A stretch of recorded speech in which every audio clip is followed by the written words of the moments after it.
Live. We are live, guys. Hi, everybody. We got Bella up here. How is everybody? Songbird 27, Felicia, Kathy McQuillan. I'm going to Hey bring up my guys. YouTube. Huh? I'm going to bring up my YouTube so I can say hi to people too and be I don't think fancy. anybody wants to say hi to you. Jeez. Hey Gigi, what's up? Today's gonna be a really relaxed night. I don't have anything planned. It was a spur of the moment kind of type thing. Me and Bella were talking about wanting to do like a panel, just kind of open panel, talk about whatever. I never got to talk about the Kendrick. There's a video I wanted to play last time, which remember I mentioned it at the end, and I never got to play for you guys that I kind of want to discuss. And then I kind of just wanted to discuss that one in your town, Bella, with the stabbing versus drowning thing. I just wanted to maybe read a part of that article that it talks about. And then what was the other? Oh, Maya. Yeah, that's maybe look at some of those people trying to listen. Like, isn't there like law enforcement saying that they sound like gunshots and stuff? I don't know. I was going to try to find maybe their opinions. Am I making sense? You are. You're always making sense. Okay. Well, I don't know about that. That's giving me a little bit. Well, I don't know. You make sense to me. I think you make sense to everybody, right, guys? I don't know. I get it. I don't know. I hope.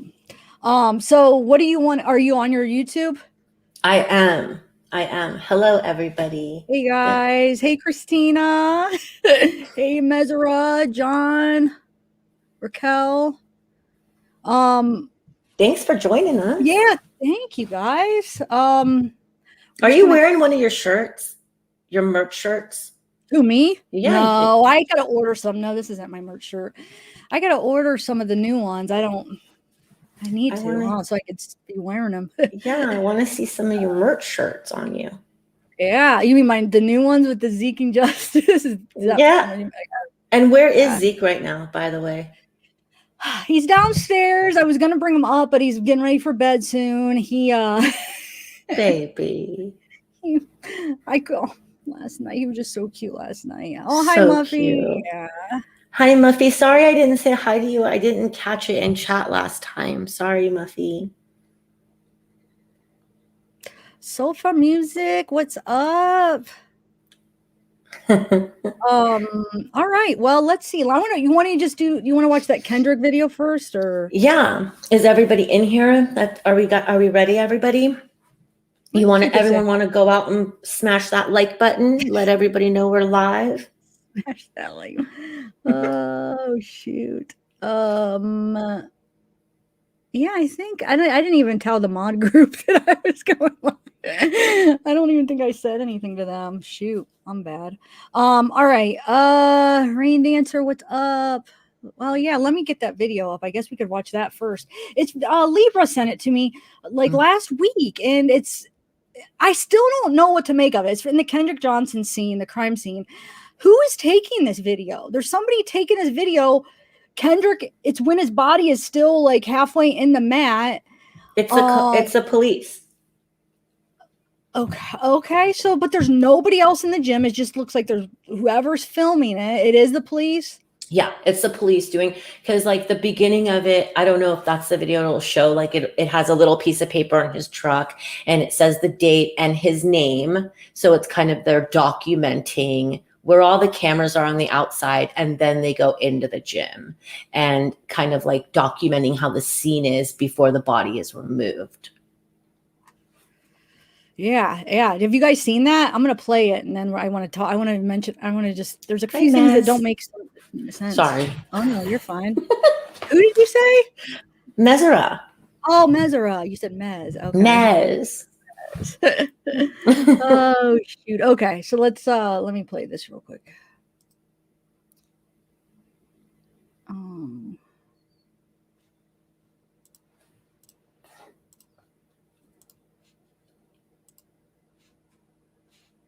There's not any sound, is there? Mm-mm. So I don't even need to share the sound, right? No. There's no sound. Better see. Right? No songs popping up. Yeah. Okay.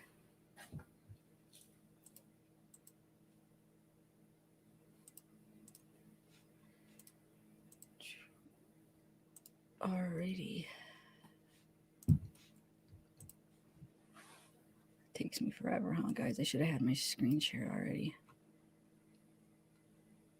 It's all good. We get to see your pretty background.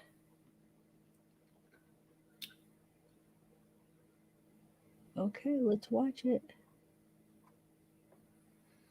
Actually, why isn't that not?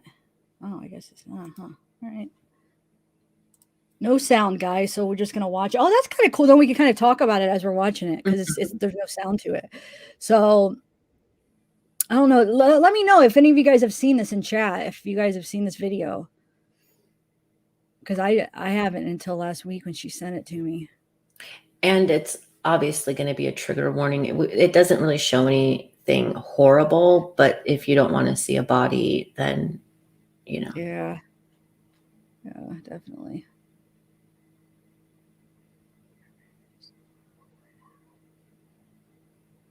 Okay, Gigi. Yeah, come back. You know me. I'll probably be on late, so I'll probably still be here. Hi, Lori. So they're showing where the cameras are at first, and then the door, I guess. What's up, Diana? I still got to get your quilt up here. I am. I just have to find a good way to hang it, to keep it, because it's so thick. I have to figure out what would be the best way to make it stay up. So pretty, guys. I can't wait to show you guys. I want to see it. That's awesome. A quilt. Yeah, it's like both sides are really cool. Yeah, she made it. It's amazing, man. And then she made Zeke some like bandanas and stuff. Oh my gosh. Diana, that's so sweet. Yeah. I show my family and they all like, man, we want to order stuff from her because she can make like, if you have family pictures or whatever, you have something that you want to put on it. However they go about it. Yeah. That's an awesome talent to have. Definitely. Hey, Sister 325. Hey, sister. You're in sync. Blushing, Diana. You should be blushing because it's really good.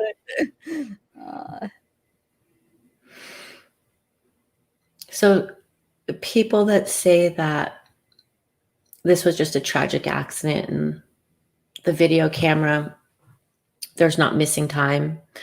What they say is that they're just motion activated cameras, and that's why there's missing time. I don't know. Wait, does anyone know if they're motion activated or not? Oh, I see what you're saying. But I heard the argument that actually that there was motion, because if you compare it, there was people in the gym that it should have been motion. Remember, didn't you hear somebody bring up that debate? Well, then it still should have activated, because you would see from the other cameras, people were going in and out of the gym. So it should have been activated. You see what I'm saying? Mm-hmm. So you guys just watch, because once I have so many things, well, probably only a few things. I keep saying so many questions, but I just want to see if you guys pick up on anything that just doesn't make sense when they show some of the specifics here.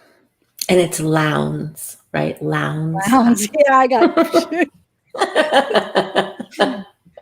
on blast for that one. I don't know. It was just spelled weird. I didn't know if it had like an accent in a different spot or something. Well, I don't know. You know what, Zav? I have Google sometimes read me articles, and Google pronounces it Lowndes. So there you go. Exactly. When I read it, to me, I feel like it should be pronounced Lowndes. Like, to me, that's what it looks like to me. So that's why I wasn't sure how to say it. But and that's how Google pronounces it, like, guys. God, that's why I was like, Lowndes, Lowndes, and they're like, gosh, it's Lowndes. What are you doing? Like, sorry. I know. I'm not from there. So here's some of the mats. No, I know, Scott. No, I'm being very sarcastic and I'm exaggerating. I don't mean, was it Scott that said it? I guess. I don't even remember who said it, but Scott. I'm just messing. Well, it's good to learn something new every day, Scott. Thanks for teaching us. But we would still be saying Lowndes, by the way, if you didn't say it. Yeah, so thanks.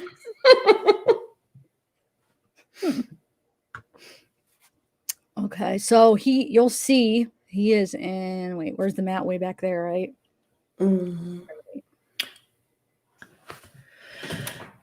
So this is the scene, and this is when he's still in here, guys. So just know that he's still in. They're going to show him in the mat. So this is where everything was left when they came in. So just take a look, and Is that his basketball? We don't know, do we? And then you have like that sweatshirt over here. You have the shoe. You have. There's the camera. He says you were also butchering Macon. Wait, I'm probably butchering it. Macon. I don't even remember ever saying Well, Macon. I'm probably saying it wrong. It's probably some other way of saying it, and you don't recognize it. Hey, Steel Ribbon. Macon. Yeah, I don't even Is remember. Is it Mason? What is it, No, he's Scott? Macon Bacon, so it probably is Macon. But I don't even. When would we have even have said Macon though? I don't. I don't know. I don't remember saying Macon ever. Macon Bacon, Pounds Lounge. Yeah. He's a rhymer, that And then Scott. look, there's a shirt over there. There you'll see a water bottle. Why no DNA on some of this stuff? Mm-hmm. The DNA on the water bottle. They're probably drinking out of it. You have the shirt. And then you have what else? The folder. Whose folder was that? Did you see that? Like a notebook, I think, and stuff. Mm-hmm. Like whose stuff was that? Let's take some fingerprints and DNA and see who the heck left this crap in the gym. That means it was somebody that left there in a hurry and wanted to get out of there, or I guess somebody could have just left it there, but come on, did they ever test this stuff? Yeah. I don't know. It makes me upset when I see this. So here's a shoe. You see, that's that shoe. Well, we've seen like a picture of it and stuff. And you know what? Somebody brought up a good point when I was watching that mortician channel, where I wasn't even thinking about that, but the blood is underneath the shoe. So how is he like bleeding, and how didn't it get on top of the shoe? Like how did it go under? It looked like the shoe was just laid on top of it. Do you know what I'm talking about? Yep. So how did that happen? So look, there's that folder. I mean, whose is that? Is that his, or? I mean, did they check to see whose that was? Somebody left it there. Maybe it was probably his. Maybe he was. I don't know, guys. Oh, okay, Scott. I don't even remember reading Bacon or Macon. Physical science. So that's probably his book. Well, we have to assume, I guess. She's saying it did. They did test. I don't know. Okay. They did, Kathy. They did do tests. On which one though? And then they were saying that that blood on the wall, where they said it wasn't his blood, but why didn't they test on whose blood it was? Why didn't well, I guess that would be hard to do. Okay, so this is where he's at. You could see, you guys. You could see his feet. Now I'll wait till we're done watching this to bring up.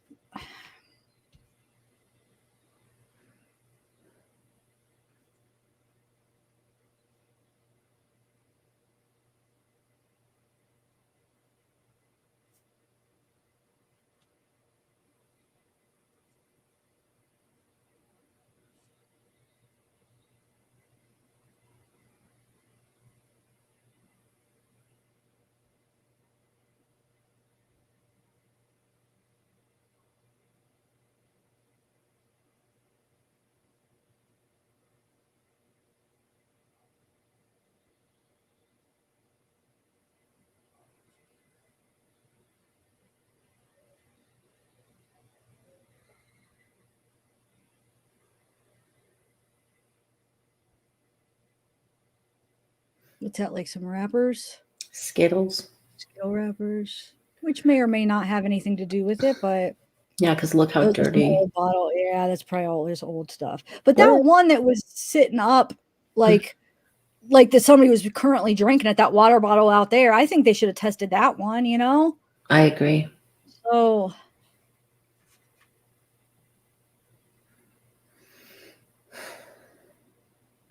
So yeah, trigger warning, guys.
And Delana made a good point. They said they found him when the teacher pulled him out, that the students were on the bleachers and they saw feet sticking out. And they said the bleachers aren't really close to where, I guess those are the bleachers. The bleachers aren't really close to where that is. Yeah, that's my question is a little bit to do with that too in a minute. Hold on, I'll wait till it's done. Well, I guess I could do it because it's just quiet. So yeah, so they said they saw his feet sticking out, right? Mm-hmm. So they started to knock the mats down to get it down. But how is he up? His feet, like he's pushed in the other way, if that was the case. They didn't, I mean, you saw where that mat was. It's not like they probably went in there and crawled in and pulled him out from the front. So how is he out that way when his feet were the ones sticking out? Like, how did that happen? I don't know. You mean, why didn't they? No, it makes like that story maybe is not accurate because that his feet were just like sticking out of it, because that doesn't make sense I mean, look at him right now. Did they crawl in there and bring him in from the head? I mean, how did they get him out where his head was sticking out? If his feet, I don't know, maybe I'm not explaining it right, or maybe. Are you saying they should have pulled him out by the feet if the feet were what was sticking out? Yeah. So how did they get him out through the front? They crawled down. I mean, how did they wouldn't have crawled in there and dragged him out through the front, right? All the way. I mean, because they would have to crawl on the mat and like pull him out that way. That just doesn't seem like something you would do if his feet were sticking out. I think you would be still looking for sign of life, right? So you wouldn't necessarily think that he's dead. So you would go to where you could check for that, and that would be. Okay. But wouldn't they have had to crawl all the way in there to grab him that way instead of like his feet are right there? Why would they have had to do it that way? I don't get that. Well, how much of his feet were sticking out? He's 2 inches shorter than the mat, right? So he was 5'10". And the mats are 6. That's it. I believe so. I believe it was just 2. Okay. Never mind. I thought the mat was way taller than him. Okay. Are you sure? So I believe so. I believe that it was 2 inches. Anyone know for certain in chat? I believe he was 5'10", and the mat's height when it's standing up is 6 feet. And the teacher pulled him out. And then when the teacher noticed the vomit and I guess blood, is when they realized he was gone. And I guess he pulled him out to like do CPR, see if he's okay. And I don't know. Oh yeah, that's true, Livia. Why didn't they just roll it out? I don't know. It didn't seem like that's what it would all look like of how they described it. I don't know. Something about it just didn't look right. And then where is that little blood puddle with the shoe? I didn't see that out there. Did you? Did I miss that? Wouldn't that have been underneath him? Because they said it was, he was. I didn't see that. Yeah, it would have been underneath him. But I guess that this detective didn't get that part on tape. I don't know. Yeah, but when he was taped, wouldn't we have seen it when he went over there? Why didn't we see like the blood or anything, or like the shoe? And where was it then? Maybe he was on top of it. I don't know. I don't understand how that shoe was not covered in blood. Yeah. I don't know. He was in there like a whole night, basically. 21 hours, yeah. Well, he was missing for 21 hours. Yeah, that's true. I mean, nobody really knows when it happened. I mean, for sure, I guess. Yeah. There's a lot of speculation and a lot of things that... Did we ever find out about that confession tape? Did anybody ever find out anything about that? The one that they charged his parents $1,000. Yeah, I don't know. Yeah. I don't know about it. I'm sorry, Chitty Chatty Meg. Oh, I'm sorry. Yeah, it's hard. It's really hard. We still were waiting to talk to maybe, I don't know if Libra ever got a hold of that like pathologist or what. I'm not even sure what the title was, but we still are trying to figure out the cuts on his back, if there's any medical purpose during an autopsy for them to have done that. I mean, I still am a little bit confused on that. I want to figure out. Yeah. I wish that mortician would have went over that part, but she didn't.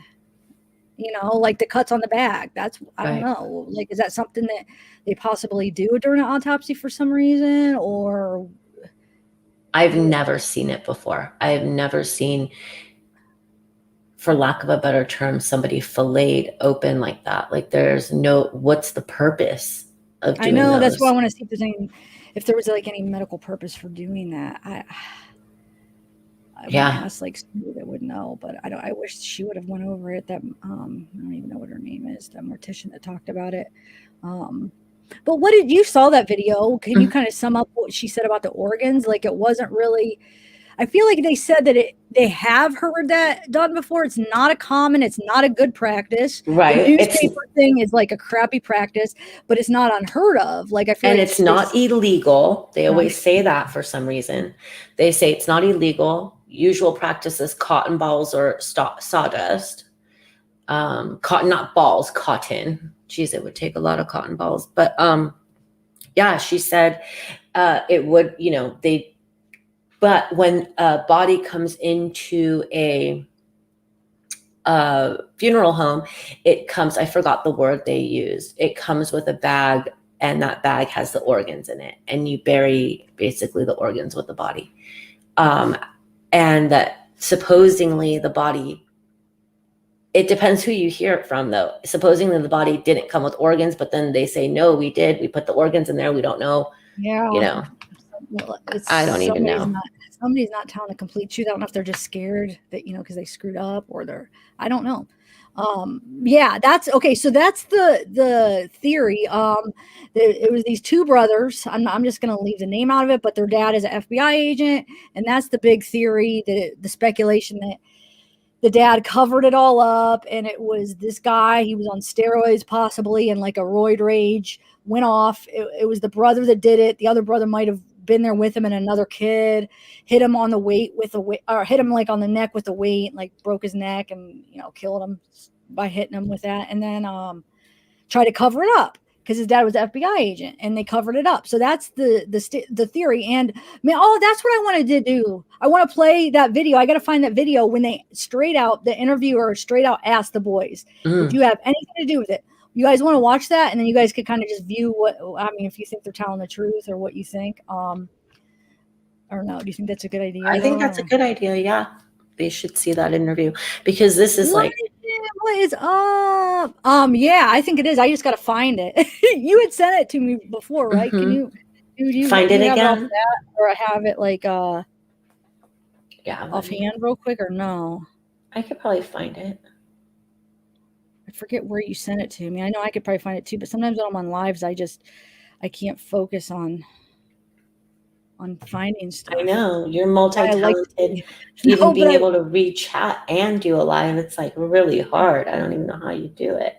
Well, yeah, that's why I like to have stuff prepared, but today I don't. So some days I just don't. But yeah, yeah, that would be awesome if you can. And then let me see something.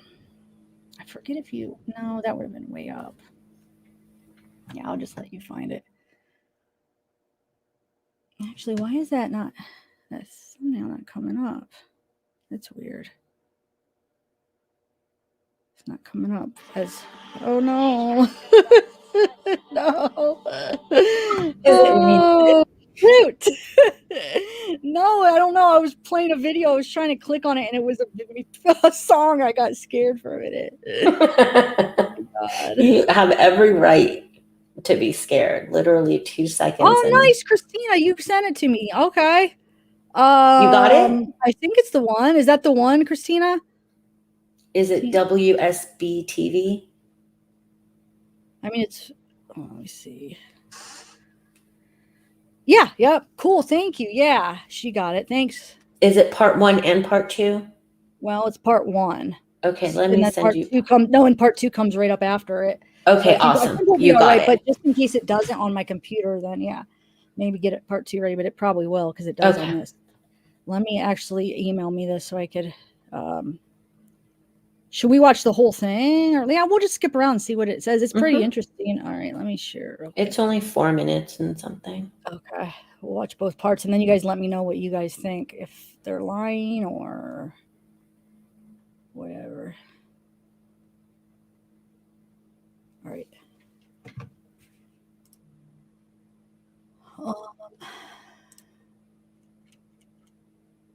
I just have to wait till it comes. Oh, there it is.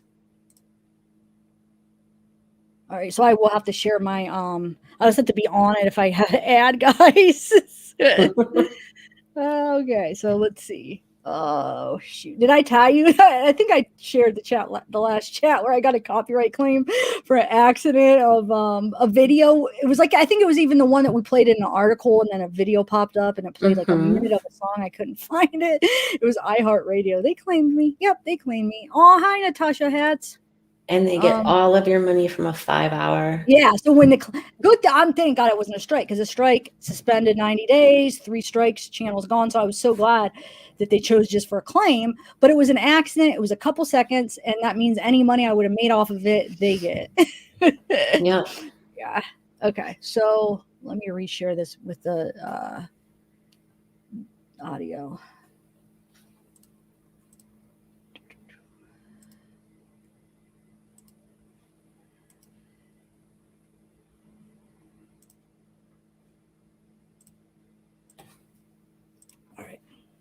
Usually it warns you, when it's coming up like an ad, so I just got to be on it.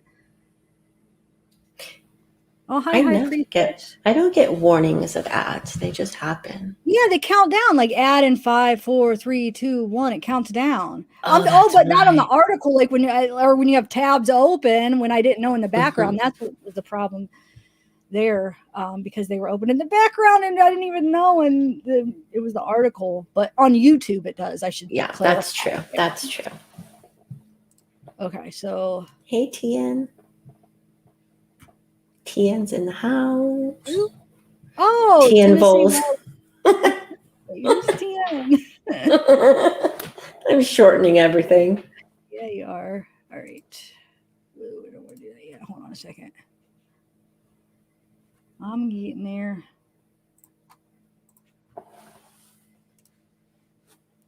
Why does it keep doing that? It likes your background. I just want to add it. Wait, something's not.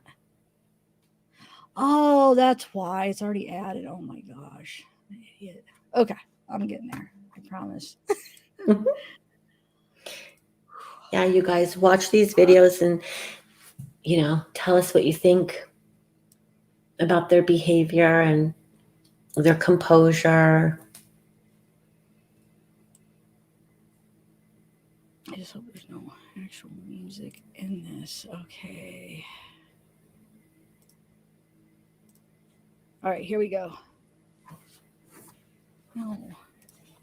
Jeez.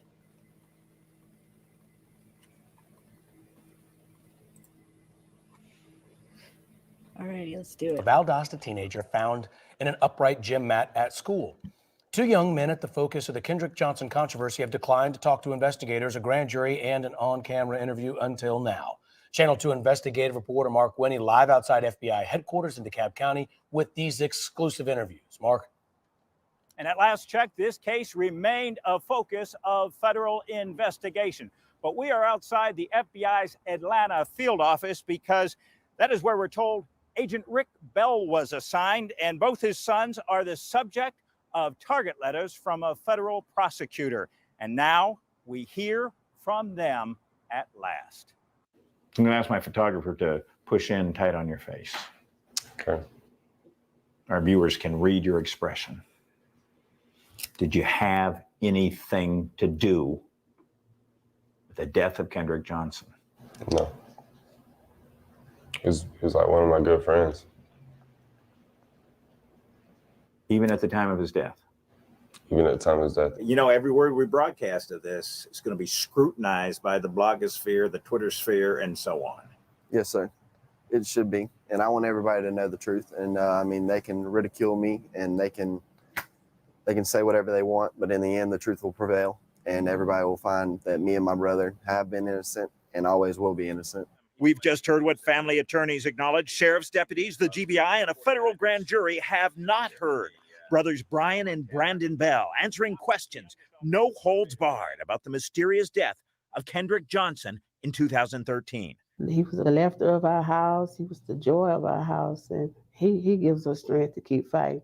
The Lowndes County Sheriff says after a thorough investigation, his office agrees with the state medical examiner that Johnson's death was an accident due to positional asphyxia, that he wedged himself in a rolled-up gym mat trying to reach a shoe and could not get out. But Kendrick Johnson's mom takes issue with that. Are you more convinced today than ever that KJ was the victim of foul play? Yes. And with some of what the Bells say. No, they weren't friends. And in a lawsuit, Johnson's parents allege a group, including the Bell brothers, sons of an FBI agent, violently assaulted their son, leading to his death. None of the allegations that were made were without research. But both Bells maintain they have rock-solid alibis. Did you see Kendrick Johnson? No, sir, not at any point during that day. Where were you? I was in class. First block, second block, third block, and fourth block. Close to the gym? No, Did you see Kendrick that day? no. I did not. This I just want to say real quick, that was the one I should have said it at first. That was that was the first one, the guy that he just asked.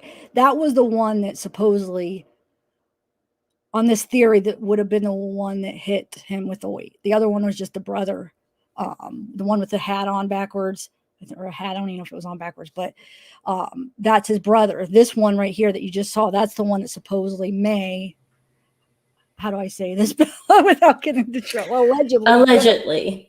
Could have hit him with the wait. Okay, so I'm gonna press play now. suit suggests the brothers sought revenge for a brief fight between Brian and Kendrick on a team bus. A year before, I mean, What was we're that still about friends. anyway? So I can't even remember. I mean, it was so small to us, like it was ridiculous. Your brother had a football scholarship offered to FSU. Yes, sir, he did They pulled it back. on signing day. So how low did you get? To the lowest you can go. Letters from the Macon U.S. Attorney's Office suggest both Bells are targets of grand jury investigation. The letters suggest possible civil rights violations. My objective is to only get justice for my son. Have you prayed for the Johnsons? Yes, sir, I have. I hope that they found justice, and I hope that they do find out the truth about their son. I pray for the truth to come out about what happened to my son. Now, there's lots more. These interviews were extensive. No lawyers present, no parents present. We plan to have a lot of all new excerpts coming up on Channel 2 Action News at 6, including both Bell brothers talking about federal search warrants executed at their residences in recent weeks and what searchers may have been after. For now, I'm live outside FBI Atlanta headquarters in DeKalb County.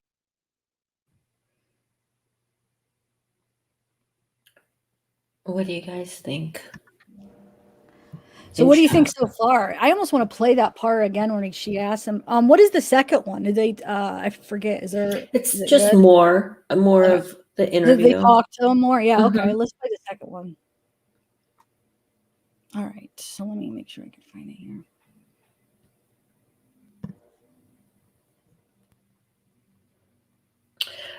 This interview, I believe, is from like 3 or 4 years ago, and I think it's the only time that they spoke with anybody about it without a lawyer, without their parents present.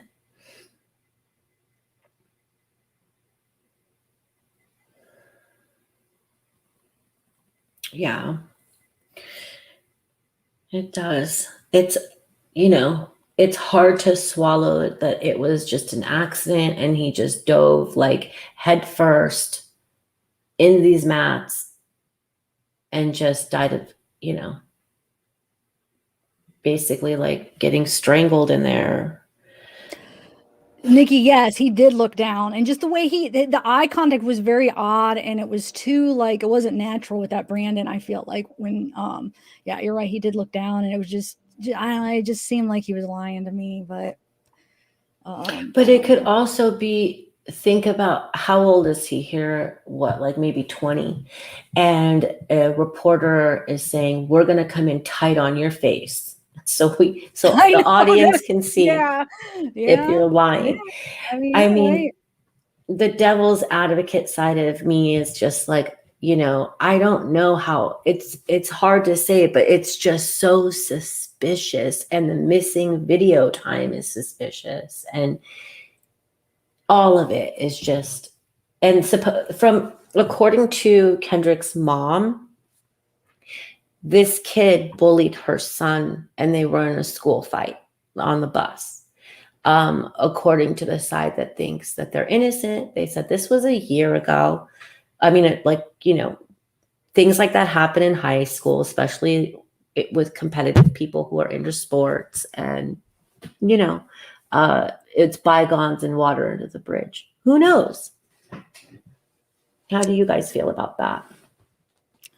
I mean, I totally agree, because I'm always very leery on just reading the body language and because they're always in a situation where they're nervous. You know what I'm saying? They're not in a normal, relaxed situation. Usually when we're watching these interviews, it's like they're interviewing them on a serious thing. They're out of their comfort zone. And so, yeah, I agree. It's all we have to go by. But but you're right. Yeah, you're right. I'll say something though, Zav. The brother with the hat, he exposes, and whether this is just his baseline behavior, he exposes his neck a lot, which when you're lying, you don't do, because you're always trying to protect your neck, right? Because that's like our vulnerable, instinctual, like thing we do as humans. But what are they asking him when he's exposing the neck? Because he's not the one that hit him. What are they asking That's him? true. And that's true. So, but he's going to be on camera more. Look at that. Yeah. Like his chin is always up when he's talking. Some people talk like that. Have you ever noticed people that kind of talk like with their chin up the whole time? So that could just also be baseline for him. But, yeah, that's the truth. We don't have a baseline for him. So what did you pick up on Brandon's? In the back of my head, I just think his dad, this is horrible to say, but his dad's an FBI agent and his dad has trained him very well on how to speak.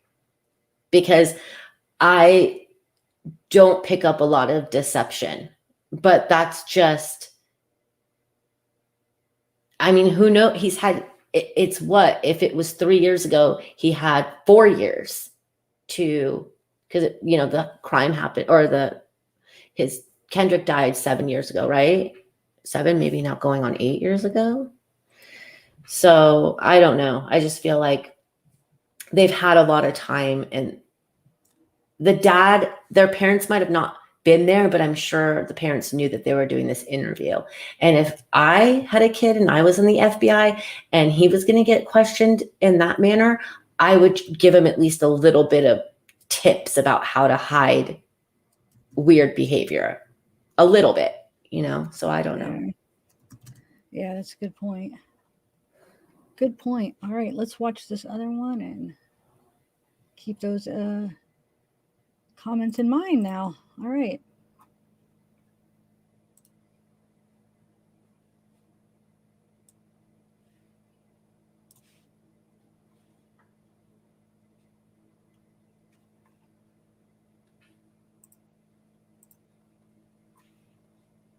Of a Valdosta high school student found rolled up in a gym mat, and their mother says they have not spoken to prosecutors, police, or the grand jury. But now they've talked to Channel 2 investigative reporter Mark Winnie. Mark live in DeKalb County with excerpts from those interviews that are new since 5. Mark. That's right. We are live outside the Atlanta field office of the FBI. We are told that is where the father of Brian and Brandon Bell was assigned, though he worked out of Valdosta. But it was another federal agency that apparently showed up at his son's residences recently. This is where they knocked the morning of around 5 a.m. You can see the scuff marks from the shoes as the U.S. Marshals knocked. I was laying in bed. I got a bang on my door. Tactical gear? Yes, sir, to the nth degree. They were just like, it's about the Kendrick Johnson case, the ongoing Kendrick Johnson investigation. Brandon Bell says what he and brother Brian Bell woke up to in 2 different rental places July 21st was worse than a bad dream. Deputy U.S. Marshals serving search warrants in connection with the mysterious death of Kendrick Johnson at Lowndes High School in 2013. I was just really shocked. I broke down and cried. I really had no reason in my head why they would be here. It just keeps on getting worse. One might imagine Kendrick Johnson's mom feels like she's in a nightmare that won't end. Kendrick gives me strength. You know, he was our baby. He was my son. The Lowndes County Sheriff says after a thorough investigation, his office agrees with the state medical examiner that Johnson's death was an accident due to positional asphyxia, that he wedged himself in a rolled-up gym mat trying to reach a shoe and could not get out. I would imagine practically every one of your viewers sat scratching their head. And a lawsuit by Johnson's parents alleges a group including the Bell brothers, sons of an FBI agent, violently assaulted their son, leading to his death. My only angle is to find justice for my son. But the Bell's civil attorneys, Patrick O'Connor and Bryce Ladson, say the July 21st search warrants sought text messages, emails, and the like relevant to alleged witness tampering and obstruction of justice. Is it possible you were involved in any witness tampering or obstruction? No, sir. In no possible way whatsoever. Have you obstructed justice in any way? No. Have you tampered with any witnesses, tried to influence anybody, tried to stop somebody from talking in the Kendrick Johnson investigation? No. Where our viewers can look in your eyes. Did you have anything to do with the death of Kendrick Johnson? No, sir. Nor me or my family had anything to do with his death. Both Bells maintain they have rock-solid alibis. Where were you? I was in class. Videos, pictures, and theories abound online about what happened, some involving school surveillance video. We talked to Brandon Bell about his appearance. I was changing clothes before I had to leave for the wrestling tournament that we were going to. And I went in there to check my weight the first time. I changed, and then the shirt that was assumed to have blood on it that they had circled and said blood, it actually said RLX. It's a type of polo. How's it feel to get your side out? Great. Because I finally, we've just been sitting here, like, not just letting everybody else talk. You know, it's our time to talk.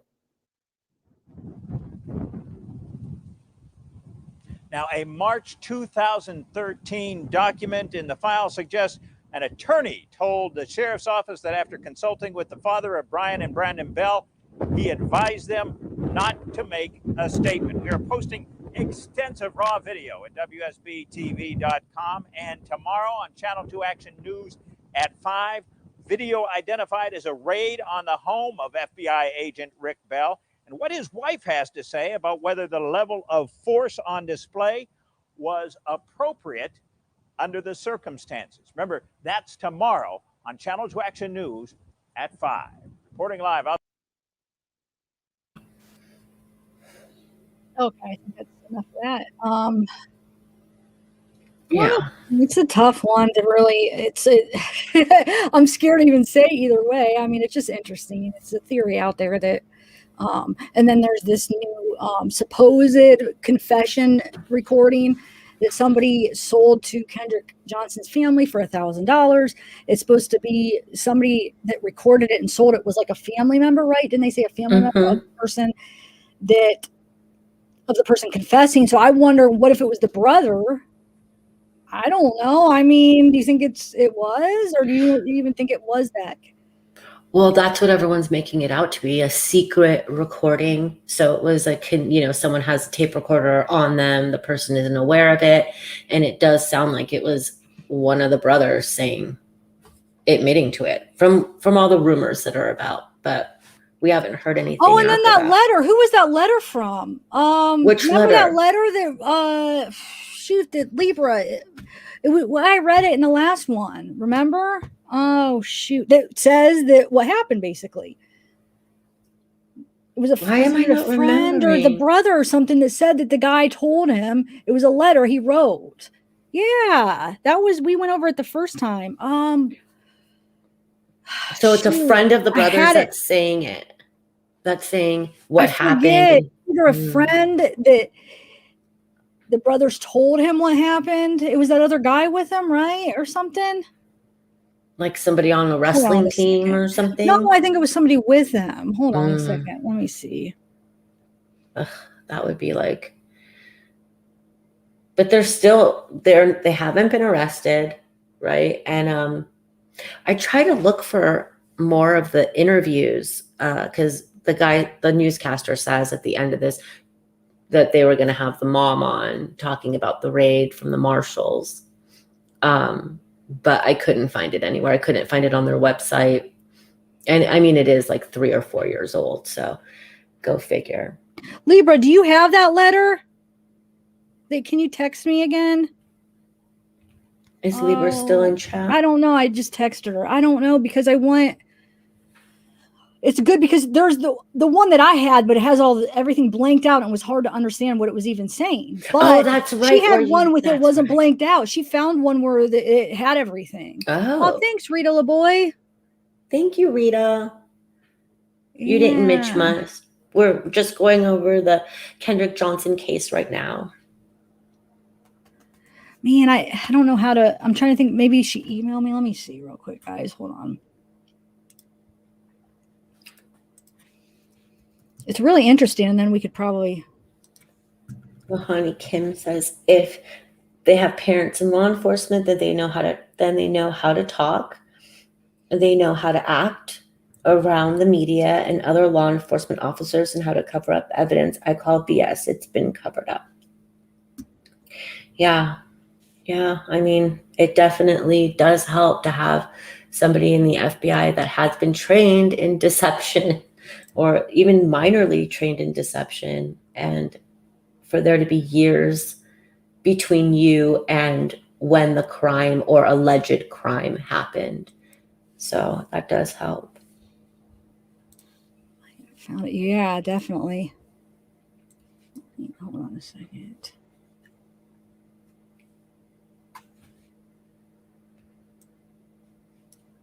Sorry, guys. And Raquel says that the hole would have been dark. He wouldn't even be able to see his shoe.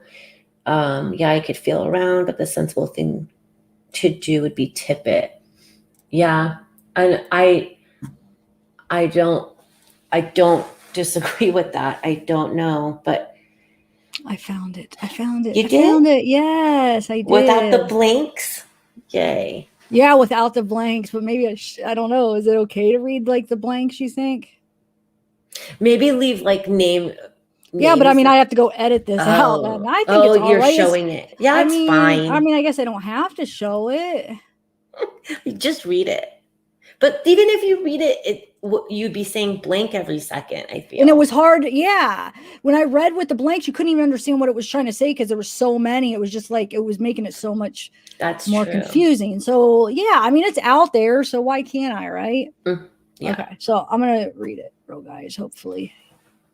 Why is that not? And this is for alleged and entertainment purposes only.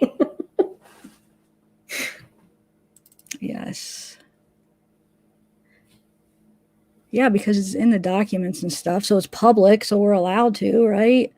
TN Bulls Girl also said she sent it to you in your text, just in case. No, I got it in my email, but thank you. All right. Wow, did that just sound mean? I said that. I didn't mean that in a bad way, but yeah, I have it. Okay, so let's just read this real quick. It's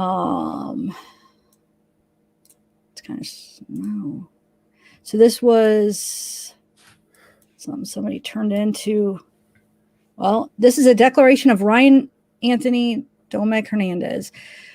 I'm trying to think. That was that one guy that was supposedly with them, right? Or wait, let's just see what it says now. I forget who makes this declaration under penalty of perjury and pursuant to 28 USC 1746 hereby states the following.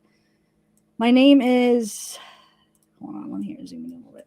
My name is Ryan Anthony Domek Hernandez, and I am over the age of 21 years of age. I'm given this declaration voluntarily, and I have personal knowledge of the facts stated herein and know them to be true. I met Brandon Bell in April 2016, and on one occasion was with him at his apartment in Jacksonville, Florida, when he told me that his younger brother killed Kendrick Johnson. Ouch. Oh, wait, it was the younger one. Wait a minute. Well, I the was younger saying one the is wrong the name. Oh, I was saying the wrong name. So what is the older brother's name? No, I think the younger one is the brown-haired one, isn't he? No? Oh, okay. Yeah. No, but I was calling him Brandon. I was calling him the wrong name as well. Oh, you're calling. Yeah. But yeah, it was, I didn't realize he was younger. Okay. According to Brandon Bell, Brian Bell, Ryan Hall, and Kendrick Johnson were in the gym when an argument between Brian and Kendrick began. The argument was about or over Brian's girlfriend. According to Brandon Bell, Brian was taking steroids at the time, and out of roid rage or the effects of the steroids, he struck Kendrick Johnson in the neck with a 45-pound weight or dumbbell. Brandon Bell stated that Brian Bell opined that the aforementioned blow may have broken Kendrick's neck. Okay, I can't read today. But yeah, so according to Brandon Bell, Ryan Hall was a witness to the fight. So Ryan was a witness to the fight. And Brian Bell told Ryan Hall that if he didn't keep quiet and help him move Kendrick Johnson's body, his father, now retired FBI agent, Rick Bell, would make sure he, Ryan Hall, would pay for it. And actually, there's one more page here.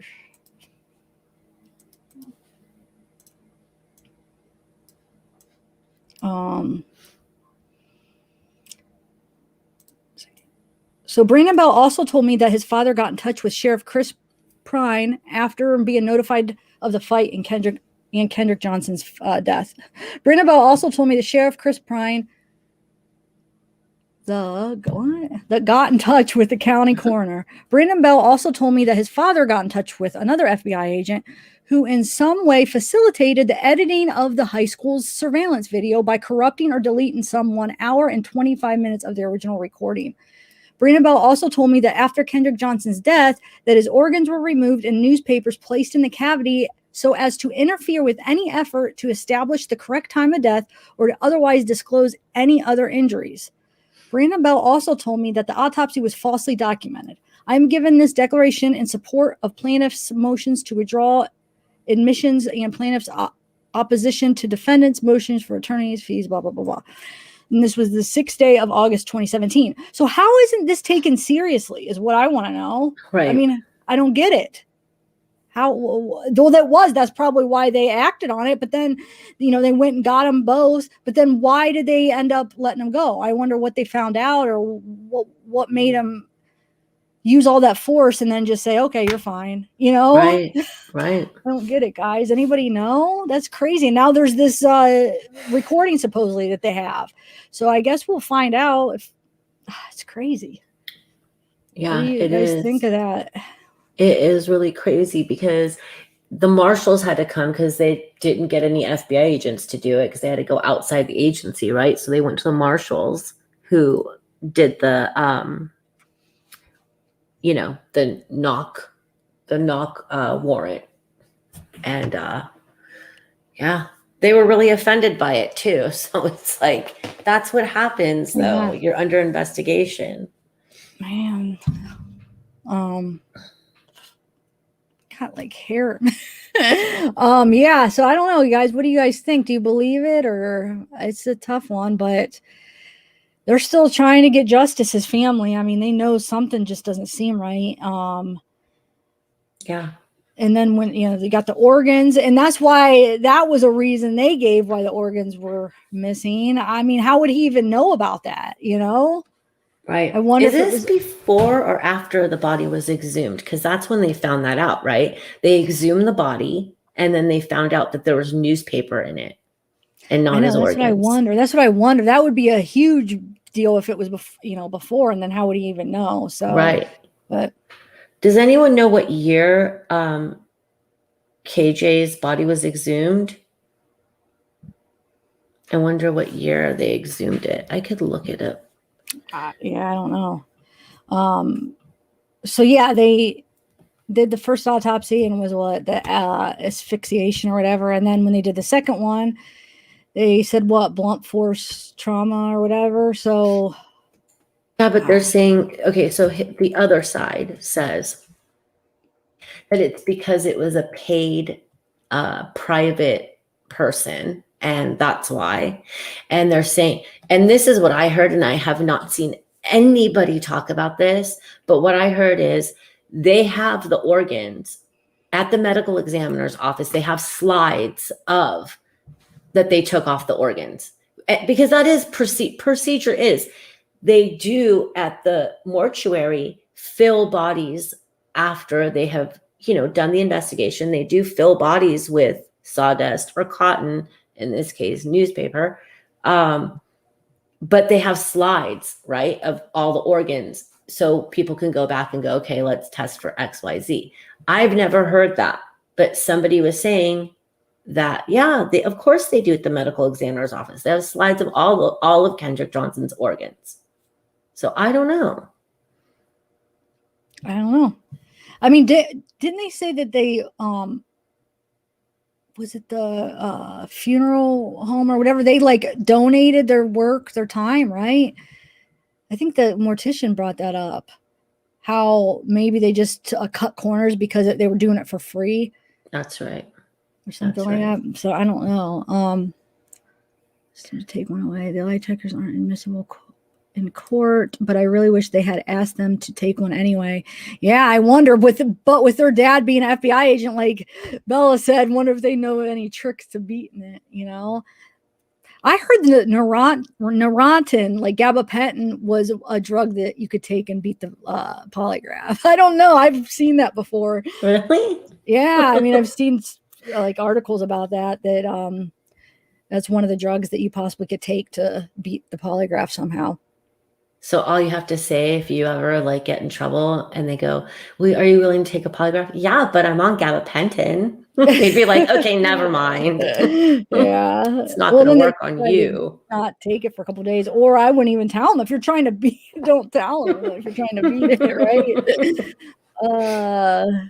I know. No, I know. It's they were just like wondering if maybe, I mean, that wasn't ever like proven, but like she had brought up, wonder if because they were volunteering that they were just cutting corners by using newspaper and the organs where because it would cost money and it would take time to actually treat the organs and whatever they have to do to preserve them and put them in the casket with them and stuff. And so they just said maybe they just threw them away. They didn't even want to take the time. And then the skull, that's right. I remember we didn't get to talk about that. The skull was missing too, remember? Yeah, somebody had said that. We were talking about that in chat, and you talked about that last time, right? So didn't you talk about that last time? No, I forgot. And then Bridget was up and she reminded me. But yeah, we brought it up at the very end last time that the skull was missing, you guys. Isn't that crazy? Which they had said, what did they say about the skull? Because I feel like what is her name? The Carrie or whatever, the mortician, I feel like she brought it up about, didn't she say something about the skull and like different ways that you could, but why would you, I don't understand why they would take the skull unless it's because however he was killed or whatever, it would show in the skull because by the way, maybe the weight hit it or something, they were nervous. If it really was a cover up, I don't know.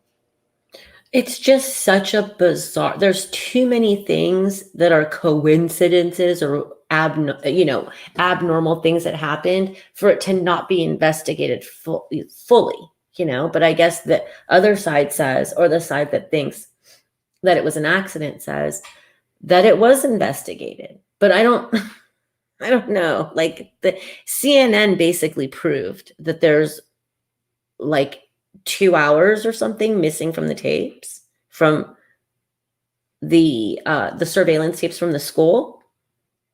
So an hour and 5 minutes. CNN, a forensic analyst enlisted by CNN found the tapes from 2 cameras are missing an hour and 5 minutes of footage, while another set was missing 2 hours and 10 minutes of footage. And this kid just said, what, in 2 hours and 35 minutes or something like that? How did he even come up with that number? So weird. If Brandon didn't say that. I don't know.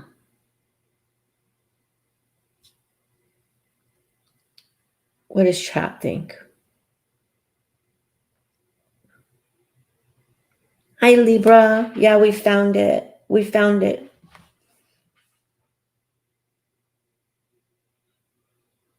Are you muted? Yes, I was muted. Oh my God. Yeah, I'm sorry. I forgot I texted her. Yeah, we found it. Sorry. Thanks though. Yeah, I remembered you emailed me, I thought. So yeah, what else? You got anything else to add to this, Bella? No, I mean, it's just really, it needs to be investigated. It has a lot of questions, and, I don't think it needs to be put to bed and everyone just moves on and forgets. And his mother's working really hard, and yeah, I feel bad for her. Yeah, I mean, we'll see. I guess this, whatever this confession, but I feel like this was kind of a confession, that letter. I mean, that should have been taken seriously. So I don't get that. Why wasn't it? I know. Well, I think, that's what I think it was. And then that's why they went and got him. But then why did they must not have found something, or something happened where they just let him go and thought it wasn't good, I guess, or wasn't, they didn't have enough stuff. Right. I mean, well, it's been on March 10th of this year. So a month ago, it's officially reopened, right? The case got reopened. Oh, is it? Okay. Mhm. Okay. And so it says, let's see. However, Lowndes County Sheriff Ashley Polk stated that he is not claiming there was something wrong with an original investigation, or that an accidental death conclusions of the original investigation were wrong. The sheriff has also stated he does not consider the case to be a homicide. Sheriff Polk further stated that 2 brothers named in previous legal actions by the Johnsons are not suspects. So as of right now, the sheriff is not looking at them as suspects officially, but maybe they are, and they're just not telling us. So there's no witch hunts, because. Yeah. I mean, so, but when was the confession? That was just May, or is that what you said? Or when was that confession turned in? On that, I don't know. Did it say 2017? Yeah. No, August 8th, 2017. Yeah. So August. No, the confession. I mean the confession tape. The tape. I don't thing. know. I don't know when the Because tape was made. Okay. All right, guys. Well, I think that's all I wanted to cover on that case. Do you have anything to add, or do you guys have? Does anybody want to come up and chat a little bit? Like any new viewers want to add their thoughts on Kendrick? Anybody's been following this? Yeah. Anybody? We have a lot of cases to cover that we want to touch on tonight. And we promised Kendrick Johnson last open panel or discussion. Yeah. We didn't get to it. So yeah, I kind of wanted to set it up where, like, for each case I could bring up like a new person. So just like come up, tell your thoughts on the Kendrick one, and then leave. That sounds so mean. But just, then we get somebody else, That's a good idea. Because I want to actually get a few different opinions. So is there anybody new that would like to add anything on the Kendrick, wants to come up and add anything on your thoughts? Why can't I talk? I mean, do I know how to speak, or? I don't know. I understand you. Really? Yeah, I think everyone does. But I don't. Sometimes it's not like a true and accurate sentence when I talk. It's not like how you hear it in your head. No, it is how I hear it. Oh, I see what you're saying. Yeah, and it comes out like all mixed up. It's like the words are all flipped around and stuff. Like, wait a minute, like the verb is not where, I don't know. It's just, oh well. Does anybody want to let me know real quick, and then I'll send you a invite, and then you don't have to stay long. Just maybe get some thoughts on this case, and then we'll move on to another one, and I'll let you guys go, and then we'll get another person. Yeah, anyone really passionate about the Kendrick Johnson case that wants to come up and tell us what they think, or?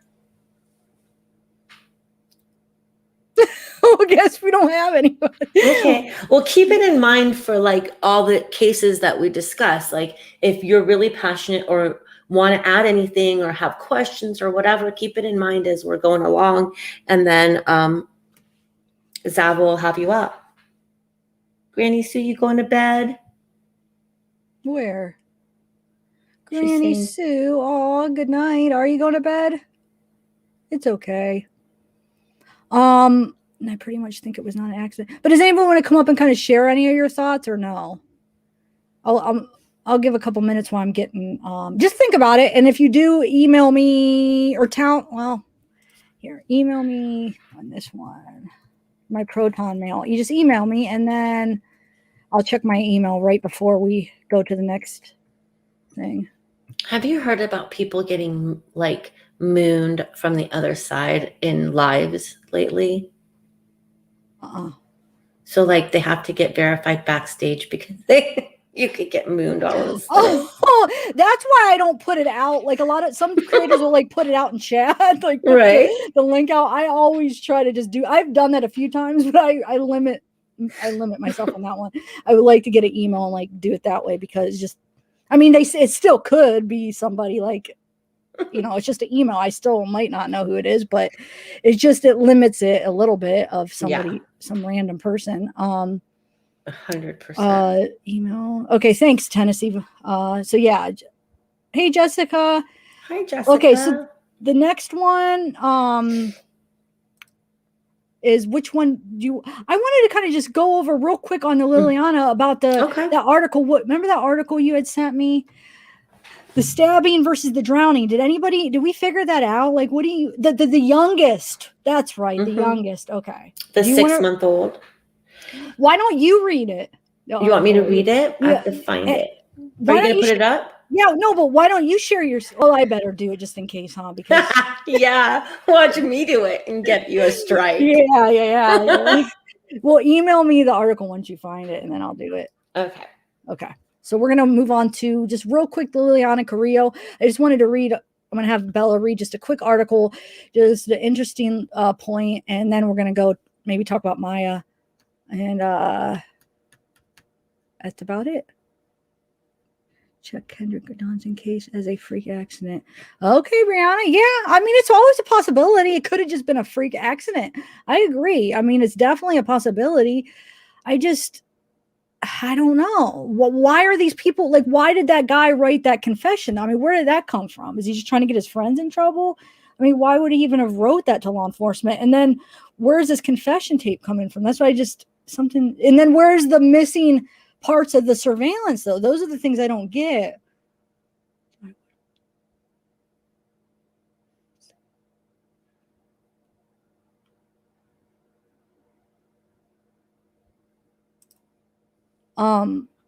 What's the case I would do? We're Kendrick Johnson, I was asking, and then we're going to move on to another one, but have they heard about Liliana? Yeah. So either whether it be Kendrick right now or after Bella reads this article, if you want to have any thoughts on the Liliana one, and then after that, the Maya one. So just keep in mind, if any of you guys want to come up on panel for any of those 3 cases. And then do you guys have any cases you want to talk about? Because we could talk about any of them really, if somebody wants to recommend, because I don't really have any plan. So it's not like we're going to stick on one case really that long. So, throw out some things. I did rank a list on some of the ones you guys gave me last time. Maybe if I don't get requests by the time we go over these 2, then I'll go through this list that you guys gave me and we could go over these. I have 2, 4, I have 5. And 5 this is going to, sorry. Thanks, Rita LaBoy. By the way, I put that up and I forgot. Thank you for the super chat. Thank you. Thanks, Rita. Look how nice. This is going to be a news article, so you have to be really careful that the music doesn't come on. Well, I'm going to share it, and I'm not going to share the audio. Good idea. Because I don't need to share the audio for that one. Yeah, that's right. Okay, so let me. Okay, I'm sending it now. Okay, so I'll put it up on screen, and then you'll read it, right? Yeah, I'll read it. Okay. There it is.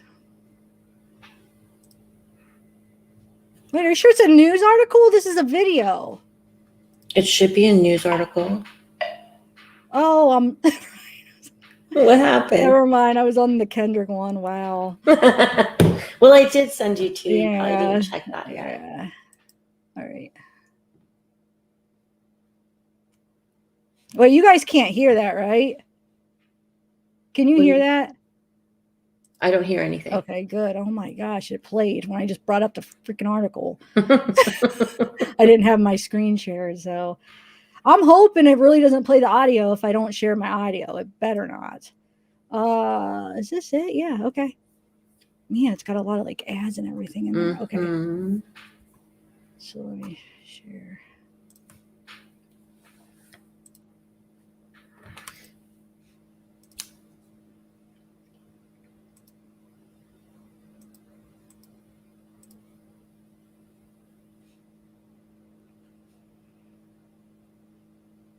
So this is the mother from Reseda, California, who had 3 kids, and she kind of was losing touch with reality, and she killed her 3 children, and then carjacked somebody, and then was caught.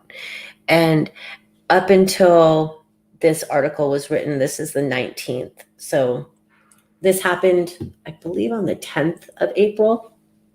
And up until the 19th, she hadn't been charged in LA County yet with murder. She was being held in Kern County, which is where she like did the carjacking. She was being held on $2 million bond for the carjacking because they knew that she killed her kids. So they did the bond really high. And basically this is going to be talking about how she's charged. But what happened is the initial report that came out on the news was that she had stabbed her 3 children.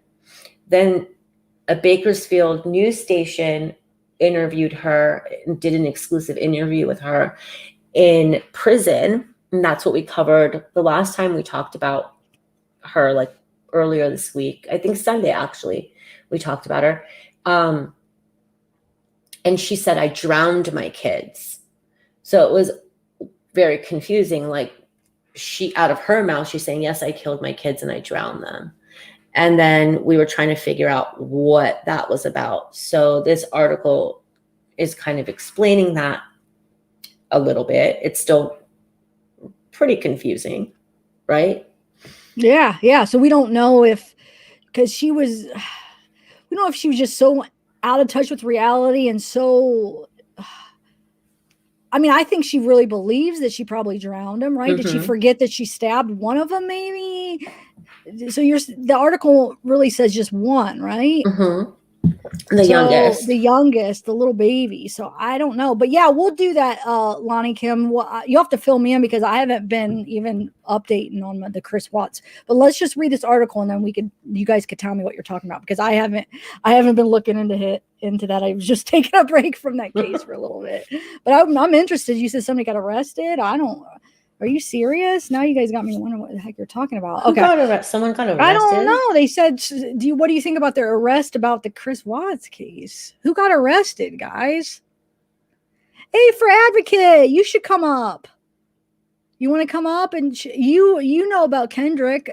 Do you want to come up about any of these cases? We're going to read this article on the Liliana, but then after that, that's all I really wanted to cover on her. And then, if you want to talk about Kendrick or if the Chris Watts, I guess, if there's a new arrest or Maya or anything, do you want to come up? Come up and say hi. Yeah. All right. So I'm just waiting to see what people said or who got arrested with the Chris Watts. I'm so confused. Yeah. I haven't been on Watts Island for a couple of days. Yeah. I haven't been on in forever. I mean, I was playing a couple of my old ones. I'm just waiting. Okay, let's just read it. Oh, it's okay. Drinking and live streams they can mix well. Hey, Poochie. Yeah, here, let me share the screen. Okay. Oh, wait, that's the wrong one. Where is it? Oh, here it is. Okay, let's do it. Okay. Is that as big as it gets? Oh, you're going to read it off of mine. Oh, should I? I don't have to. No, yeah, that's fine. But that's probably a bit. Well, I could probably do it one more. No, that's good. No. That's good. Okay. So, a mother was charged Monday with murder after allegedly killing her 3 young children, ages 6 months to 3 years old in Reseda. Liliana Carrillo, 30, was charged with 3 counts of murder. The charges include an allegation of using a knife as a deadly weapon and a dangerous weapon. The discovery was made around 9:30 a.m. Saturday in the 8,000 block of Reseda Boulevard by the victim's grandmother. Joanna Denton Carrillo was 3 years old, Terry Denton Carrillo was 2, and Sierra Denton Carrillo was 6 months, 23 days old, according to the coroner's office. Autopsies were pending as of Monday. The Los Angeles County Department of Children and Family Services is part of the investigation and was on scene Saturday, but police did not say if the father of the children had been located or if there was any past issues with DCFS. Our hearts go out to the family of these children who are coping with this tremendous loss, District Attorney George Gascon said. My office has reached out to the survivors to offer trauma-informed services during these incredibly difficult times. So she's been charged with using a knife on just the 6-month-old. So the 3-year-old and the 2-year-old, she's not been charged with that. But reports from the initial scene said she had stabbed all of her children. So it's still confusing and up in the air. And, you know, if you weren't here Sunday when we talked about her, you don't know about her. She wasn't well mentally. The father of the children, it's the same father for all 3. He says that he had asked DCFS the courts to intervene, but he was in a different county. He was in Tulare County, which is close to Bakersfield. And they granted him his wishes, but an LA County judge reversed it. And he was supposed to see his kids the next day. And this happened. And she then took her car, drove out 2 hours and broke down in Bakersfield where people stopped to help her. They said she had a meaty cut on her arm. So they were like offering her water and she was swatting the water away and telling people to leave her alone. And then she jumped into a truck to steal it. And the guy like grabbed her out of his truck. And then she got in a Tundra and the person went to go get her out. And because it was like a keyless start, the person got so close that it started the car and she took off. And then she was caught in Ponderosa, California. So she's also thinks she's responsible for the corona outbreak. She thinks she's solely responsible for it. So she's not okay mentally and wasn't taking her meds, was self-medicating with marijuana, which makes you paranoid. In the best of circumstances can make you paranoid. Yeah, some people and sometimes it does. Yeah. Yeah. So, go ahead. Sorry. No, it's okay. Oh, you're done? Oh, am I? I thought you were still going. I'm sorry. Well, it was just it was just like a recap, but I can keep it. We're just going to keep it short, right? Is someone coming up to talk about Kendrick? I'm trying to see if anybody wanted to. Okay, I can keep going a little bit if you want me to. It lets me be able to see and chat and wait to see if anybody wants to come up. Okay. Do you have anything more to say about it, or do you want to move on to the Maya or Chris? I still want to know who's arrested with Chris Watts, but if you go ahead, finish. Are you looking up the Chris Watts or wait? No, I haven't. I don't know. Somebody just said it. What did she say? No, I meant what Sherilyn Cadle said on your live about an arrest in the CW case. Okay, I see. Yeah, I almost got excited there. Lahana Kim. I know. I was like, what do you mean arrest? But I think she took it back. AA for Africa, you might know more than me, but didn't she say that she kind of got scammed and it really, I don't know if she announced that, but I feel like, I don't know if she came out and said it yet, but I feel like she was supposed to talk about it, how her source wasn't, it ended up being not a legit source of somebody scamming her or whatever. So No, I don't think. I think that all just wasn't even true. Yeah. They were just messing with her or something, pretending and lying and stuff. So, yeah. It was like another, yeah. I don't think the person was being honest with her, is what we heard. Yeah. Let's see. There's a very sad case in Kentucky just a few days ago. Okay. Maybe we can look into that. Caitlin Bartram. Okay. Ouch. Maybe is there okay. You try what? Whoa, trigger warning, but maybe we should. Is there anything new on the Maya, or should we just look into some of these other cases that are recommended? Yeah, let's look into this Caitlin Okay. Bartram case. That sounds like a good thing. Christina. Yeah, let's look into it. What is it, Christina Bartlin? Wait, is it going to show, like, it talks about taking out a kid's tongue? I don't know. Okay. I know people were getting a little triggered on the last one, but yeah, let's look it up. Hold on. Let me look at the name again. Yeah, don't share the screen. And take this screen down in case it starts doing weird stuff and playing stuff. Yeah, I heard Ponderosa. What was that about Ponderosa in a buffet? I heard Ponderosa and thought she was caught at a buffet. Is that the name of a buffet? Oh my gosh. It's a name of like a restaurant. It is? Yeah. Oh shoot. Oh cool. Okay, so let's hey, Heavenly Clouds, what's up? How are you? Hi, Heavenly. What's the news on the walks? Wait, who? Where? Heavenly. Oh, that's what she said. I'm like, what are you talking about? Okay, so let's see here. I forgot the name. Wait, let me find that name of that person. Yeah, you have to find it. It's where is it? It's okay, Caitlin Bartram. All right, hold on. Hi, Renee. All right. I know, Heavenly. It's like always like some crazy people that shouldn't be parents, right?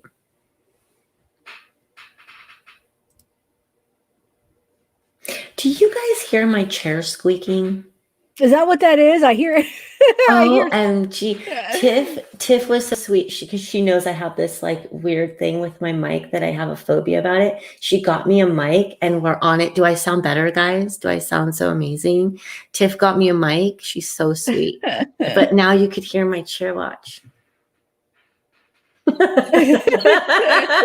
Well, no, I'll have to get you some oil for your chair. I know. We have to. Where's the WD-40? Like, I'm barely moving in it. Listen to that. OMG. Oh, jeez. Sister says yes. Yes, sister. That's my chair, everybody. You could hear me shifting, I think. Good thing I think I'm it sounds not good. rolling it. I think it sounds really good. The mic or the chair? No, it could be like I mic. listen to sometimes to go to sleep. I like listen to the like the creaky ship in the ocean, and it kind of reminds me of that. I thought you were saying it sounds good. Oh, I'm messing with you. Yeah, does this sound good, you guys? No, I think What do you guys think? I got her a Yeti. Whoop whoop. Do I sound better than normal? Oh, she said you have a nice. It sounds good. I think. Yeah, I think it's clearer and crisper. I think it sounds good. Yeah. Birds. I know the birds were going to show up today, and really, I could put it on a setting so that you can hear the birds too in the orchestra. What is the setting? The omnidirectional. Which one do you have it on right now? I don't have it on omnidirectional. I have it on the cardioid. I think it's supposed to be. Did you look what that meant, right? Yeah, that's just like one direction, and then omni is like where you could hear the birds because it's coming from where they are. Yeah, too. you don't want it on that one when you're doing something like that. Thank you, guys. Thank you, Christina. The chair is on point. Yeah, see. Now it's not making it now when I'm trying. Okay. I know. Thanks, Libra. We're going to be reading a lot together. So you're like really important to say if it sounds good or not. Wait, what does it say? Bella is like the Tin Man in Wizard of Oz. Why? It's making the that oil. noise. Guys. Yeah, you need oil. Yep, guys. Oh my gosh. I know. Look, I'm like when I barely move, it makes it. But then like when I really move it. Oh, okay. Eric, get the oil. Oh geez, what kind of chair is it? I mean, is this like a chair that you could replace, or like something that you have to sit on this chair? Is it very important that you're on this chair? Well, it's a comfortable chair. Here, wait, let me mute it and get the other chair. Hold on. Okay. Why am I not, when I put up Caitlin Bartram or whatever, why am I not finding this thing? It's bringing up like Olympic volleyball player or something. I'm missing something. Help me out. Who recommended that? Hey, Catherine, we're just rambling on. We're just talking about really anything. What were you okay, I'm in the new chair and it doesn't make noise. Okay. What did you say? You can't find something? No, I can't find I put in Caitlin Bartram and I can't find it's bringing up like a volleyball player. I can't find the story, but I'll figure it out. Hold on a second. I'm trying to find maybe I spelled it wrong. I'm trying to find it again. The person that recommended it. Hold on a second. And was it out of Kentucky? Is that what they said? Is it? That's what I'm trying to find. Did they say Kentucky? Oh yeah, it is Kentucky. Okay, let me try to put that in. Here it is, Caitlin. No, Christina, you matter too. But Libra, she has to hear if my chair creaks in her ear and it would really bug her. But you matter. Everybody matters here.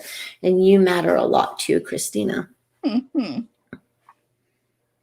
But you guys know Libra is my girl. She's up here reading. She's always cross-examining me and stuff, you guys. If you guys aren't catching the Darlie, you're missing a lot of laughs in between us being serious. But yeah.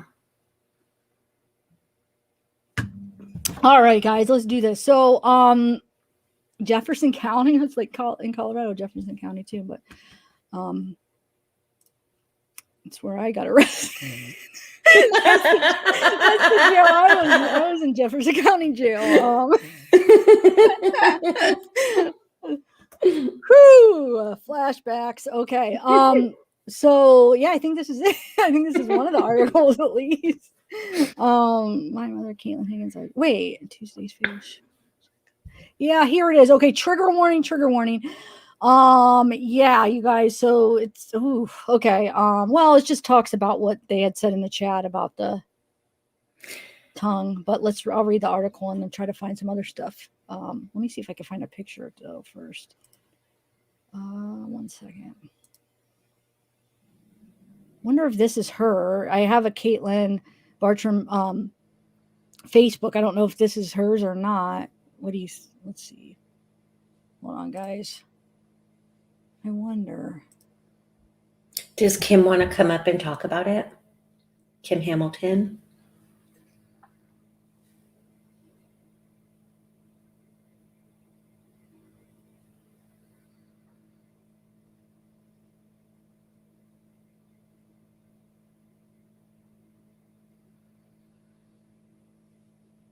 All right, so yeah, let's do this here. I have a picture of her first. Hold on, let me share, and then I'll read the article. Let me take this off the screen. It's okay, Kim. Look, you could put a picture up like I did. You don't even need to be on. Yeah, you can just do audio. Most people actually do audio when they come up, so you don't have to be on if you don't want. Okay, so here is the picture of her. So she's the one that tried to cut the tongue out. Is that what it was? She's so young. I think this would be her, but this isn't. No, that can't, because wasn't it a 10-year-old that she did it to? Because does that say she's 23? I don't know. See, here's the article I just found real quick. But There's probably that's better articles. Wait, not that, but this was the Facebook that I think it is the same girl on this Facebook, isn't it? that looks like the same person. Yeah. Okay, So I so wonder she if has a that's kid. her kid. Is that who she? Let me see here. Let's read the article first so we can Okay. kind of understand. I think. So trigger. Wait, why do I have this? Hold on one second. Wow, who is this one? Oh, it's Kate. Wait a minute, you guys. Oh, is her name Caitlin Higgins too? Why does this article say Caitlin Higgins? Why am I confused? Maybe she has like a marriage name or something. So I know, but where did the Bartram come from? I don't know. Kim says that's her. So yeah. Wait, the Higgins one is her too? No, I think the one you showed. No, I know, but the article says Higgins about the cutting the tongue out. I don't know. Let me just read it. Now I'm starting to get really confused. See, look, Mother Caitlin Higgins, ID'd as suspect in Tuesday fatal shooting of young son, cut tongue out, put body in car. Oh my gosh. Trunk. Caitlin Renee Higgins of Kentucky has been identified as a suspect arrested Tuesday night in the murder of her 10-year-old son in Jefferson County. Higgins, 28, was arrested after the body of her young son was found in the trunk of her vehicle Tuesday night. So not a few days ago. Mm-hmm. So according to reports, police responded to a call of a woman with a gun in the 1200 block of Algonquin Parkway in Louisville around. I just want to know, is that her in the picture real quick though? That's what Kim says. Kim says, I think Bartram name is her Facebook name, but that's her. Okay, as long as, okay. Okay, so at 8:45 Tuesday, when they arrived, police found blood evidence on the porch area of the home. At some point, police found Higgins' son wrapped in a blanket in the truck of her vehicle. The boy was deceased of gunshot injuries. Higgins later admitted to police that she had fatally shot the boy and placed his body in the car trunk after attempting to cut his tongue out. But why was she? I don't understand. Why was she attempting to cut his tongue out? Police arrested Higgins at the scene and charged her with murder and tampering with physical evidence. Well, I mean, what? Quick facts. Jefferson County is a county located in the north central portion of U.S. Commonwealth, Kentucky. Okay, so... Oh, my gosh. What the heck? So let's see here. So it was her son. Wait, let me look this again, because that's probably him in the picture then, right? Mm-hmm. Oh, my gosh. Let's see. It's horrible. That's horrible. Wow.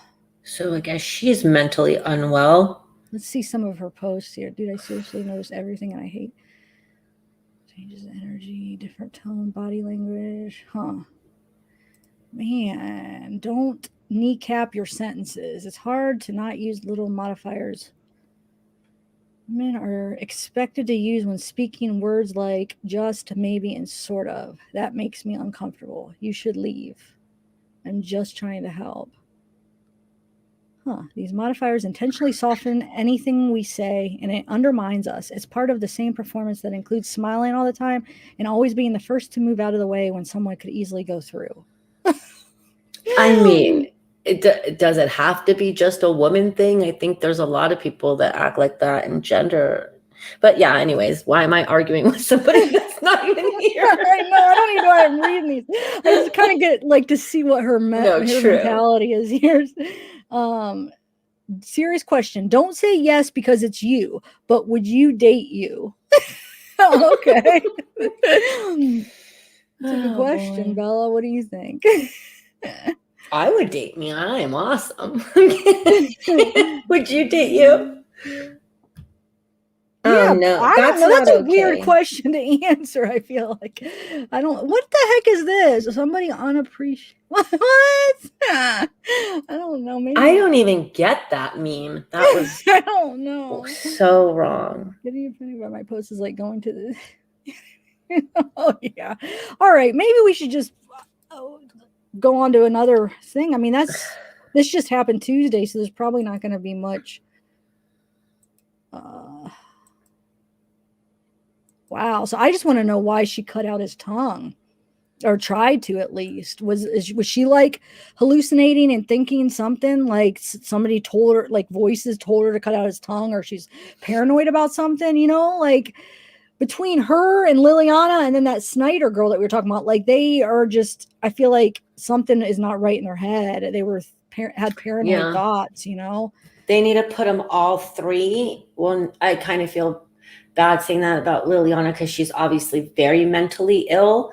But until we know that this chick is very mentally ill, they need to put them in a cage together and let them fight for nuggets of food. Like, I don't know. They don't even deserve, they don't deserve to even be on this planet. Like, it's really irritating. Look at that cute kid. He's so cute. He's got the cutest little dimples too. Look. Oh, he is adorable. Oh my gosh, he's such a cute kid.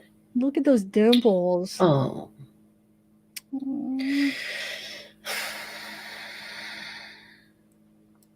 What a cutie. Wow, they look alike. Yeah. Not good.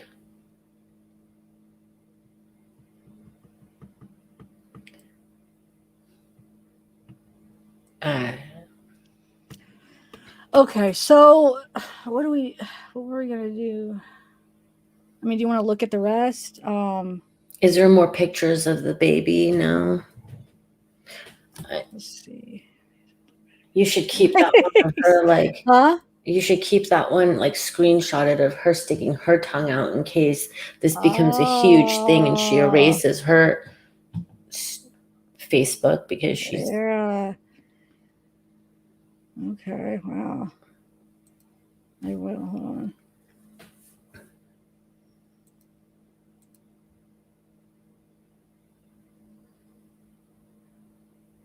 What?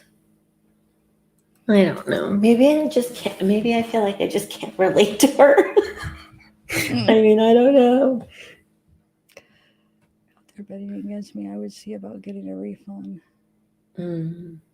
They're saying, sister says it could be drugs, hallucinations, delusions. Yeah. Misbehave says she looks like she wanted a party, not be a mom. Kind of Casey Anthony-ish, huh? Like the whole trunk thing and the whole. Oh yeah, I didn't even think about it like that. Yeah, kind of. See, Casey Anthony, like that set a bad precedent.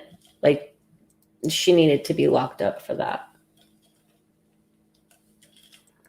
Yeah, definitely she did. Or she needed to be, she shouldn't be allowed to have any kids. I hope she doesn't in her life. She shouldn't be able to have any more kids. Well, how old is she now? How old is she? I hope she does not ever have any kids anymore. Like she doesn't, I forget. Oh, wasn't it Carla Homolka?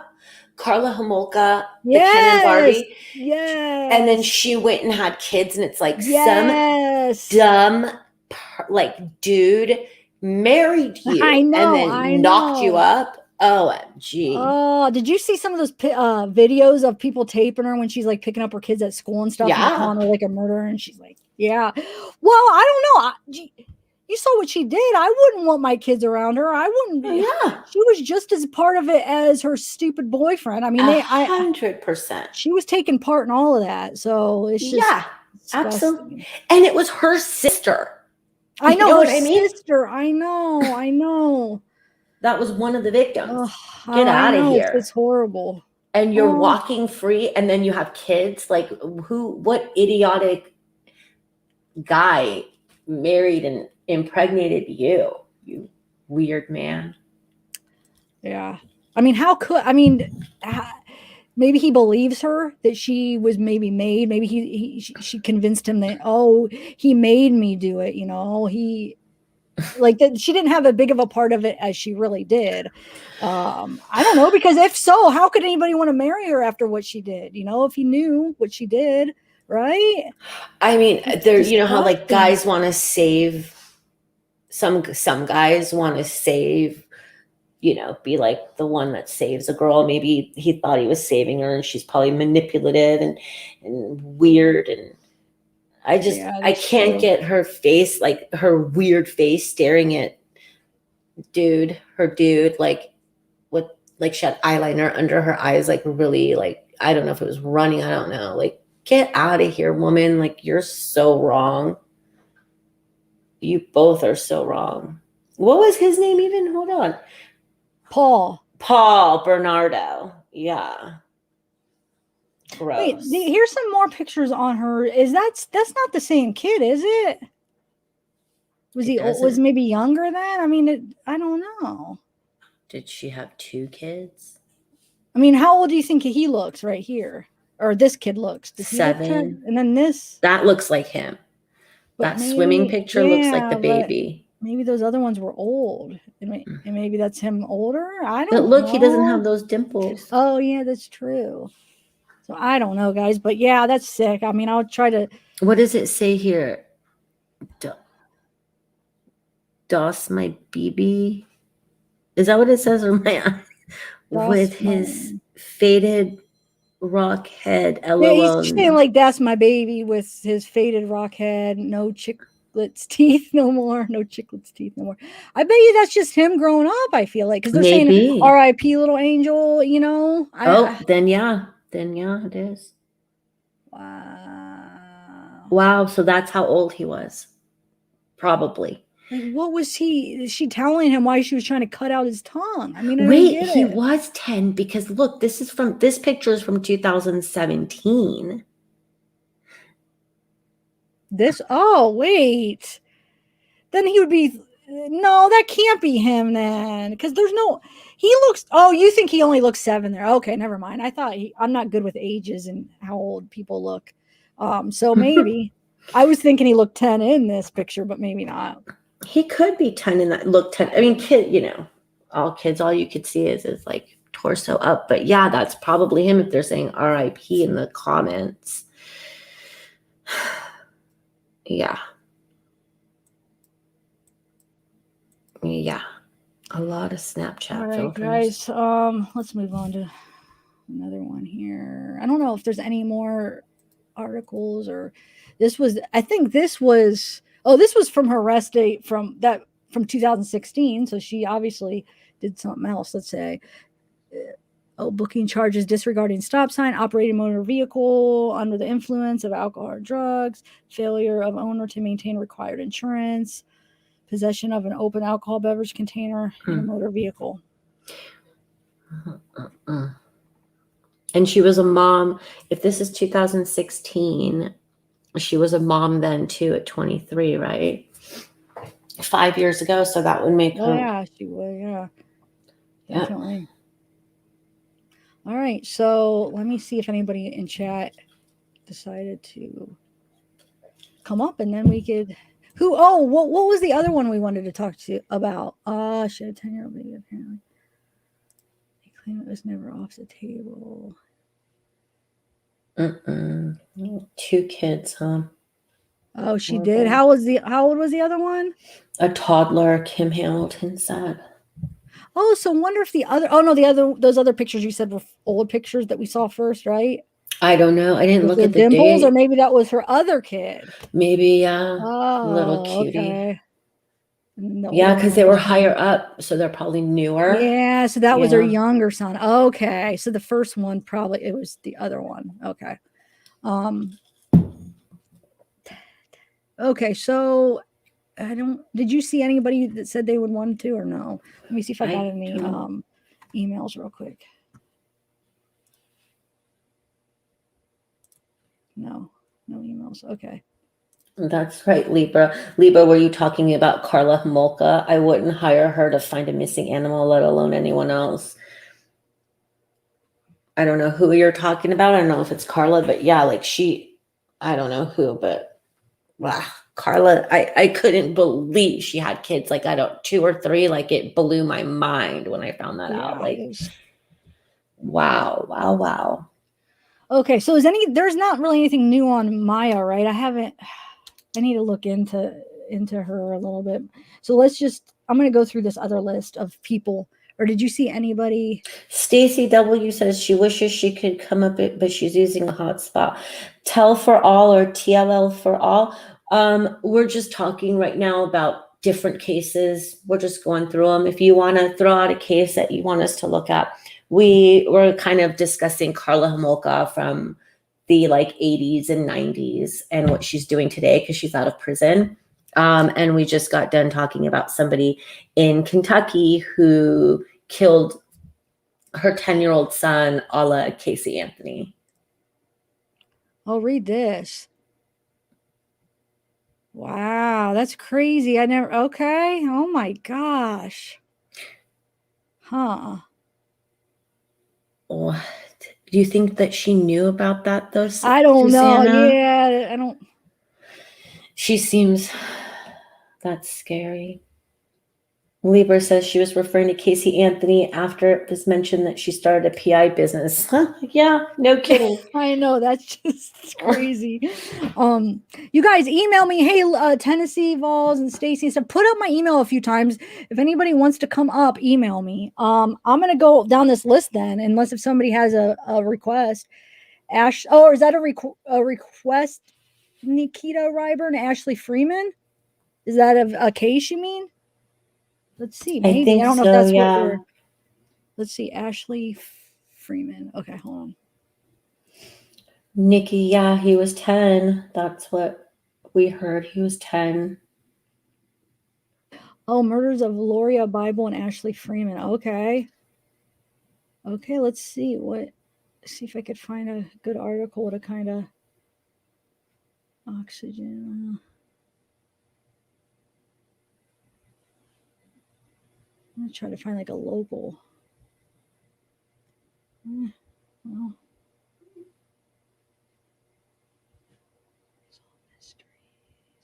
Hold on one second. I'm looking in. This kind of.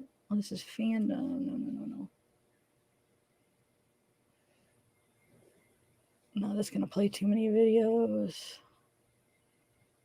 Oh, maybe. Heavenly, it does sound satanic, but knowing her, it was probably something like you were talking, too much, and I could like she has a lot of opinions on her Facebook that the last woman we spoke about, so it was probably something like that, like some little insult that she took too far because she was probably high or who knows. Poor babies. I'll read this about this case you guys just recommended. K-Claw, what? Oh, sorry. What is up? Hey, nice to see you.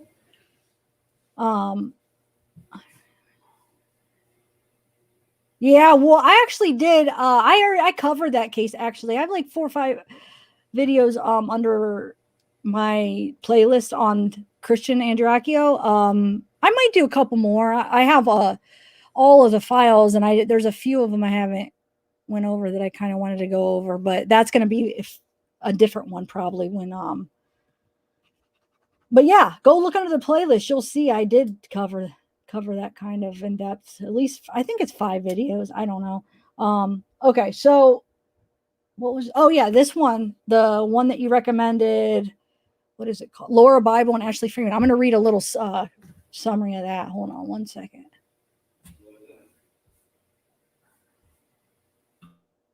Okay, one second. Is it a newer case? Well, we'll see. I don't really know, to be honest. Oh, wait. Hold on. I got to share it a different way because I want to make sure that it's not sharing the audio. Hold on, guys.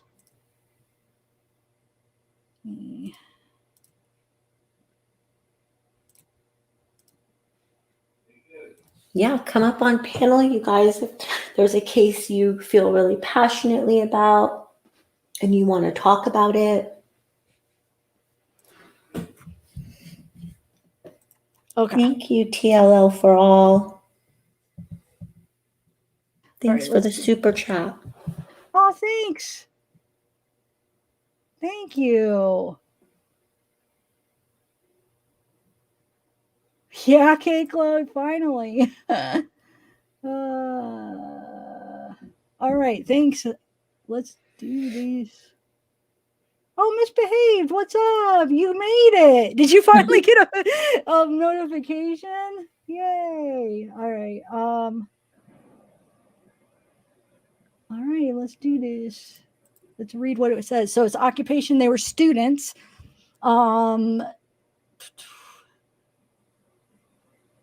So Laura, Ashley in a relationship with Jeremy Hurst. Were they both?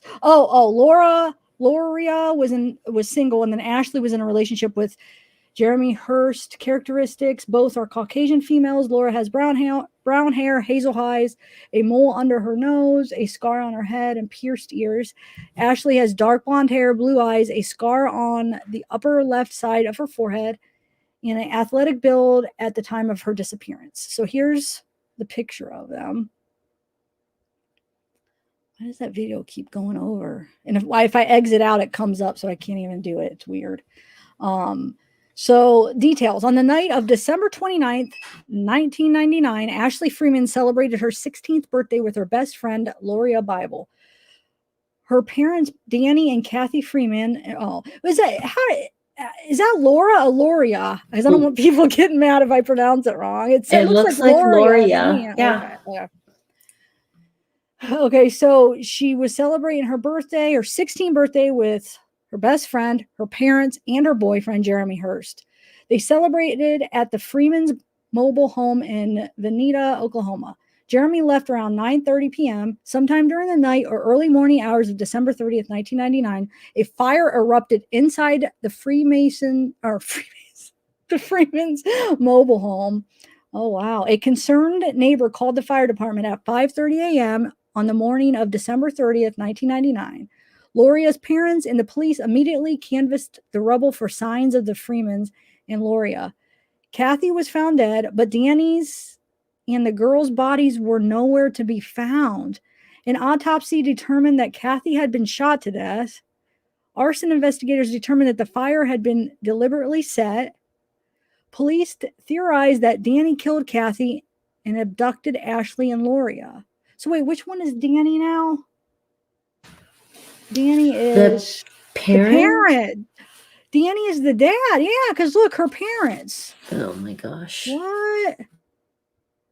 Best friend Laura. So it was Ashley's dad. Okay. Police theorized that Danny killed Kathy and abducted Ashley and Loria. The next day, Loria's parents went to the rubble, hoping to find a clue. After just 5 minutes, they were shocked to discover something that investigators had missed. Another body burned almost beyond recognition. It was identified as Danny's. What? He had also been shot to death at close range with the shotgun. So I guess it wasn't him, right? So they theorized it. And now they're probably like, what? I don't know. Ashley and Loria's bodies weren't among Danny's, nor were they anywhere in the vicinity. However, another search of the property turned up an important clue: Loria's purse, which was left behind with her driver's license and $200 inside. Let me see something. So it was only next to her. This suggested that the girls might have been abducted. It also led police to rule out robbery as a motive since the money was left behind. There was no suspects in the case, but 3 months before his death, Danny had told his brother, Dwayne Vansell, that should anything happen to him, to look into the Craig County Sheriff's Department. The alleged feud between the department and the Freemans began when Danny's son, Shane, was shot and killed by a deputy after he stole a truck and a neighbor's gun. Oh, thanks for the super chat, Rita. Thank you, Rita. Murder showing a couple looking for a home. They found her. Thank you, TLL, for all. Again, that's really sweet for that super chat too. So let me write that down so if we could cover that little. Is it Lindsay Buziak?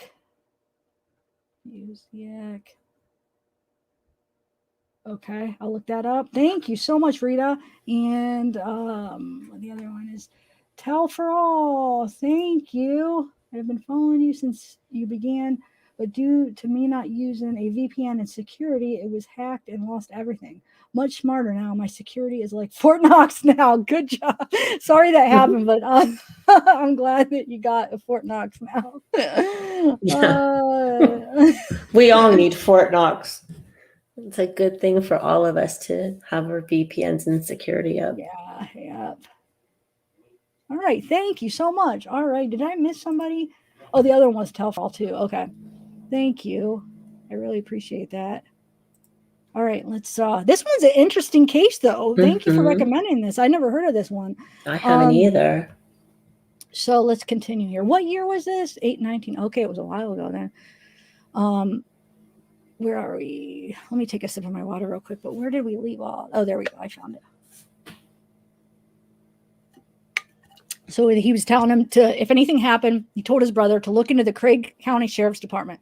The alleged feud between the department and the Freemasons began when Danny's son, Shane, was shot and killed by a deputy after he stole a truck and a neighbor's gun. Although the shooting was ruled justifiable, Danny was planning to file a wrongful death lawsuit against the department just before the tragic fire. Man, see? The sheriff's deputies volunteered to remove themselves from the investigation and turn the matter over to the Oklahoma State Bureau of Investigation. They cooperated and passed polygraph tests. But who did? The Oklahoma State Bureau of Investigation? They passed it. They probably know all the tricks. The sheriff's department, right? The sheriff's department, whatever. But they probably know, maybe. I don't know. The sheriff's office was later ruled out as being involved in the case. So they were ruled out. Another theory speculated that Danny was a small-time drug trafficker. According to an informant, he had met with two unidentified men 2 weeks before the murders. One was apparently not welcome there. However, that theory did not fit well with the girl's disappearance. It would seem unlikely that the killers would abduct them and not just kill them at the scene. Others believed Ashley killed her parents because of friction between her and Danny. Wait. Okay. But authorities believe that the girls couldn't have hidden out for long if that theory was to be believed. Loria's family also does not believe that either girl would be capable of murder. No trace of Loria or Ashley has ever been found. There is a $50,000 reward offered in the case. So suspects, the Freemans have an outstanding feud with the Craig County Sheriff's Department over their son, Shane, who had been shot and killed by the deputy after the theft of a neighbor's truck and rifle. A judge later ruled the shooting as justifiable. An informant suggested that the murders and abduction were drug-related. Jeremy Hurst was not a suspect in the disappearance of the girls. Well, wait, whatever happened to him? He just wasn't at the party, right? Or did I miss what happened to him? I thought he was at the party. I mean, they were celebrating their best friend, their 16th birthday. I forget what they said happened. Do you remember? Like why he just was? He would be the most suspicious. You would think he was there and he didn't die, right? Bella, are you still there? I think I lost Bella. I was wondering why she wasn't responding. Like, okay. Maybe she had to go do something, or maybe she accidentally put it on mute because it's a new mic. Maybe she doesn't realize it's on mute. But okay. So yeah, that's weird. If he was there and then he didn't die. So extra notes: this case first aired on July 3rd, 2001. It was also profiled on America's Most Wanted, Vanished with Beth Holloway, Disappeared, and Cold Case Files, and documented on the HLN program. Wow, I'm gonna have to check some of those programs out. So this is Warren Welch. Okay, results. Unresolved, a death row inmate, Jeremy Jones, confessed to killing Danny and Kathy. What? He also claimed he took the girls to Kansas where he shot them and threw their bodies into... There we go. There you are. I was wondering where you went. There you are. What happened? Why can't I hear you? Do you have the... I have to go back in. Hold on. Okay. And rest, where am I at? So yeah, he said he threw the bodies into an abandoned mine. Search of the mine, however, turned up nothing. He then recanted the story. An arrest report showed that he was arrested at 4 a.m. on the morning of the fire. More.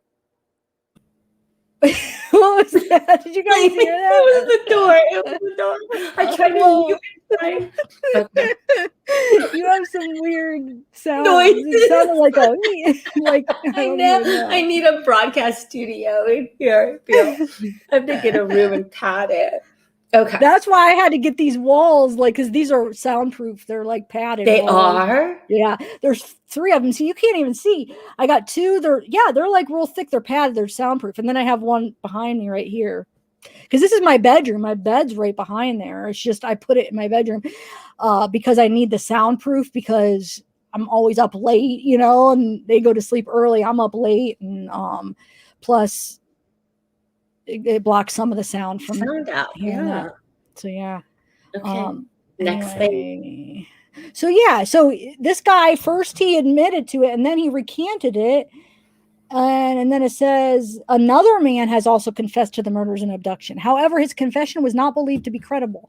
Ashley was declared legally dead in 2010.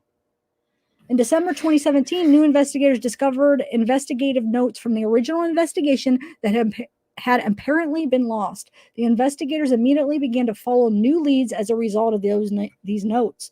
On April 23rd, 2018, it was announced that an arrest had been made in the case. Ronnie Dean Busick was arrested and charged with the murders of Loria, Ashley, Danny, and Kathy. He was also charged with the girls' abduction and arson of the Freeman's mobile home. 2 other suspects, Warren Philip Welch and David Pennington, were also identified as being involved in the case. However, they died before they could be arrested. Investigators believe that Welch was the mastermind behind the crime and that Pennington and Busick were his co-conspirators. Okay, so what was the point of it? Let's see. According to the affidavit released, the 3 men had been suspects from the very beginning. An insurance card was found at the crime scene that belonged to Welch's girlfriend at the time. Another girlfriend of his stated that he, Pennington, and Busick were involved in drugs, and had admitted to killing the Freemans because they owed them drug money. But why didn't they take the $200 out of her purse? Right. They also indicated that they set fire to the Freeman's mobile home, abducted the girls, and killed them in another location. Welch's girlfriend also told police that he had seen Polaroid photographs of the girl, which he had kept in a soft leather briefcase.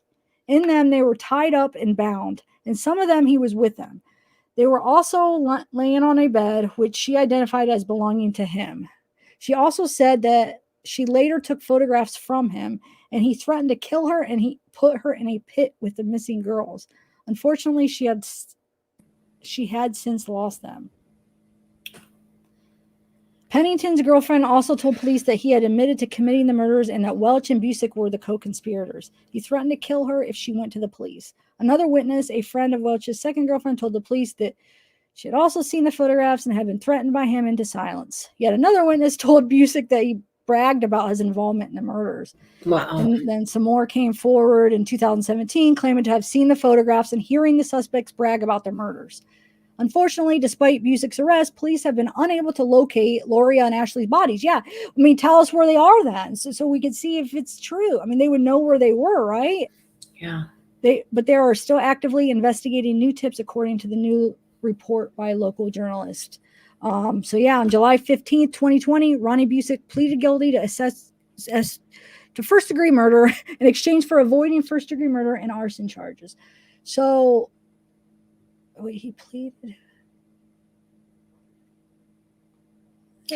Does Nikita want to come up to talk about it? She's the one who told us about this case. Does she know? Because she says it happened in her town and that someone was arrested for it. So she probably knows a lot about this case. Yeah. Do you want to? I don't know. Let's hold on. Let's see. Is that what you mean by call-in link? The link to join us? Who asked for it? Nikita. Yeah, Nikita, email me and I'll email the zavgirl proton mail that Tennessee Vols Girls put up, and then I'll be able to email you the invite. Or if any of you guys want to, just email me and I'll look. Yeah. Okay, Heavenly, I'll come back. That is a scary case, and the whole family is basically annihilated, right? Like they're all gone because the mom and dad the dad was found burned, and then But right? I don't understand where the boyfriend was, though. It sounded like he was there, and then where did he go? And remember, Nikita, you could just do audio. It's very simple, right? Bella, were the options. Just don't do the video. Just do the audio option. It's really simple thing to figure out. Just get your headphones because that'll help you hear us. Get headphones and you can just do the audio. If you don't, but you could also not. You could be on and be all animated and fun. TLL for all. Thank you so much for the super chat. You said that your name stands for, what was it? Truth, love, and what? I missed it. It went fast. But that sounds like a really cool name. Good choice. I don't know if it was truth, love, and loyalty for all, but that sounds awesome. Yeah, sister. If we are, yeah. If we were in the same room, if you close your eyes, we are. Oh, thanks, Tell for all. Another one. Wow, thank you. So sweet.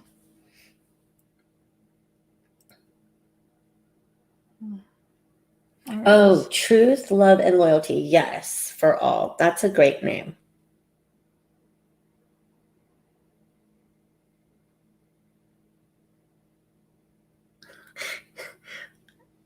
Misbehaved, your hammer.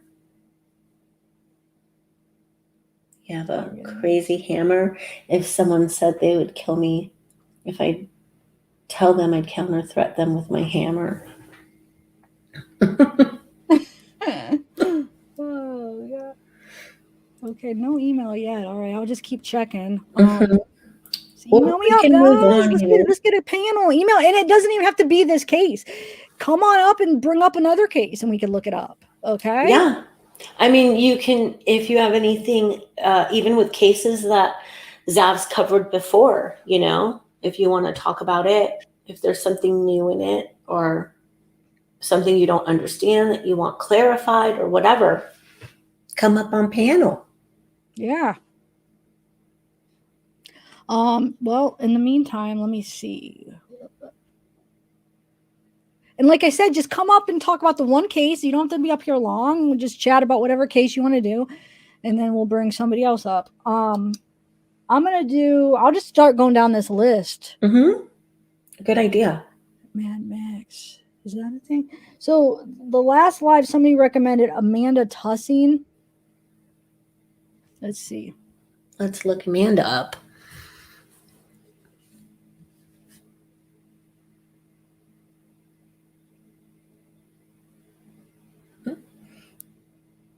Misbehave says, I feel I do more damage with a hammer. If I shoot it, it probably ricochet and shoot me.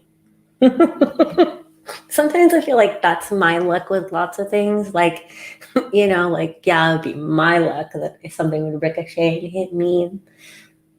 I don't know. Whenever I go like to a Target, okay, sorry guys, but you know, like like Target practice, sometimes there's like, they have a robber. So I always get that one. And I swear I'm shooting for his head, but it always ends up getting him in the privates. And so I'm like, okay, whatever. Like my aim is that off so it's not a good thing. Are you sure maybe it's actually on? Well, that's what I keep telling everybody. I'm like, you never know. You don't want to mess with me when I have a gun. Oh, geez. Yeah, man. Okay, so let's do Amanda Tussing while we're waiting. Yes. Zoom into this.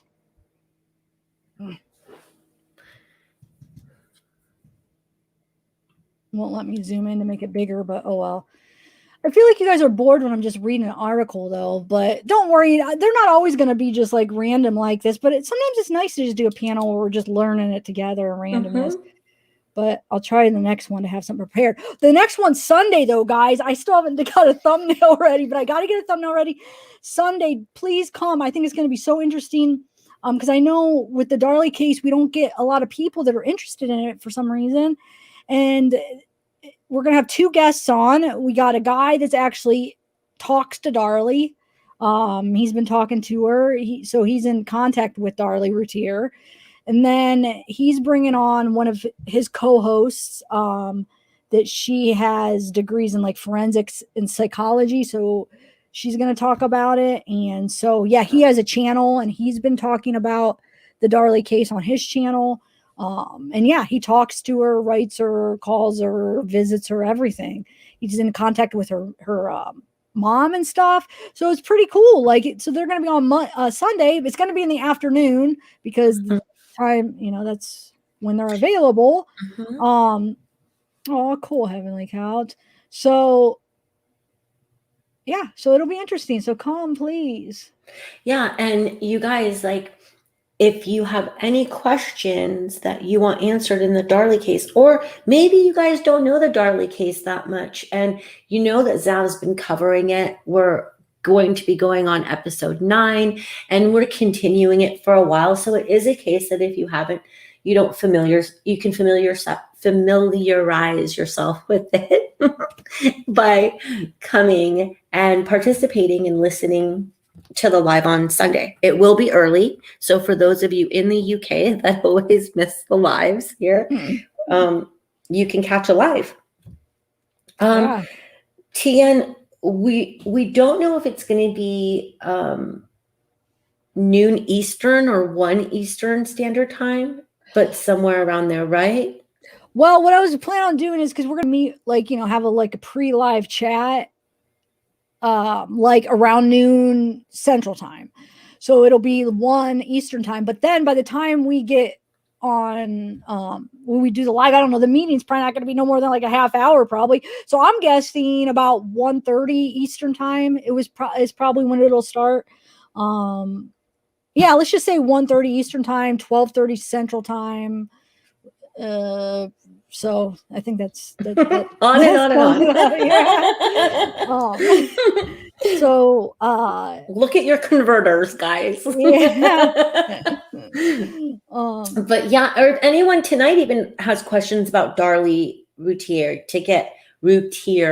in order to get prepared for Sunday. If you want to come up on panel and ask questions or want to tell us stuff that we don't know, that would be really awesome too, because we're really invested in that case.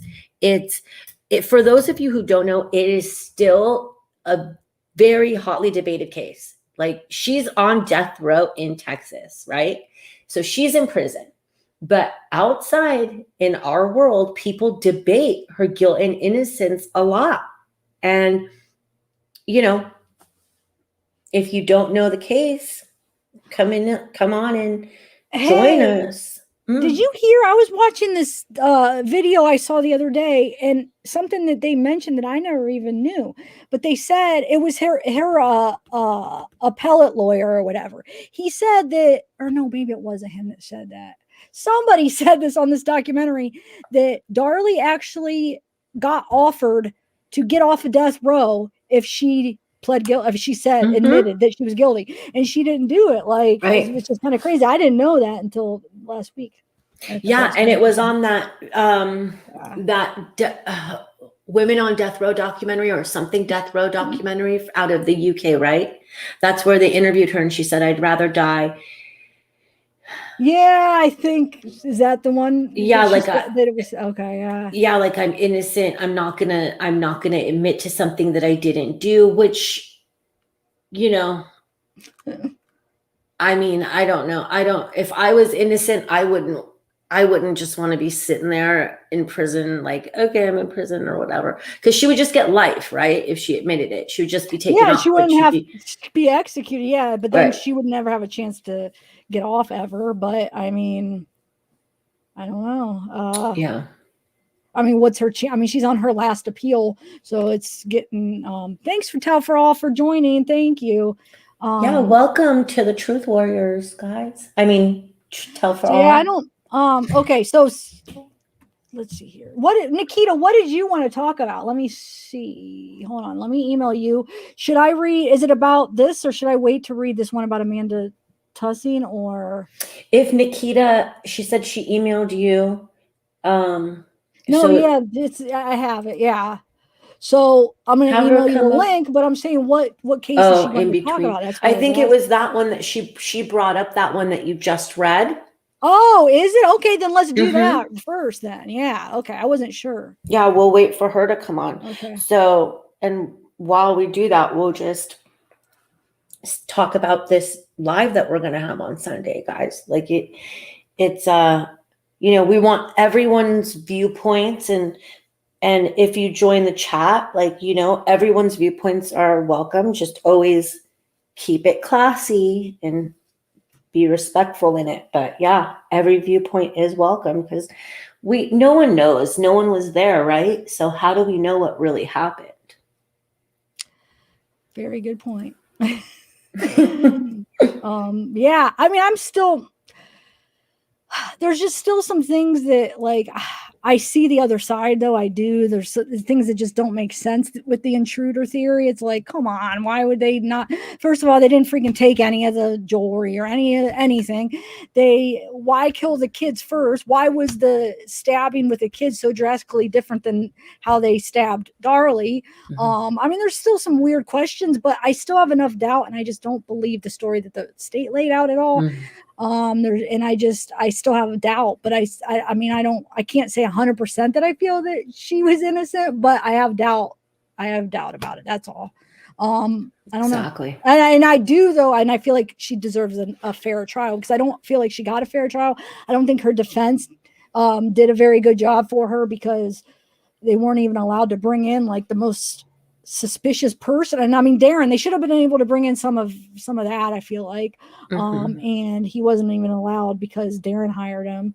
And I don't know. I just feel like she needs a new trial, and then we'll see what happens with that, because the defense, like, they didn't bring in very good, like, experts to, I don't know. I don't feel like they did a very good job of defending her. I really don't.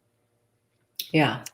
And we just read a little bit about, the last time we were on, when we did our live just a couple of days ago, and we were doing transcripts, we were doing James Cron, who was a consultant investigator who was brought in because Rolette's kind of small, and he's a big shot. He was brought in to assess the scene. And when the defense, so far, we're not done with his testimony, but so far the defense has been very easy on him.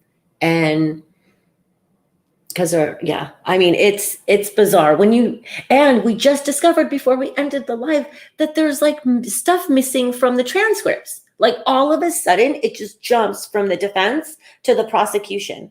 And there is like because every time they change, the flow is there, the court flow is there. And this time it's just like, boom, all of a sudden the prosecution's back up and the defense had not passed the witness. So obviously there are things missing from the transcript.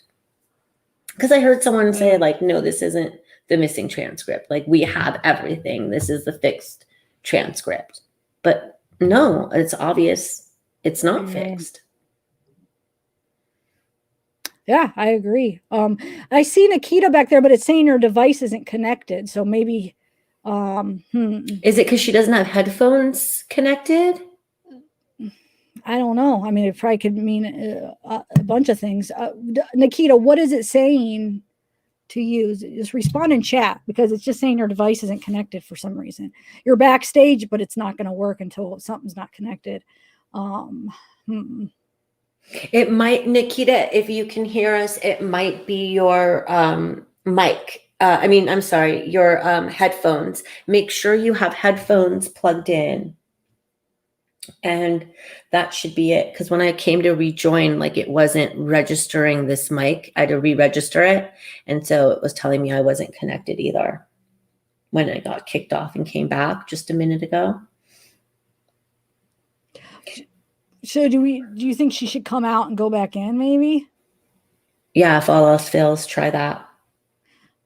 I wish I could hear what's going on with her, so I know. So go to your, are you on a laptop or a phone? Because that makes a huge difference, because on your phone, you don't have those options to, like, share your screen or go to the settings, I don't think, right? if you're just on your phone. So she left. So hopefully she's coming back.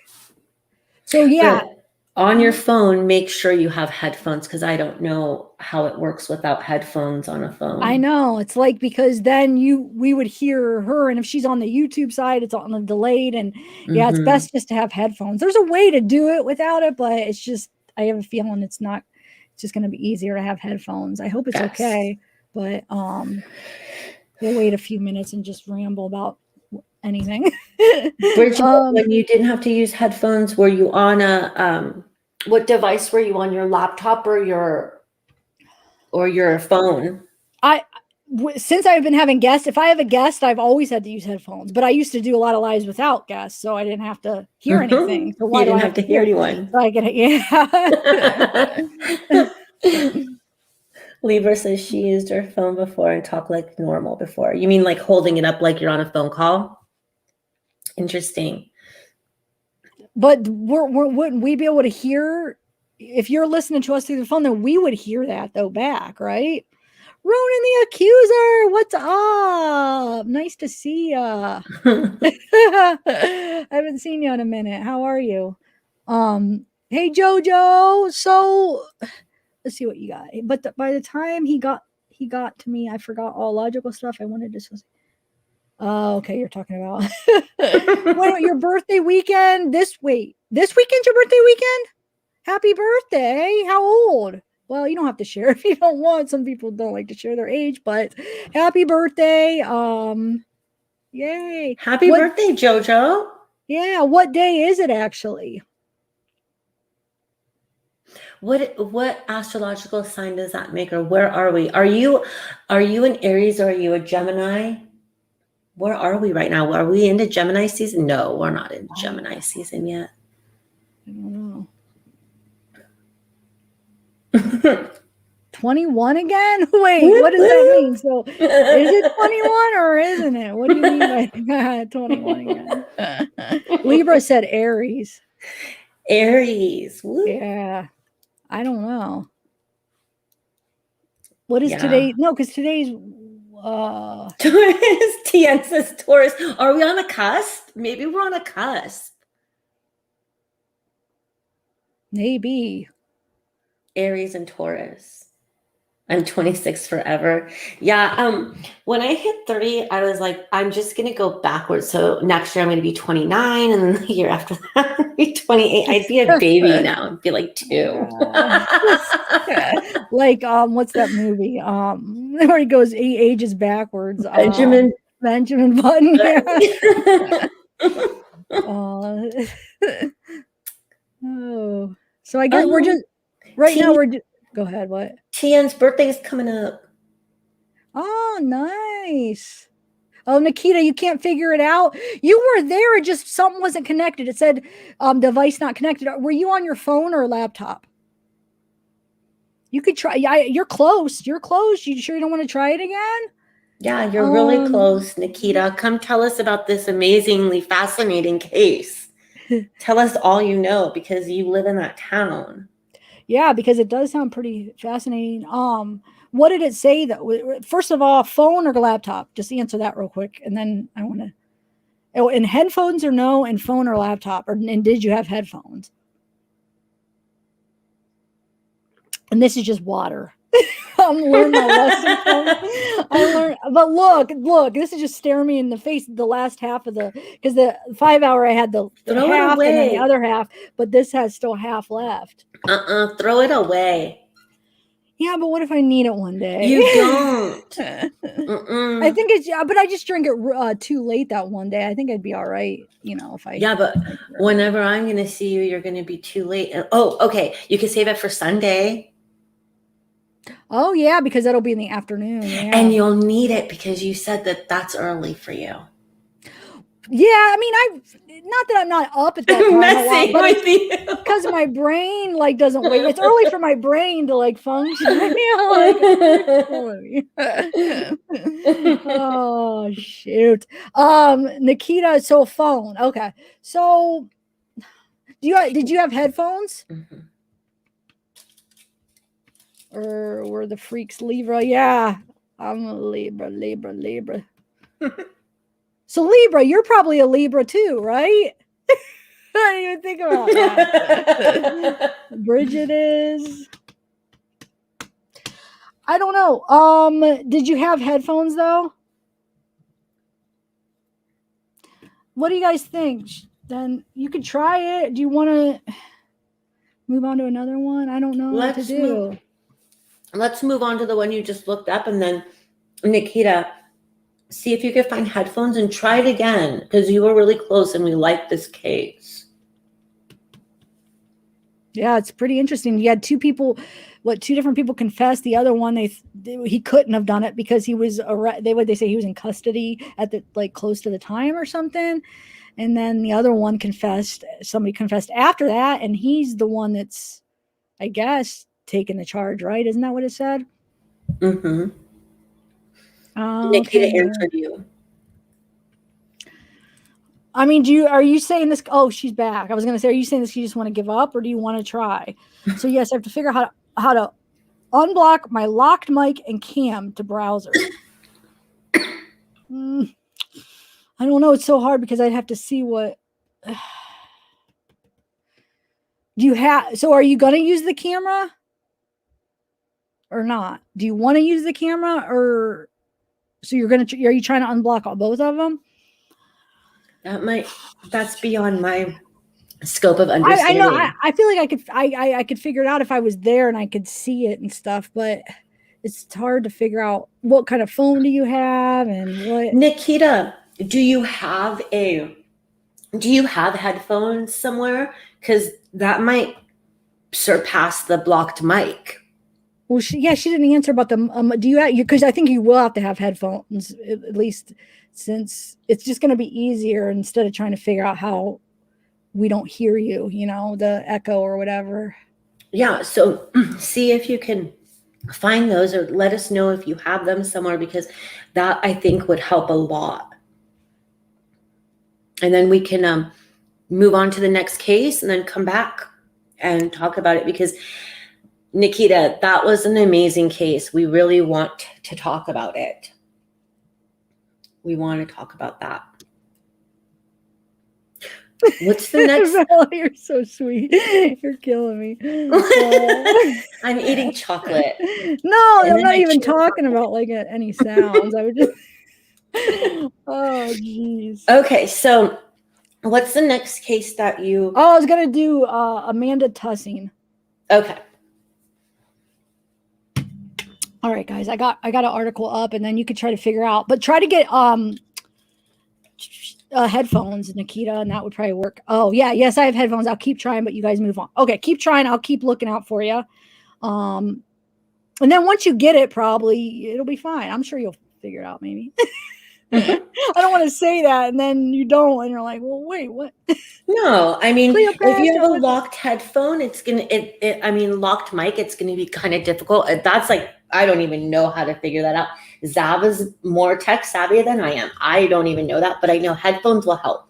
And Cleopatra, what do you want to talk about? You're welcome to come up if there's a case that you want to talk about, or we would love to have you on. And a lot of people get freaked out because they don't want to be on video. You're more than welcome to be on video, but you don't have to. Audio, they give you an option with the audio. It's very easy to follow. If you want both, you can. If not, you just don't activate the cam. I mean, don't you stop the cam and just do the mic or whatever. So it's up to you. Email me and I'll check my email, and I can send you a link if you want. Libras, drop the link. Oh, after the email. Yes. So behind. Okay. The Girl Scout. Is that Scout? The Girl Scout murders in Oklahoma. I haven't heard about that. Have you heard about that, Zav? Is that the one we were going to do, you mean? Or no, Cleopatra says that that's what she wants to talk about. Oh, you mean are you going to come up and talk about it? Oh, my goodness. Oh, sweet pea. I'm October 11th. Libra. Nice. Look at all these Libras in chat, guys. Oh, tell for all. Yeah. I'm a Libra rising. Can I fit in? No, you're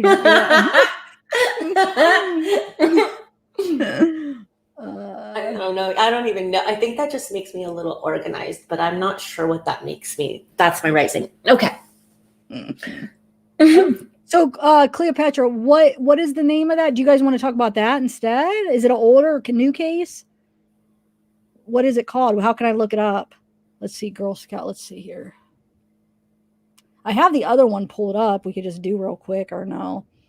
Or Yeah, let's do it really quick. Yeah, and then we'll go.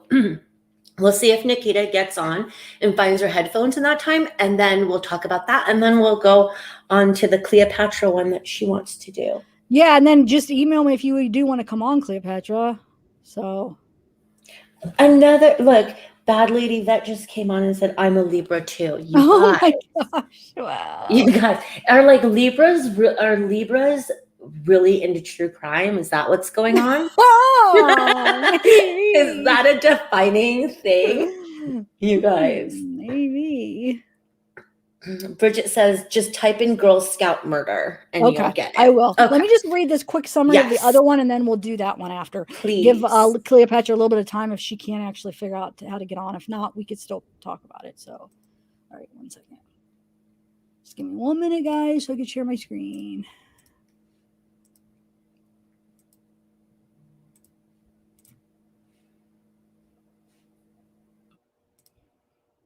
All right.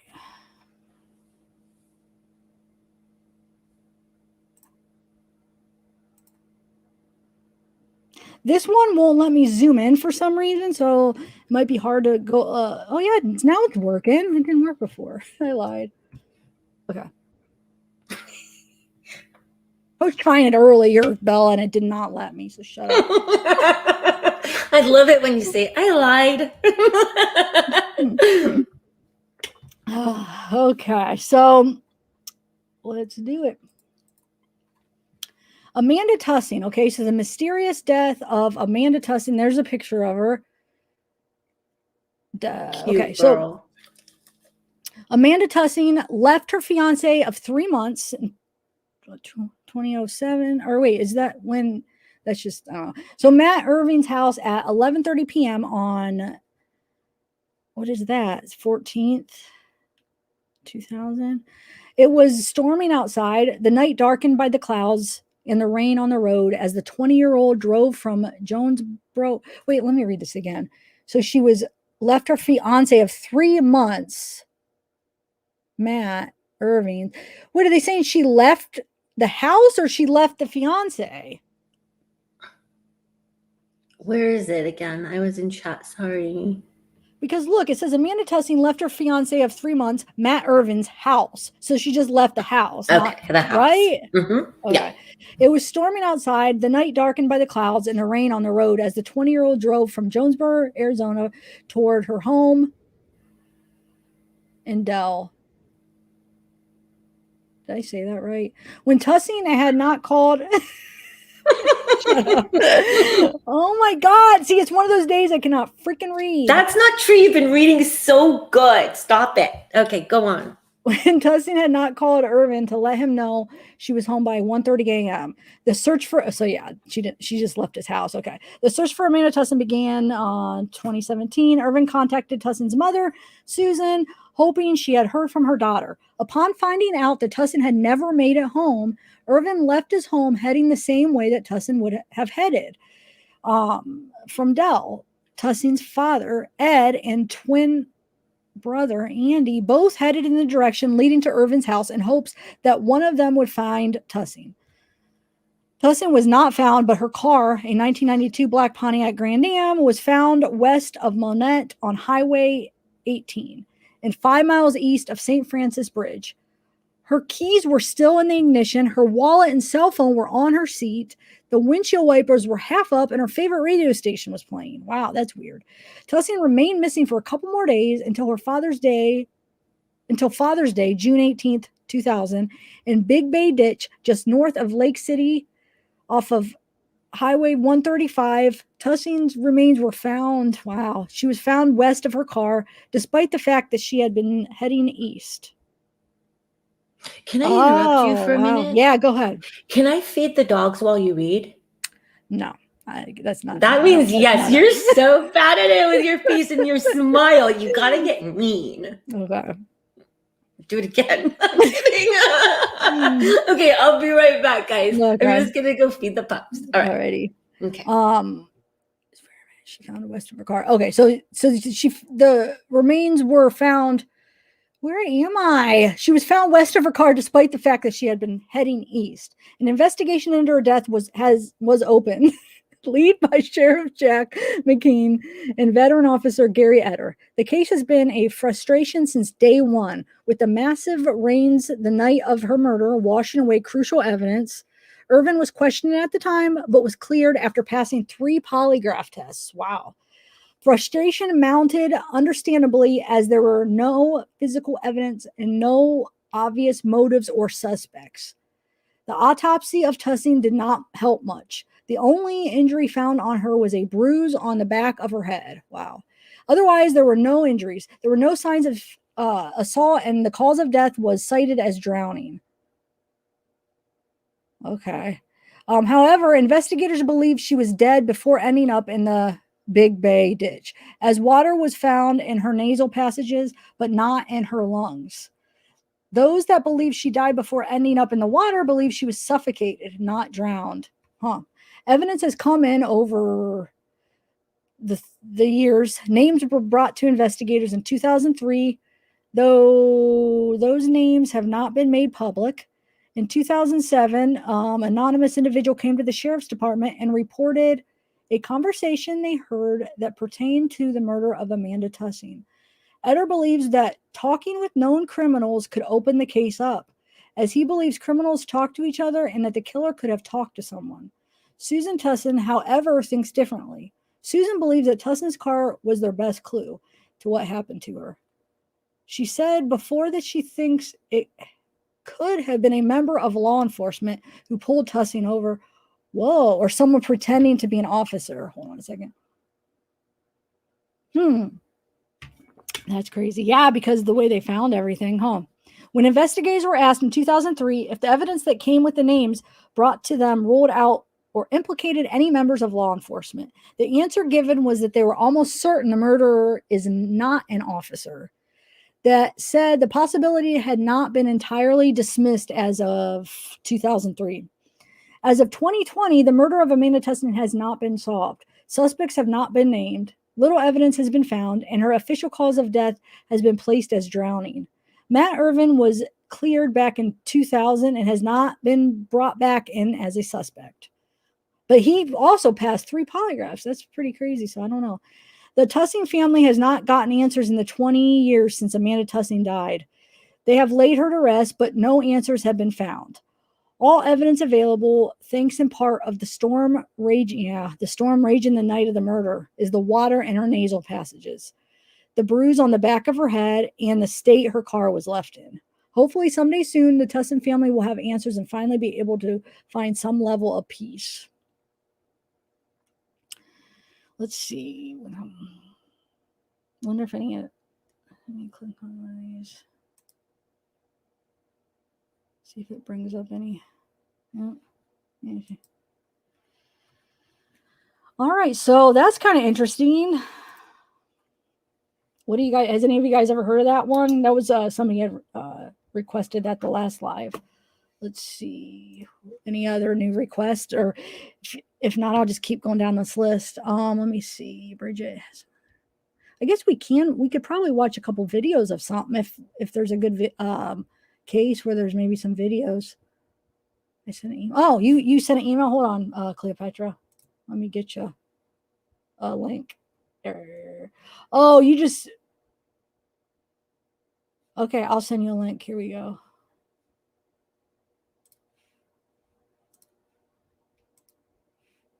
And we could.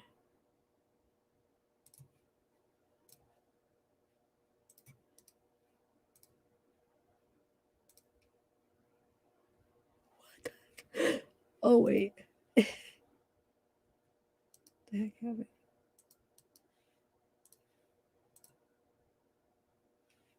Okay, so I sent you a link, Cleopatra. Oh, Libra. Okay, another one. Okay. Let's do this Girl Scout one first. I'll wait for Cleopatra, and then we could do.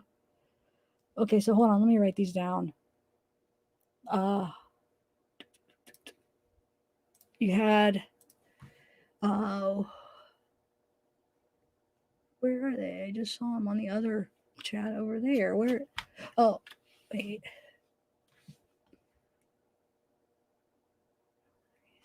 Where did that go? I see that name, but I swear there was.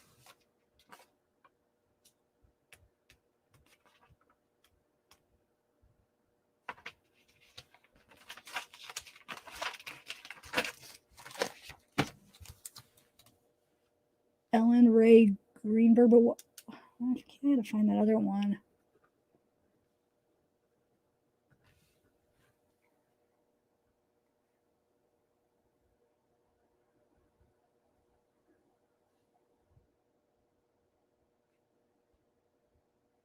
Hold on. Oh, Jessica Chambers. Wait, that one sounds familiar. Oh, that's the one the Kessie one. I wanted to do that one. I have to do that one. I wanted to play that video, but I want to edit that. I got to do that. Get that ready next time. So I can get the video edited and so we could look through it. But that'll be for the next open case discussion.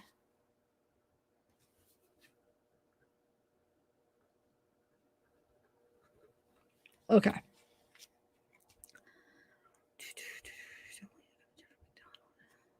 Hey, Karen.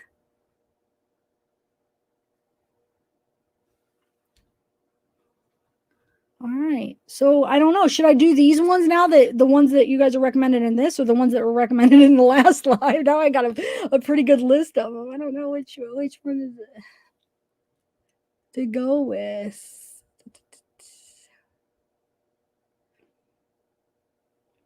Oh, thanks, Ash and Emmy. Please do Jessica Peer. Okay, let's see. I know when Cleopatra comes up, we're going to do the Girl Scout one, but we could do that after Jessica Chambers or Paris Bennett. Okay, let me see. I know I looked into Jessica Chambers before because I remember.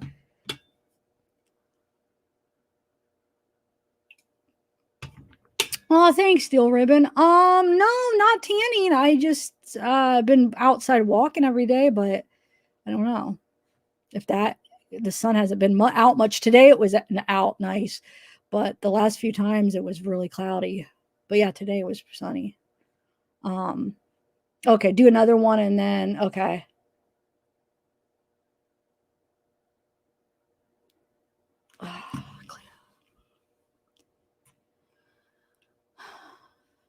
So I'm gonna do the Jessica Chambers then, since yeah, let me bring up that.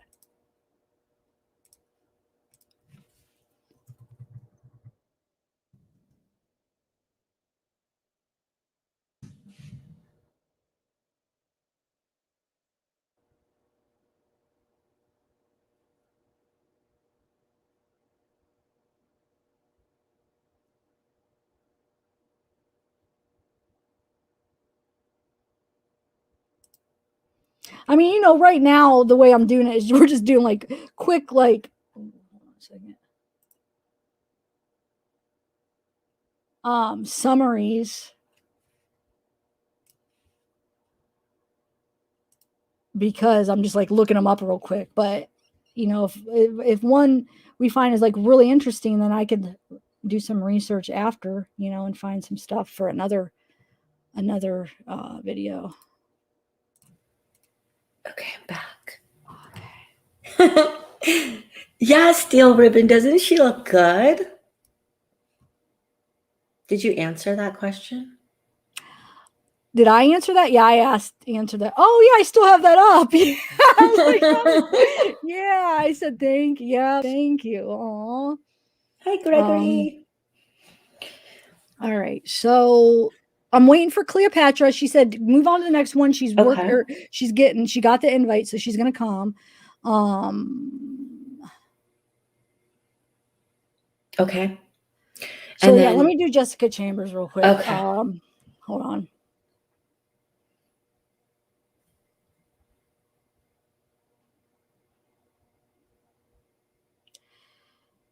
Let's see if this is a good one. Well, see, I'm trying to just do one person at a time, guys. So just like one person up at a time, because the more you get, two, Bella, and then just one person extra up at a time, because the more you get, the choppier the streams get. And it just, I don't know. I'd rather keep it smooth. And so I don't know which one to, as far as, hold on a second. Like article, I'm trying to think of which one looks good to kind of read. Hold on one second. One with no music, please. Yeah, but good luck. I didn't share the audio, so hopefully it really will. Well, Yeah. first let me do a picture of her so we know what she looks like, Jessica Chambers, and then I'll read a couple of these articles here. Let's see, Fess. Just want to see which ones. Yeah, that looks. Oh, here's a picture of her. Okay, so let me read this real quick. All right, let's read this. So that's Jessica, and I guess was that the person that did it or something? I don't really remember the story. I know once I read it, it'll probably come back to me, but I guess we'll see who that guy is. It's right? got to be. I remember her name so well, but I do not remember the story. Mm-hmm.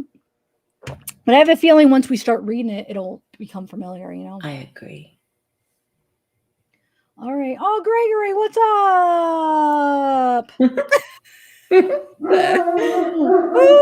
I triggered your doggy. Which doggy is that? He's howling for me. It's Holiday. Oh, Holiday. Holiday. He heard now. How did you hear that, Holiday? The doors are closed. He's saying hi. Ashton, do you think we should show the autopsy pictures? Oh, I have seen this. This was just recently. I have seen the autopsy. That's what somebody had emailed me and linked to that. And that was one of the first things I saw when I was studying this case. I'm pretty sure it's this case. Because hold on, let me just read it and then we'll go. Yeah. Because there's something interesting about it, if I'm remembering right. Hi, Kim. Gregory said his dog's barking too.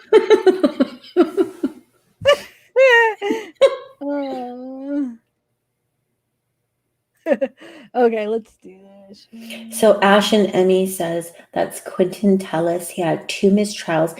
She was burned over 90% of her body. Oh, yes. Wait, we actually read a part of this last time, remember? I think we did.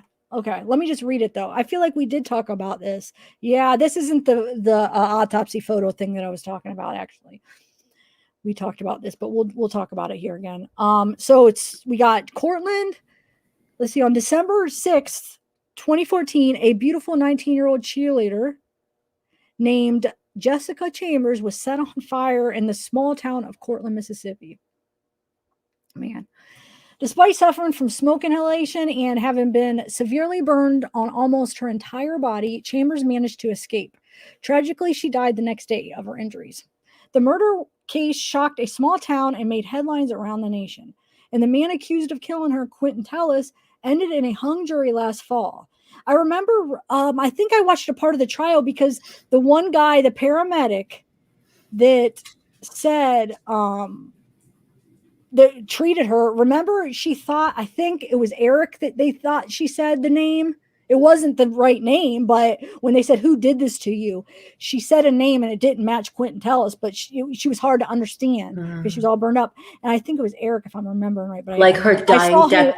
Yeah, well, when they're asking who did this to you, because she was still alive when they found her, and it was the paramedic, and they all made out that they all heard the same name, and I think it was Eric, but I don't know for sure. Maybe it wasn't, but it wasn't Quentin Tellis, but they all heard the same thing. But maybe that's not what she was saying. I don't know. Ash and Emmy says you're right, so that is probably Eric, Ash and Emmy says it was either Eric or Derek.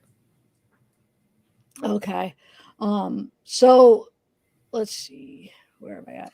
Yeah, I did. I watched some of this trial, just past. I don't think it was current, but I just watched it recently. I was just watching a couple of the testimony. Or did the trial just happen? Maybe it was current. I don't know. Anyway, the murder case shocked a small town and made headlines around the nation. And the man accused of killing her was Quentin Tellis. Yeah, ended in a hung jury last fall. Okay, legal analyst Beth Karras, who worked in the New York District Attorney's Office and appears in the upcoming Oxygen documentary Unspeakable Crime, the killing of Jessica Chambers, spoke to Crime Feed about the case.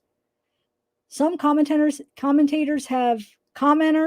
have pointed to Chambers' murder as an example of missing white woman or beautiful dead girl syndrome. Oh, Nikita's backstage. Wait, which one were we talking about with her? Nikita was that one that we did prior to this. That was the sheriff and the whole family that, like, you know, they thought the sheriff's department was with the Freemans. Okay, hold on, Nikita. Let me just finish reading this real quick. It's not that long. Beautiful dead girl syndrome. That is the idea that attractive white females victims in general tend to get more attention from the public and from the media. But Karas said that for her, the murder is most memorable due to the horrific nature of the crime. It was a terrible crime. I don't know if I had ever covered a case where a person was burned alive, Karas told Crime Feed. By all accounts, Chambers suffered an agonizing death. Firefighters responding to a report of a torched car saw her walking toward them, wearing only her underwear, and critically burned over 93% of her body. Oh my God, can you imagine? Oh my God. Poor girl.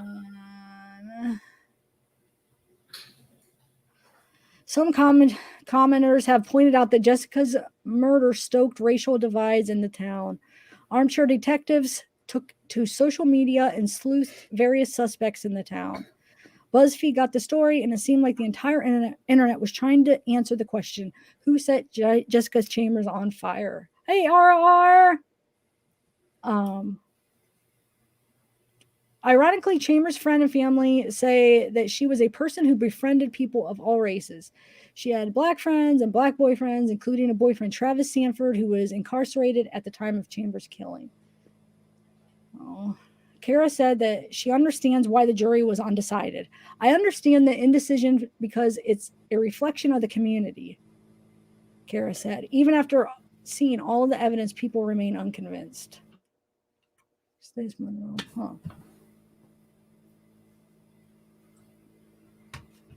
Talis is a suspect in a second killing, the torture and murder of Meng Chen Cao, an international graduate student at the University of Louisiana in Monroe. Wow. So what the heck? That's the guy that, man.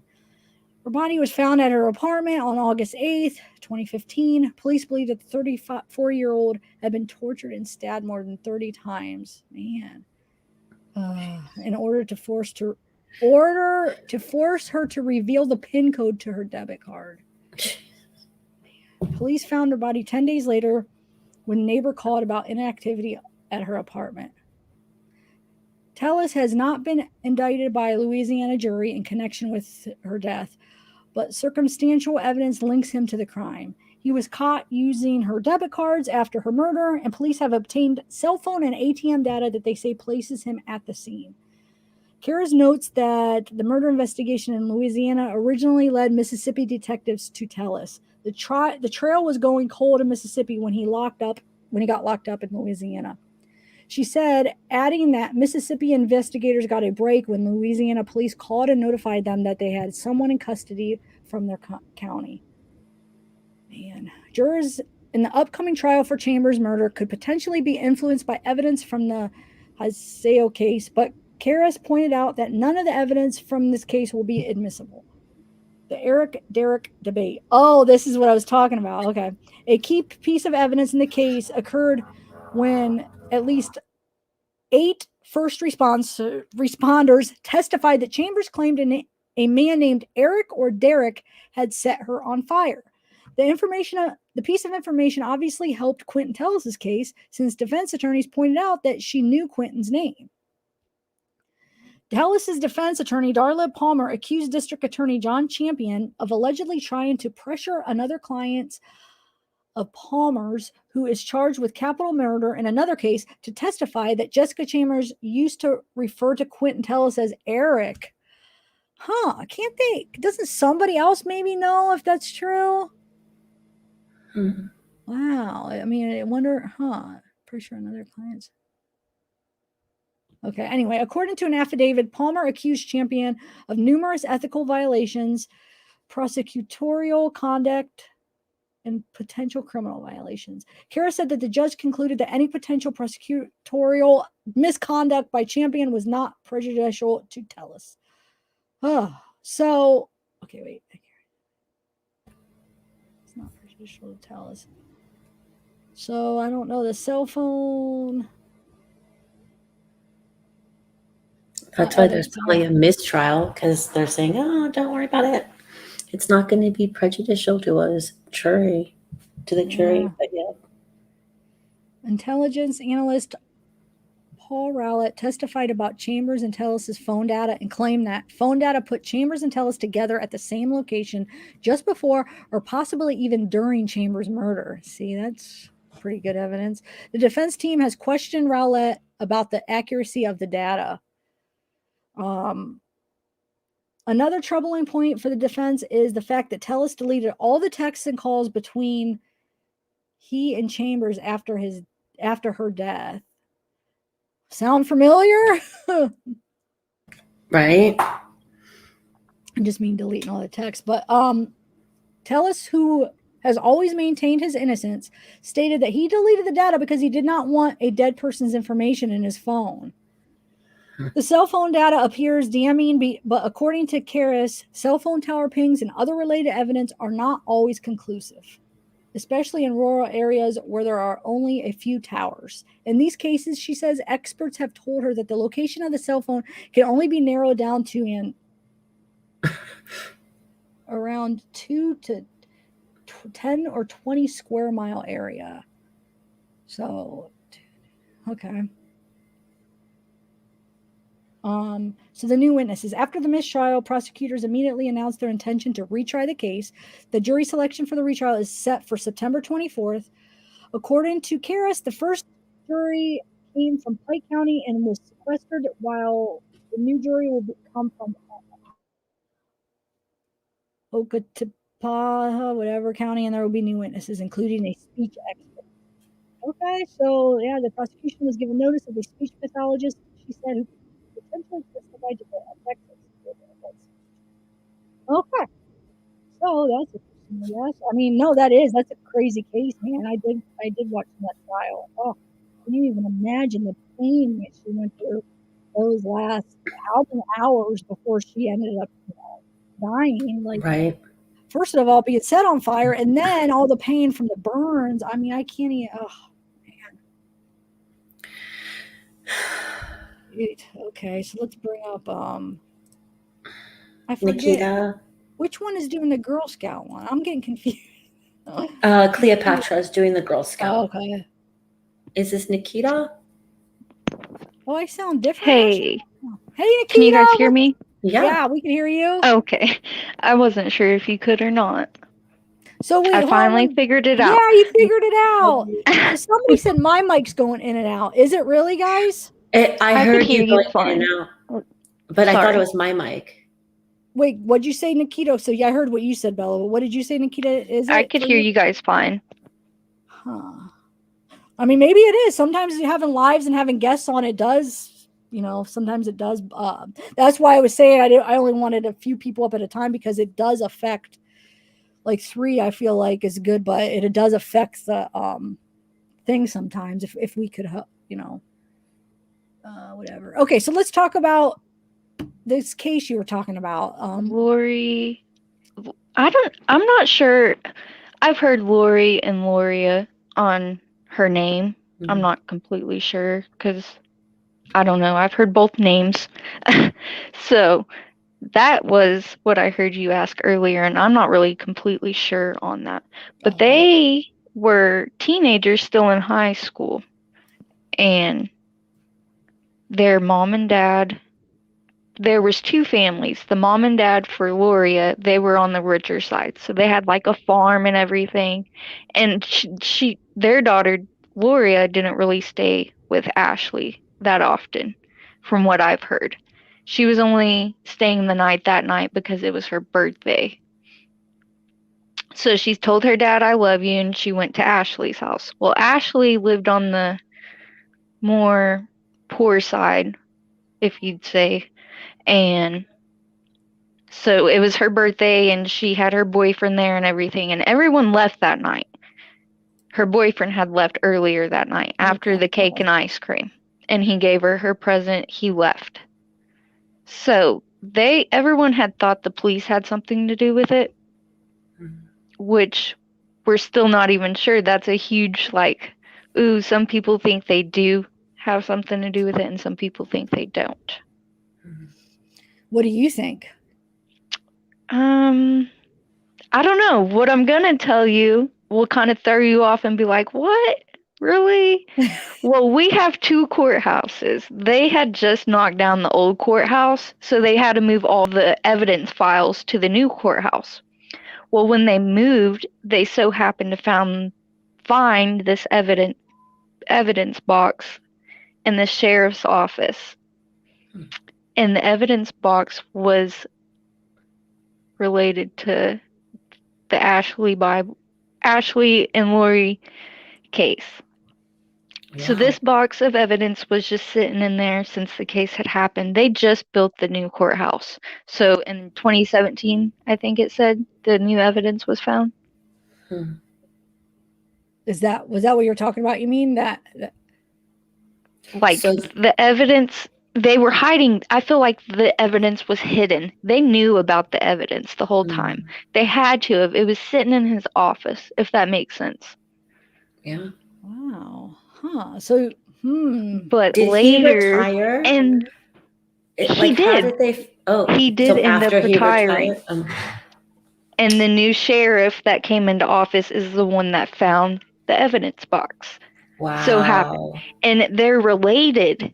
Our town is so little. It is so tiny here, and everybody knows everybody. And back then, the cops, they were really crooked. Like, they think that, I've heard that they could be connected to the Busick and Pennington and Welch, but I'm not sure. That's hearsay. I can't. It's speculation. I can't say that they are, because I don't know for sure. Are they charged with it? I know. I'm trying to think what it's okay. So later on, they had found a insurance card at the crime scene, which was, she was in the affidavit, and she's the one that said her boyfriend was the one that did it. Well, she had named off Phil Welch, Ronnie Busick, and what is his name? David Pennington, something Pennington. I've always called him Pennington. They were all supposed to be in contact with the police because they ran drugs. They ran meth. It's a huge, it was a drug circle. So that's what we don't know, is if they really did it for the police or if they did it because they really owed them money. But they never took the girl's money out of her purse. I know. That's what kind of. Not only that, Danny was supposedly, he sold weed. He didn't even mess with meth. So he would have had some cash other than that $200. There would have been other cash. But we don't know because they burnt the house down. If that makes sense. Yeah. So do you think they got his cash maybe then? And then, yeah. And we also think that we've heard that the girls actually escaped the fire. They were leaving the house in Lori Bible's car because she had just got a car and her license, or she had a permit or something. I'm not sure. But they were going to leave. And the 3 men caught the 2 girls leaving. And that's how they were abducted. And they had said Danny had killed him because his body, they were walking all over his body. His burnt body was just laying there while they were walking all over it. And then Gloria's parents went back to the crime scene and they found his body. Wow. And they're not even trained to find bodies. No. No. And they were able to find it. The next day. And there was a footprint across his face or his torso. Oh my gosh. Yeah. But their bodies are still missing, and Ronnie Busick was just charged in 2019 or 2020, he took a plea deal of 10 years and he was supposed to help show where the bodies were, but he supposedly helped and he couldn't remember, so the bodies are still missing. What the heck? Wow. And I've never even heard about this case. Have you? Not a lot of people have. Like, when I told you about it, I'm surprised you see my comment and we actually got to talk about it, because I've been trying to get it out there so more people know about it, because Yeah. I don't man, know, I there's just agree. something crooked to me. And I also know about the Girl Scout murders. How weird is that? Oh, that is weird. When was that? Is that Yeah. an old case? That is that- an old case. See, Okay. my fiance's mother, her aunt was boyfriend and girlfriend with one of the men. I have a whole bunch of notes written down about this case because I was looking into it, because she thinks they arrested the wrong man. Oh. It's so weird that someone had brought this up, because I was going to bring it up also. Is it in the same like vicinity that you live in? Like It in the same is. state? It's about, yeah, it's the same state. It's about 45 minutes from where I'm at. But this Welch case, that one's like 15 minutes from me. But Veneta is where I live, the town. Oh, wow. And it's so tiny here. But I had taken a whole bunch of notes about the Girl Scout case. Oh, that's awesome. I mean, we could try. I have Cleopatra's here. We could see let's see if we can. All right, Cleopatra, can you hear us? I don't know. I can hear you. I'm Can you hear interested me? about this Girl Scout. Oh yeah, I can hear you. Yeah. Okay, okay. Well, do you guys want to I don't know summarize why like, the Girl Scout case, or do you go ahead? Welcome. Thanks for coming on, guys. Yes, thank you. I don't know why my All picture's right, I'm not gonna look for showing. my note. You can go out and come back in if you want to, and sometimes it'll show up, but sometimes StreamYard gets tricky. It's up to you how you want to do it. Sometimes, like there's. I mean, more I don't person- care if It's fine. Can We you can hear hear me? you. Because I think there's a lag. Okay. The only reason I put a note in, I said I'm aging myself because this is like from 1977. Wow. But I have a lot of family that lived in Locust Grove, and this is the area, Locust Grove, Oklahoma. And this is where this case happened, at a Girl Scout camp. And what's so close to my heart is I didn't have the money to send my daughter to that camp. Otherwise, she would have been there at that same time. So wow, it hit very close to home. But the story is that these three little girls, aging from 8 to 10 years old, were all three in the same tent number 8. And when the counselors went the next morning to start waking everyone up, they found the girls in their sleeping bags, but they were on like a trail that was near their tent. And they had been sexually assaulted and strangled and brutally beaten, it said. Oh my gosh. And I think,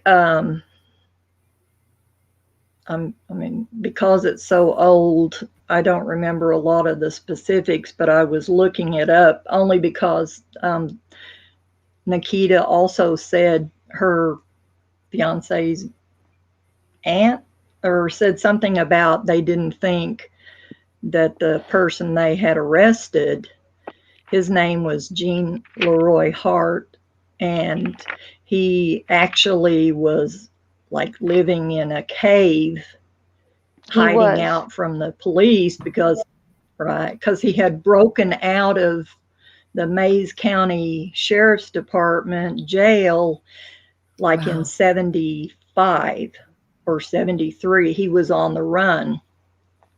Mm-hmm. But they found, I don't know exactly what made them look at him, but he was eventually caught and arrested and put in jail, and then they had a hearing, and he was acquitted Yes. of murdering the girls.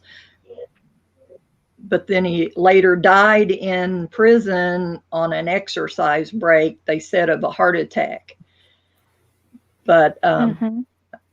the only I had a friend, or a girl I went to nursing school with, and she was cousins with him, and she said, you know, I know that you know your brother wouldn't be capable of doing something like that. He would get mad if we would discipline our children around him. And she said, I know he did not do this. But I mean, it's a good case, and it never was, other than Gene Hart, they never really looked after anyone else that I'm aware of. I know they never found anyone. All right. I'll let Nikita So- talk now. It was 43-year-old case, I believe. But Leroy Hart, he was accused of it. But there was also another person that they should have looked at that they didn't look at. And it was a man that he had escaped jail with once. And his name is Larry Dry. I think he's dead now. But they never looked into him, and everything I found about him was very, very odd.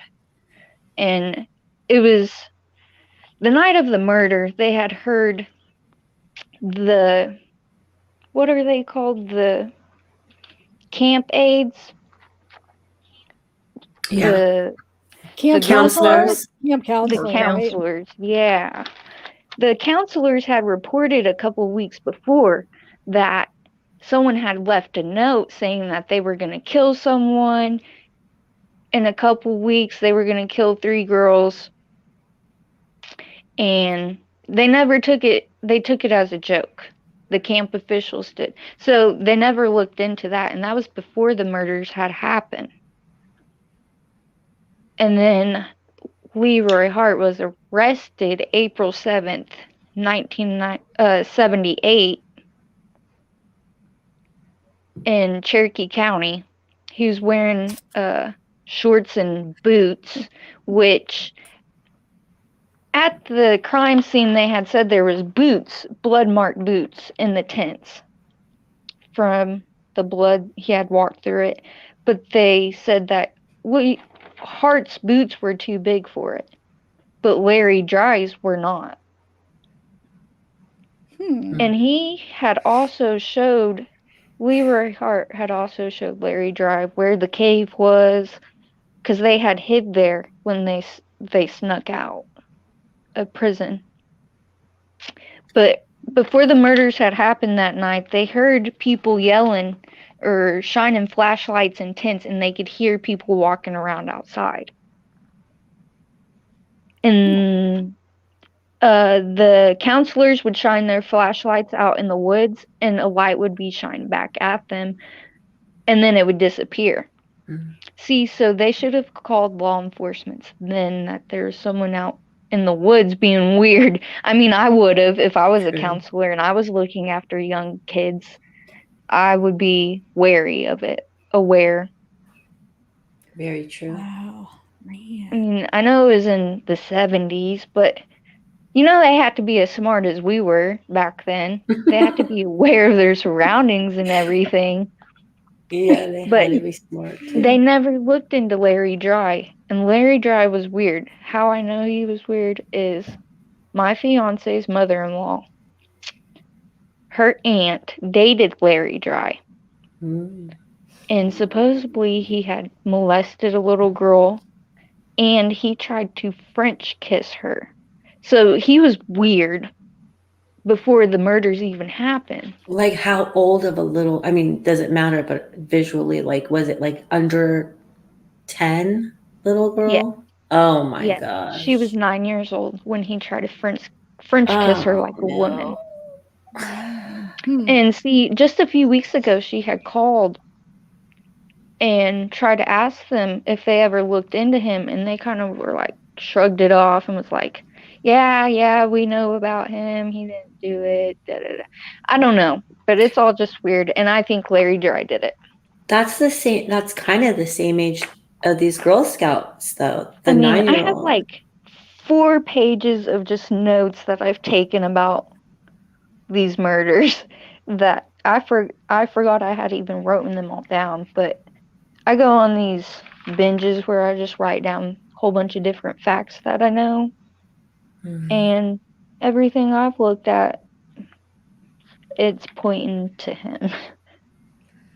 So, And he's walking around right now, like just I'm free as a sure he's bird. passed away. Hold on, let me see. He was also asked about it publicly, about the Girl Scout murders, and he was saying it put a strain on him, and he was asked to comment on the speculations about the case, and he replied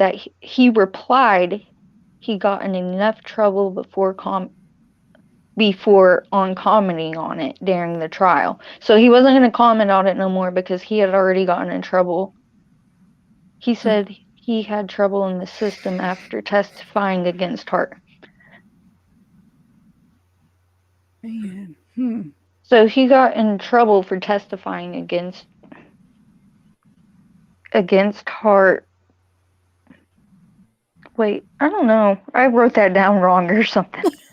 Wait, what? Really?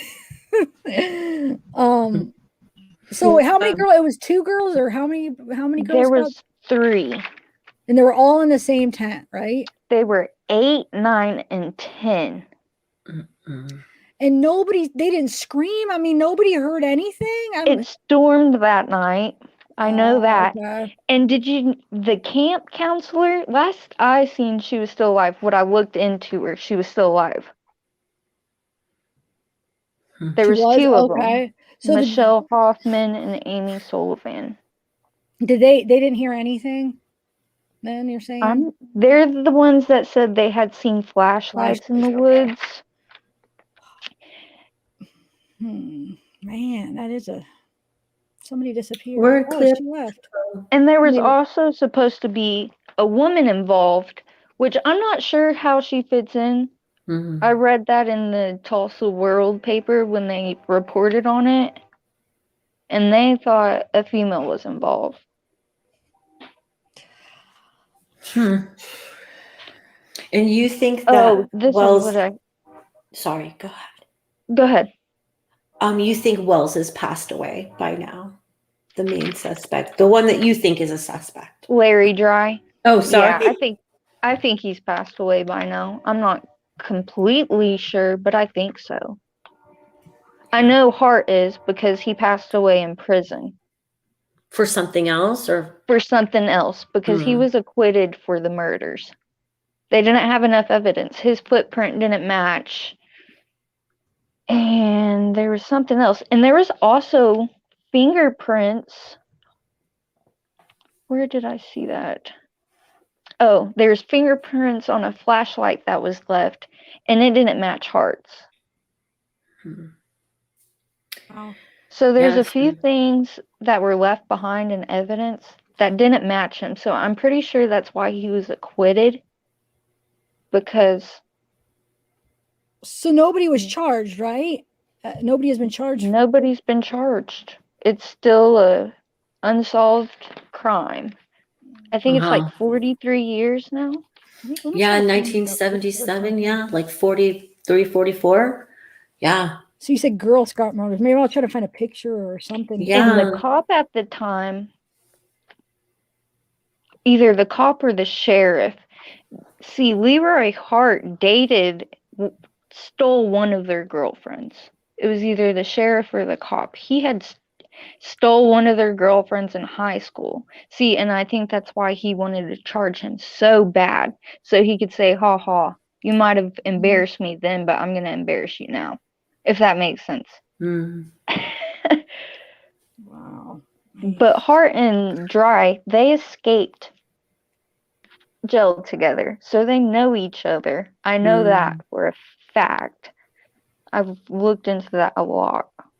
So after he escaped jail, Dry, and they found out he escaped jail, was he put back in jail? Or were they like, okay, you got out of jail for free. Bye. See ya. You win. I don't know. I'm not sure. Wow. And it's a small community. So And in your two of the three girls, they were gagged. There was only one that wasn't gagged. look at So what I them. was thinking is they got scared because one of the girls out of the three weren't. So I'm thinking while they were in the middle of doing something, they heard something and it scared them out of there. Because they left a lot of stuff behind, like the bloody boot print in the tent. There's some black duct tape. There was some long black hair that was also found. There was a crowbar and a flashlight. Wow. And there was tent. There's blood all over in the tent. Man. Gosh darn it. And then 6/17/77. This is after the Girl Scout murders. There was a carving in the cave that Larry Dry and Leroy Hart stayed in, and it said, "The killer was here. Bye, fools." What? And So, they never put this guy, like they never investigated this guy? That's crazy. Man. He doesn't even sound emotionally mature enough to. And there was 2 different knots tied. When the girls were tied up, there's 2 different types of knots. So maybe both of them were involved. Something, huh? Yep. Wow, Nikita. So so in this small community, are people, when Dry was alive and out and about, did people look at him bizarre, like cross the street when he was coming down? Or I mean, from what my mother-in-law told me, he was weird. She didn't like her cousin is the one that he supposedly had molested. And to this day, she still says he did more than molest her. Oh no. So, man, from what I've known, he was weird and creepy.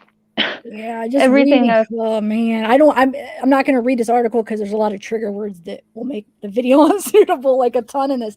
But if you guys see it up there, just read it to yourself. This is horrible, a trigger, but like, oh my gosh, look what these people did to these girls. Oh my god. And look how precious they were. Their whole lives ahead of them. And there is also some things said that I'm not going to say because I don't want to get you censored out or anything. But maybe if you look into it, you'll find some of the things that Larry Dry said, Hart said. But what I think is, this is stuff that Larry said, Hart said, but I think Larry believed it himself. Like he was telling it like Hart believed in it, but it's really Larry believing in it. Man, wow. Because, I mean, it's pretty vulgar. I mean, some of this stuff it's bad. And I don't know. I've always just thought that's my suspect. That's who I'm sticking with. Larry Dry. He did it. Oh my goodness. Yeah. I mean, a lot of the stuff you talked about makes it sound like it was him for sure. I mean, at least to raise eyebrows, in a small town, you guys don't do vigilante justice there. I don't know. I just don't know. It's crazy. Oh my god. I'm like, Like, thank God this guy's dead, because I'll go down there. That's just horrible. It Yeah. is. Oh, It's sad. Like, yeah, just with Patrick, them. where did you go, by They the were way? Oh, I they can were still so watch. little. They were Oh, little. yeah, And I so mean, was your but so was the cousin of your mother-in-law. Like, she was Yeah. little and her life is ruined because of some idiot, that's Yeah. not people like that, just they can't be in society. They just can't, so Yeah. should I It's read? so There's it's these. kind of crazy how they never looked into more suspects. Like, that is right. 3 little girls. Right. So why do you think, coming from that town, why do you think they didn't? Well, I'm not exactly where the Girl Scout murders happened, but I don't know. I think because they were mindset on Jean Leroy Hart. They had it set in their minds from day one that he did it, and they were going to put him down for it. I mean, the sheriff, the night he was caught, he was walking him into the jail. There's pictures of it. He's smiling like it's a trophy. And this is the guy that stole his girlfriend in high school. I mean, you're going to carry that on for so many years. Like, because from what I heard, he was like the high school jock. Like, all the girls liked him, but the girl that he wanted didn't want to be with him and left him for some Indian. Let me just say that, some Indian, because back then this mattered. He Like, was you a mean white native? man, and his girlfriend left him for a long-haired, brown-skinned Indian, and he didn't like it. It embarrassed him, and it pissed him off, and he was done. He was like, I'm going to get you back one day. Mess up one day, and I'm going to frame you for something. That's just how I see it. Because it was in the 70s, and I'm sure, I mean, yeah, I know there still is around here.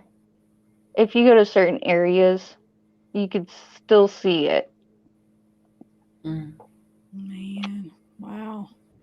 Thanks for coming on and talking about that, because you're talking about 2 cases with us. A big surprise bomb that you knew about the second one. Yeah, that was crazy. Yeah. But the Ashley and Loria Freeman, Ronnie Busa got 10 years. He will be out in 10 years. Wow. For stealing these girls, killing and shooting her parents with a shotgun, stealing another parent's little girl, and taking them and holding them hostage for a week, raping them, taking Polaroids of them, and having their missing photo on a trailer wall as a trophy to show everyone that comes in and out that they did it. See, and meth was involved, so you really think any of them people that seen it going on was going to go say, oh, they have these 2 girls held hostage in this meth house where I go and smoke my dope. True. Let's go get them. No way. Man. So they've been in Pitcher, Oklahoma, doing different searches and stuff, especially while the case was going on after he was arrested. There was a bunch of searches, but they still haven't found him. So I'm guessing the reward is still on the table. The How much is the 50,000. reward? That wasn't the last that? case. I don't know. Is that this case, the 50,000, or is that other case? That was the Freeman case, the 50,000? Yes. Okay. Yeah. I think so. I'm pretty sure it is that case. And $50,000 could help, somebody kind of change a lot in their life, so that would be it. I mean, you never know. They could just take it and donate it to something else. That's what I would do, honestly. If I were to find them and I got the reward money, I would donate it to something else to help them find someone else missing. It's a very good idea, and you have a really big heart. That would be an amazing gift. It would really go a long way in like search and rescue, $50,000. It would. And they need it because there's so many kids that go missing. Yeah. Do you have a channel, Nikita? I don't. This is You the just first time I've ever researched? been even on another channel. Welcome. Wow, good job. You're doing good. Mhm. I'm about to read. Look, these facts about this case. Okay. Look, it says. And just do your words that you normally do. Yeah, I still have to come up with some better code words for each word. But 12 horrifying facts about the Oklahoma Girl Scout murders. Number 1, Goose. Is it Goose A? Well, I'm so paranoid now how I say names because of. Oh wait, did I miss a? Oh no, that's an old one. Hold on a second. Yeah, never mind. Sorry, guys. I just thought I missed the super chat. But I think. Wait, why is that so far behind? Hold on a second. Does it seem behind you? It seems behind me too. Yeah, that Fort Knox comment is like. Oh, I'm not at Fort Thanks, Leah. Welcome, I can't Leah. see the chat. Okay, so let me Nikita, does she pronounce it goose and farmer? I'm guessing. I can't really see it. Oh, now I can. Okay, so Goose and Gus. Okay. Goose Maybe. I think it's, I don't Maybe know. you're Goose right, and Zach. Farmer, Gus. I don't know. Goose, Gus. Don't matter. Something. We're. I don't even know if I should say that word because that might be a trigger word. But you guys are reading it along with me, right? Won't let me zoom in anymore. But anyway, they were strangled. Well, what was the code word for that? I don't even know. See, I don't have one. Just say R. No? R and badly beaten. So fact number 2, Camp Scott was situated on a beautiful 400-acre property. The camp had been built in the 1920s with the funds for the purchase mostly coming from the sale of Girl Scout cookies.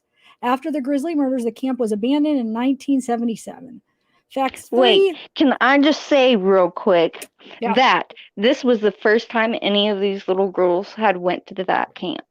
This was their first night ever going to a camp. Could you imagine? They had just written their mom and dad's their notes. Oh my gosh. Because it was storming that day. It was their first nights ever being alone without their mom and dad. Horrible. Yeah, that is horrible. Oh It my is. gosh. I just had to say that real quick. No, Thank yeah. you. Yeah. If you want to add, as I'm reading, you could add some more stuff if you, All right. whatever.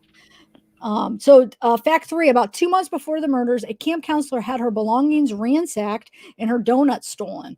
A chilling message had been placed in the empty donut box. The handwritten note promised to murder 3 campers. The counselor believed the note to be a prank. That's what I was telling you guys about. Man. Oh my goodness. That's crazy. Could it go any worse? Like doesn't it sound like a horror movie? Like this yeah, it does. Yeah. horrible. It does. Wow. Okay, sorry. The fact number 4, even though campers heard strange sounds throughout the night of the Oklahoma Girl Scout murders, it wasn't until the next day that the Milner's corpse was found on the road. Nearby, the bodies of Farmer and Goose were found in 2 zipped sleeping bags. A roll of black duct tape, a cord, and a red flashlight were found at the scene of the crime. Fact 5, 3 canines renowned for their tracking abilities were brought to the crime scene. 1 dog died due to heat stroke. Aww. Really? And then they have to top it off with that in this case? It like gets worse as we go along, right? Yeah. That's crazy. I didn't even know that. And another dog was killed by a car when it ran out into the road. Okay. This case, like I'm gonna find Dry. If Dry is alive, I'm gonna make it my mission to find this man. Wow. Oh. Anyway, so let's see. Number 6. Investigators found a single hair that did not belong to the victims. After the hair was analyzed, it was determined that it likely came from a Native American. That is what led police to suspect Gene Hart, who was Cherokee. Fact number 7. Hart had an extensive criminal record. He had been given 3 10-year sentences in 1966 for 2 pregnant women. However, he was paroled in 1969. 3 months later, he was arrested for burglary and then escaped in 1973 and went went on the run, remaining in hiding until the Oklahoma Girl Scout murders. Okay. So fact number 8, due to Hart's Cherokee ancestry, race became a central and contested part of the investigation. Some local Cherokees and other Native Americans believe that Hart had been unfairly scapegoated because of his background. According to author Ken Freitz, some Native Americans helped Hart while he was on the run. After a massive 10-month manhunt, authorities finally tracked Hart down in a remote tar paper shack located nearly 50 miles from Camp Scott. Fact number 9. In 1979, Hart was tried for the deaths of the 3 Girl Scouts. However, he was acquitted by the jury. The contested hair was examined by Oklahoma State Bureau of Investigation forensic chemist Ann Reed. She said while it seemed identical to Hart's hair, she could not completely certain it was a match. But even though Hart was not convicted for Oklahoma Girl Scout murders, he was sent back to prison to complete a sentence over 300 years for his other crimes. He later died at the age 35 on June 4, 1979, after suffering a heart attack. Fact 10, Hart's sister, Tammy Foreman, believed that her brother was innocent despite his prior history of committing crimes, these specific crimes. The question of Hart's guilt or innocence divided local residents. Fact number 11, starting in 1989, investigators compared semen found on the victims to Hart's DNA using new techniques. But the test never yielded conclusive results. Oh, man. When DNA testing was conducted in 2008, technicians could not create a profile of the man who killed the girls. District Attorney Gene Hayes said if the test had been successful, the DNA profile could have been compared to the known DNA profiles of suspects and entered into the DNA database for possible matches. Fact 12, this crime has remained unsolved for about 40 years. The lack of answers has caused more emotional turmoil for the victims' families. I wish someone would come forward and make it 100% positive. It still remains open-ended for me, said Sherry Farmer, mother of Lori Farmer. I think they should retest all the evidence. Is there enough? Did they keep the evidence? I'm sure they did. I don't know if they did or not. But if they did, they should retest it. Because that has to be enough. Right? You said they took semen. Yeah, they probably still have had it. Hair. I mean, yeah, why can't they retest that? You're right. Can they? I don't know. Marcellosi. Hi, Marcellosi. I like how Zav says your name the best, though. Oh, nice to see ya. Criminal Imagination. Hey. Hey, everyone's in the house tonight. Everybody in the house. Susanna Macgiola Fadrag. Wow, that's a name. Hello. Sorry, I just had to say hi to a couple of people. No, go ahead. Yes, fun. Jojo. See, in these mine pits that they're supposedly in, they're in Pitcher, Oklahoma, which there's tons of them. There's not just 1 or 2. There's tons of them, and they're so deep and they're full of water. I mean, some of them have whole cars in them. They're so big.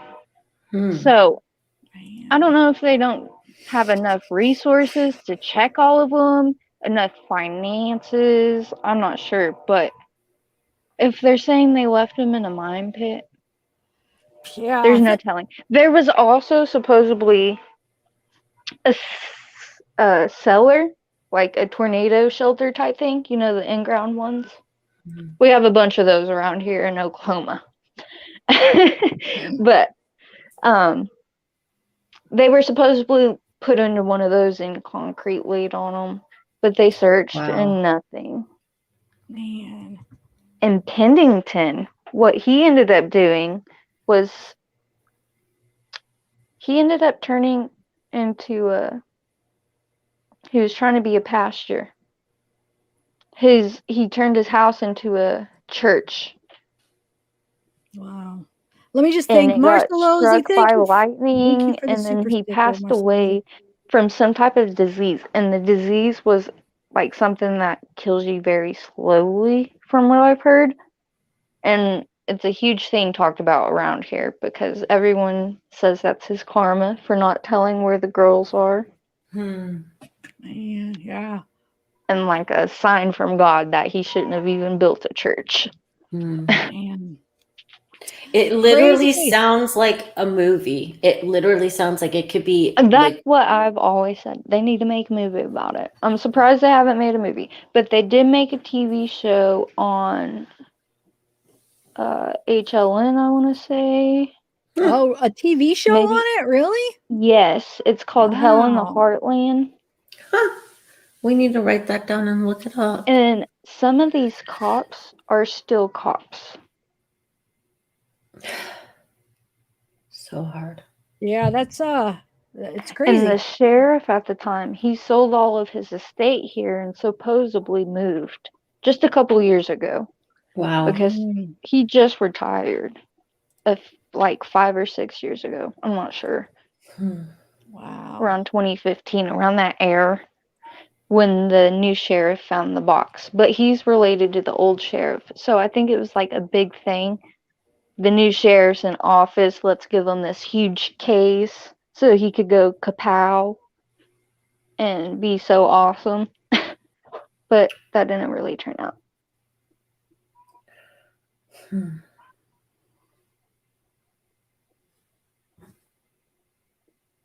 Did you mute yourself again? I couldn't hear. Yeah, her. why do I always like, what? mute it right before I decide to talk? I don't know. Sorry. I love it. Because when I'm muted on the screen, it'll show the mute button. But since I've been muting it on my mic, you have that too now. Do you see that mute button? You can just mute right there. It should be on the front where it says mute. I swear it should. No, it just says volume. Gosh darn it! It showed it in the picture. I swear. I was all excited about that for you. Are you sure? Wait, I might have been muted. Wait, I think I was. It doesn't say mute, but if I push the volume in, watch. Was I muted? Yeah. That's crazy. Wait, I told you. Oh, I don't know. You didn't have to go, Nikita. I don't know. Maybe it was an accident. Maybe she got a storm too, because Cleopatra said like she's having a storm and she got kicked off because of her internet. Cleopatra, thank you so much for coming on and getting this case started and talking about it. And you had a really lovely voice too. I know. I feel bad. You didn't have to leave, Cleopatra. And Nikita, I feel bad. And Nikita, thank you. You can come back, but if you're listening and it was something like with your internet, thank you so much for coming up here and talking to us about these two cases. And you should start your own channel because you take notes, like really good notes, and you have a really good speaking voice and people liked it. So, Greggy, yeah, I don't, wait, hold on. Let me see something. Karen, are you talking about that you live in the same town as this Girl Scout case? I wanted to ask you that before, and it was a kind of an old comment you had said, or an old chat a little bit ago, and I didn't get to ask you. Did you say you lived in this too? I thought that's what you said, that you lived in the same town. Let me see. Karen Morning? I think that's, I don't know. Maybe I read the comment wrong. Hi, okay, Karen. so now we have. Yeah, we have Nikita and then Tammy. I'm not sure, Tammy. I thought you wanted to talk about Chris Watts. That's why I was waiting to bring you up because. Hi, Tammy. Another case. Hello. Do you know this case that we're talking about or no? Nope. But Okay. it's disgusting. Yeah, it is. It is. So, what do you want to say about Chris Watts? Is there something new or something, or Not necessarily new, but I just find it interesting. A few things actually. I was watching a few interviews with him on another channel. They're the ones he did on the porch. Now, have you noticed that when they say if you could say anything to Shanann now, what would it be? Did you notice that Chris screwed up his face with such sustain in his voice? Did you notice that at all? His lip curled a little. Thank you. Exactly. Like, don't really want to answer that. On her name. Yeah, like he didn't want to hear her name because her name would just make it also real what the SOB had done. Okay. Second thing is that, you know how we have been informed by NK herself. I'm trying to refrain from calling her what I normally call her. Very difficult to do. Did you notice that she mentioned how she damaged her SIM card? Mm-hmm. Now, the thing I'm curious about is if she was switching phones, like I've switched phones now 3 times in the last few years, and each time I've had the same SIM card. My question is, why would she need to say, she said that she wanted nothing more to do with Chris. She deleted all the messages from him and say la vie, so to speak. Now, I'm curious as to if she had done all that and she didn't want him to contact her anymore, why would she damage the SIM card only to replace it with the exact same phone number and pretty much the exact same kind of SIM card? But was it an accident? Did she purposely damage? I thought it just accidentally. She said she damaged it because she wanted nothing to do with him. But I'm curious as to why would she damage it so he wouldn't contact her, but then replace it with the exact same bloody phone number. I didn't remember. Wow, I didn't realize she said I just thought she said it accidentally somehow got broken. I didn't realize she admitted that she purposely damaged it. Yeah, I believe that she did. Wow. Huh. Okay. But even if it was accidentally damaged, isn't it a bit coincidental that it got damaged around the time Chris was arrested? And I just think that, like I said, if it was damaged accidentally, by all means, replace it. But I don't believe it was. I do believe that she said she destroyed it. But if that is the case, why would you replace it with the exact same phone number if you wanted to make sure that Chris never contacted you? Because you've said, she has said, and I quote, "I've used this same phone number for years. It's the only one I have." But people saying that, she didn't go to North Carolina when Chris was there, I'm starting to think more along the lines that she may have and just gone with a prepaid phone. Really? Like prepaid SIM card, because that way Jim could use her phone when she was over there. She was staying somewhere close by. And, so that way all the calls coming into Chris were actually Jim trying to organise this whole scenario, because watching an episode of Forensic Files only recently, they were saying that if your cause of death is strangulation, you actually have tiny little bones in your neck that actually break because of the force of being strangled. Sinead had no broken bones in her body at all.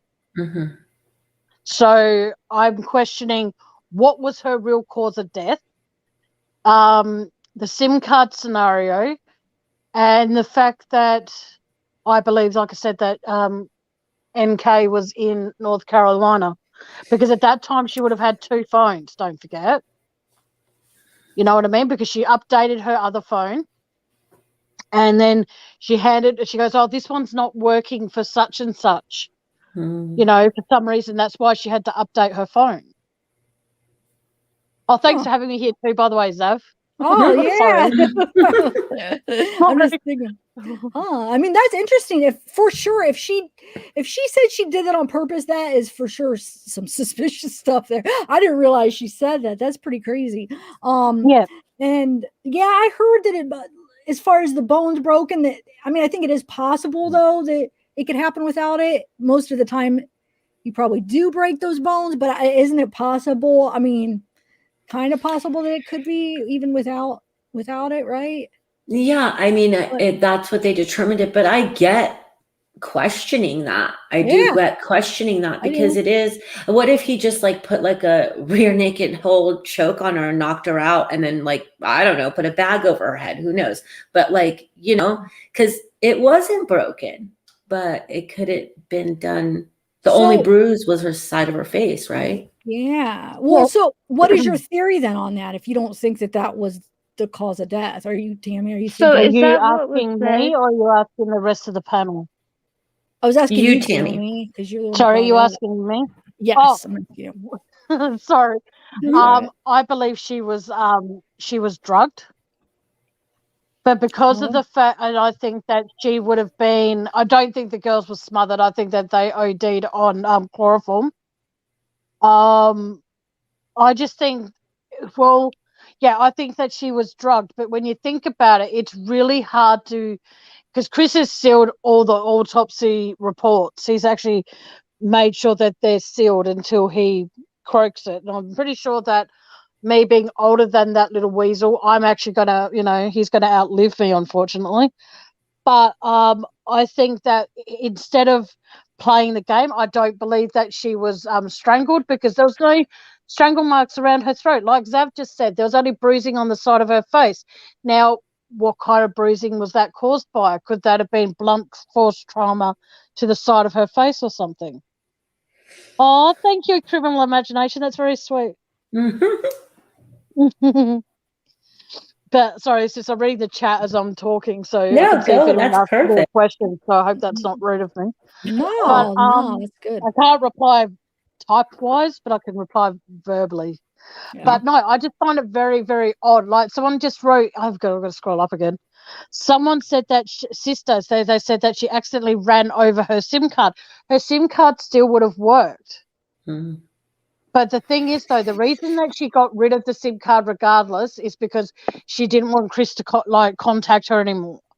But then she went and got the same phone number. So, sorry, I keep repeating myself, but that's what I'm confused about. I'm not going to go say, hey, Zav, you have my phone number, but I want you to stop ringing me and harassing me, because I'm now going to get rid of that SIM card. But guess what? I'm going to get a SIM card that's got the exact same phone number so you can leave me alone.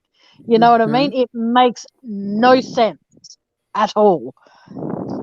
Nothing she said makes sense. Nothing. I mean, you could block anybody from any phone. I could, if, she wanted to block him, all she had to do was block all of his numbers. He can't text her. He can't call her, and be done with it. She's, playing it up very dramatic. Oh, there you go. Jojo wrote, she wrecked it. Microwave it. Okay. No, sorry. Oh my God. Hey, what's for dinner tonight? SIM card. What do you want? Want it? I'm tired with that SIM card because it's extra flavour. Like far out. I do believe that she should have been questioned more, because you think about it. If I was a mistress of a guy and he had killed his family, and my phone pinged in that area, I was his mistress, I damaged a SIM card in a microwave or ran over it, take a bit. I'm pretty sure that you'd be questioned about, like, now, why did you damage the SIM card? Why did, out of all places, why did you put it in the microwave? Oh, my baby was hungry. I had a lot of pictures of food on my SIM card, and I thought they were hungry. I didn't want to go to the shops and actually feed them. Fuck that, sorry. So but somebody no, did. Go ahead. Go on. Somebody did say that one third of deaths they break. Wait, was it 1/3 they do or they don't? I think they do. So that means it is possibility that it could have happened without it. But still, you bring up some good points, because I mean, there's a lot of people that are kind of debating some of that stuff. Yeah, I mean, do you think that there's really gonna be an arrest of NK or no? I hope so, but I don't think there will be, because I can't remember where I read it yesterday, but they were saying that when Chris took the plea deal, it means that they removed all the other evidence, so there's no evidence of NK anywhere anymore. But at the same time, we all still remember that her phone pinged in the his home on the morning of said murders. You know what I mean? Like, we know that she was the mistress. You can damage all the evidence you want, but we all know that NK was the mistress of Chrissy Pants. Chrissy Pants. Sorry, I have a lot of nicknames for all of them. I'm trying to be really polite on your channel here. I love that nickname. That's a good one. Thank you. But I'm sorry. I already dropped the F-bomb. I'm so sorry. You did? Yes. I didn't hear it. I didn't either. You snuck it in. Okay. Oh, that's good then. Because I swear a lot on my Facebook channel that I talk about this quite a bit. Like, So you're feel free used to join it. if you like swearing. Join my page. I would if I was on Facebook, I would, because I do like swearing. I always encourage people to come on my panel and say what you feel. Even if you think NK is innocent, you're wrong, but I'll listen to you. Yeah. You know. So yeah, please, anyone who wants to join, just let me know. And if Zav's cool with it, I'll type what it is when I get off panel. Yeah, definitely. Because it gets to the point where everybody, like the Rusex and the Watts family, the Watts wouldn't care if they fell over a dead body, but no, I do believe that the Rusex, obviously, they care more, but the fact that they want people to drop it because they go, oh, who's responsible? Yes, he's in jail. But the thing is, though, every other person that is connected to this case needs to be held accountable, not just Chris. You know, I'm not defending that thing, but yeah. Because I'm pretty sure that if anything happened to me, you know, I'd want people to find every single person responsible. That's true. If you even like entertained the thought, I want you gone to jail. No, but yeah, no, it's true. Yes. Yeah.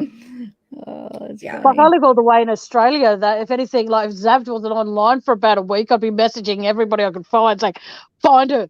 Where is she? I need my Zav fixed." You know, Zav is actually the first person I actually spoke to about this case. So, wow. And So unfortunately, she had to take the video down. I can't remember why, but it was a You're talking about Laurie a bit too. No, but I remember there was a word where it was like I'll explain it because I don't want to say it again, but I remember I'm thinking I remember what it was, and I had to because I was I'll email you. I think I'm remembering what it was. It's all right. See how good your memory is good, Zav. I'm telling you. How do you remember out of all the videos? Your memory is what did you say, Tammy? I said my memory's like a goldfish. I'll hit the side of the bloody tank and then go back and go, what was that? Oh, oh my God. You're funny. I try to be. I see if we're talking about something sad, no disrespect to I can't read the girl's name. We was talking about all that stuff before. But she sounded like, what was your name? The one down the bottom? Nikita. Nikita. Yeah. You sounded like you were crying, sweetie. Are you okay? Oh, no, I'm not crying. Oh, sorry, it sounded like you were when you were talking about those little I'm a little girls. bit stuffy. It's raining today. Oh, okay. Whereabouts are all of you anyway? Because I'm like in good old Aussie stay. Oklahoma. California. Oh, beautiful. And I can't remember where you're from, Zav. I listened to you enough. All right. Big goldfish moment. Where am I from? I'm Ohio. I'm Ohio. Where did you go? Oklahoma. Go ahead. Go. It's okay. It's your channel. No, I was just trying to remember what she said, but Oklahoma, where she was from. It just came to me. Oh yeah. So we're all from different parts of the world. That's right. And look what brings us together, Zav. Yeah. Guys, you're gonna. You better not cry. Yeah. I'll throw a box of tissues at you. Then get like goldfish and throw another one. All right. But no, I just think that there's so much in this case. Like I keep saying it with the latch across the door when Chris was saying moments later, I just want them to run in. Okay, well, they're going to run into the door because I can't open it. But like, it's just very, very odd. And the fact that the bathroom door was locked for an hour and a half before they were doing the welfare check. The girls' bathroom door was locked for an hour and a half before they bothered to look in there. It's like, okay, but then they go look in a backpack, and I'm like, yes. Shannon's in the backpack, mate. Yep, please, yes. Like, seriously, like, why? Like, the fact they didn't wear gloves. Like, so before they checked the bathroom, did they clear the house? Did everyone go outside? Nope. Or there was still an officer inside? Yeah, there's one officer inside to keep an eye on. I nearly said Zav's little girl, but it's not Zav's little girl. NA's little girl and her son and Chris. And it took Chris about a minute and a half to go through the garage and open the door, the main front door.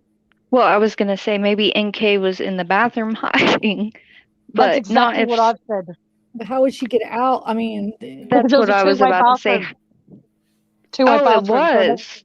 Yes, it was a two-way bathroom. I can't remember what Oh. to call them. yeah, but over she there, but would have had to go down the stairs in front of everybody. I mean, I just don't. No, I Well, don't. if you pay attention when they go into the bedroom, before they go into before they unlock the door, you go and look when they just look in the door of the bedroom. You can actually, the master bedroom, you can actually see the curtain move, and the curtain's out a bit, so it looks like someone's behind the curtain. Because if you remember correctly, through the original search, they didn't look behind any of the curtains in the bedrooms. So I reckon that she was hiding behind there. Man, don't you think she would have got out before that though? Well, when they were, put it this way, when they were all downstairs, she was upstairs. And then when they all went upstairs to the main part, I reckon that she found a way to sneak down and leave. Huh. So, I think she was in the basement still. While I they were think in the she house, was while the like- cops were in the house, you think that, Nikita? Yes. Hmm. Yeah. I don't know. There's so many. She was so skinny and so little, and I'm pretty little, and I could fit in some pretty weird spots if I tried. So I know she might be tall and everything, but if she tried and she was scared to death of being caught in there by the cops, she would have been hiding. I would have hid. There's no way. Because the thing is, they asked if Chris had any clothing there, and he got really hesitant when they went near that blue bag. I'm starting to think that had NK's clothes in it, and they should have done. Sorry, go on. Zab, didn't you do a? Kato, Kato. When I had Kato up, she came out and she said that I don't. She said Chris had told her that they were NK's clothes. They were NK's clothes. And then we saw that he must have took them out. I'm guessing from looking at all the surveillance. I did a video where you see the blue bag, and then that day that he had went to, it disappeared over the night from. Would it be Tuesday to Wednesday night over that night? So I think he took it with him to when he went to stay. Well, he had the interrogation first, and then he went to stay at his friend's house, and then he went to the airport. I think he got rid of stuff right there because he wasn't under surveillance at that time when he went to the airport that next morning. Yeah. I think that's when he got rid of that bag of clothes because it disappeared then. And if it was Yeah, NK's clothes, exactly. then what did he do with them? He probably threw them out on the way to the airport. Nobody would know, Well, the thing- right? Yeah, well, that's it. Because the thing I find very interesting is because after the day they did the welfare check and stuff, they let Chris stay in the house. Now, what I would love to know is if Nosy Nate can actually, remember that far back. If he can actually recall, were all the lights on throughout the night? Because don't forget, Chris goes, "Oh, I had all the lights on in the house. Is that because you were cleaning up stuff?" I still think they should have sprayed luminol in areas because both Jane the Pain went down and her dog went nuts throughout the thing, but it censored near a part of the basement, and then the other dog went down there and went the same place and censored, but then they didn't do anything. They allowed Chris to go back into the house and say, "Oh, the house is clear," but yet it's not clear. Okay, if they were murdered or even knocked unconscious or anything in that house, the dogs picked up in the basement, and I still believe that they were taken out that, as they say, the Mickey Mouse window or the Minnie Mouse window. I reckon they might have been taken out there and taken out back because there was sheep fibers found on the fence, but yet I don't think they were investigated were they from the same sheet. They found out at Survey 319. I think it's 319. Lots of things they didn't do. So I see it's once they arrested Chris, they didn't care about anything else or anyone else involved. I believe that. I believe that wholeheartedly, that they had their confession. They felt they had the man. And when they talked to the Ruseks, they were satisfied. And so since everyone seemed satisfied, I think obviously we've heard when they went to Wisconsin, when CBI, FBI, and Frederick went to Wisconsin and interviewed him, they even were shocked at how fast everything went, right? So it went fast. But towns like Frederick, Anadarko was a Fortune 500 company. It got sold recently, I heard, but it's a pretty big company. They have a lot of money and they run towns. So I wouldn't be surprised they had been in trouble for fracking. I don't know. That's just my opinion. I feel like Anadarko kind of runs Frederick, and I'm saying kind of to be nice. And they wanted it all tucked away and put away because it was just going to be too much to explain to their shareholders, and then bring in NK and say, yeah, now another one of our employees is involved in this horrendous family annihilation. And yeah, I mean, I think they just wanted it tucked, and everyone was on board. Every major player was on board with it being tucked away and Chris taking it. And Chris didn't open his mouth because he's a simp. And he didn't say, I had help or nothing. He said, yeah, I did it, and I don't want to talk about it anymore. And I want to go to prison with Vaseline, so. Yeah, because that's why they locked the bathroom door for the girls, because the girls put Vaseline everywhere. And Chris would have been devastated because then he couldn't do what he does with the Vaseline. That's right. He probably practiced. It was probably him doing that stuff with the Vaseline. Oh, yeah, gosh. exactly.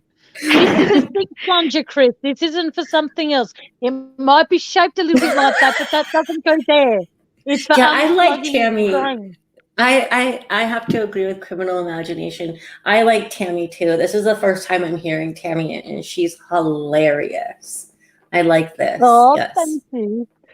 Well, join my channel. You get to hear more of me being a pain in the butt. But I will mention something else that I have mentioned on other channels, but it's quickly shut down, and I'm hoping that Zav can hear me out a little bit.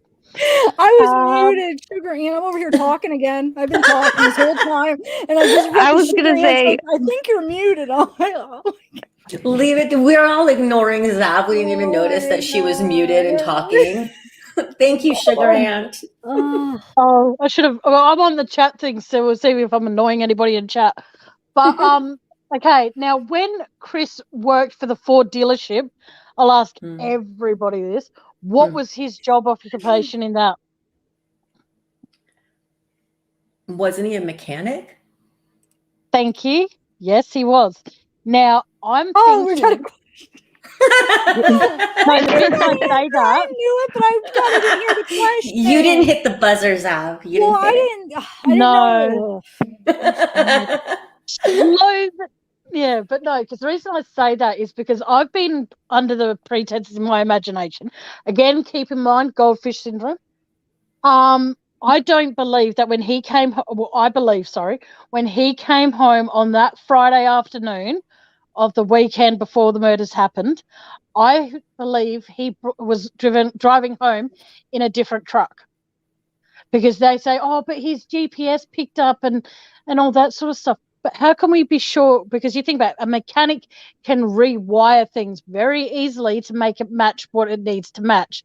Like, in other words, if I'm going somewhere and I take my phone with me, which is, all the time, I always take my phone. So, of course, my GPS is going to pick up that my phone is with me. So whatever GPS system he had in his truck to log in, I believe it was his computer. So you can easily put that computer in another car. Okay? Because him being a mechanic, how do we know that he didn't tinker the rental truck to say that it was his truck, but it wasn't? And they were just saying, things are wrong with my car, please take the weekend to look at it. And in the meantime, he has all the evidence that he needs to dispose of in his car when he's going to work on, say, the work loan truck on the Monday. When he drives home on the Friday, but when he drives home on the Monday, because NA is saying, I've got the police here, blah, blah, blah. The reason that the dogs did not pick up a scent at his car is because it was his car that he would have driven home, say, Thursday. So there would be no evidence of anyone in that car apart from Chris. So they're doing the sniffer on the Monday or whatever, they're not going to pick up on it. But if they had done them, if the murders, say, would happen to be on, say, the Wednesday, and then the dogs came out on the Thursday, they definitely would have got a hit on that car, because it would have been blankets, chloroform rags, whatever else in that car that would have led to it being the girls or Shanann in that car. But the dogs didn't pick up on it because it wasn't his car that he came home with on the Monday. On the Monday it was his car, but on the Friday and the Saturday and the Sunday, it wasn't his work truck. It was a loan cut. That's what I believe. Because of him working with mechanics, he can easily change things to suit what he wants it to. That's a good point. Never thought about That's that crazy. before. Okay, someone's getting a congrats, but I don't know what for. Huh? What happened? But congratulations, Kay, apparently. But yeah, I just think that there are a lot of things in this case that need to be reinvestigated, and the people that are responsible, I still can't believe that she was never seen as a suspect. How can that thing not be seen as a suspect, considering when she's interviewing, she's like, oh, I asked him all these questions and he answered them for me, but for 6 weeks she knew a lot of information. Like, far out.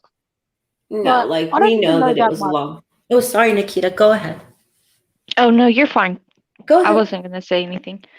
I was Who just did gonna I say cut off? Okay. thanks for letting me come up.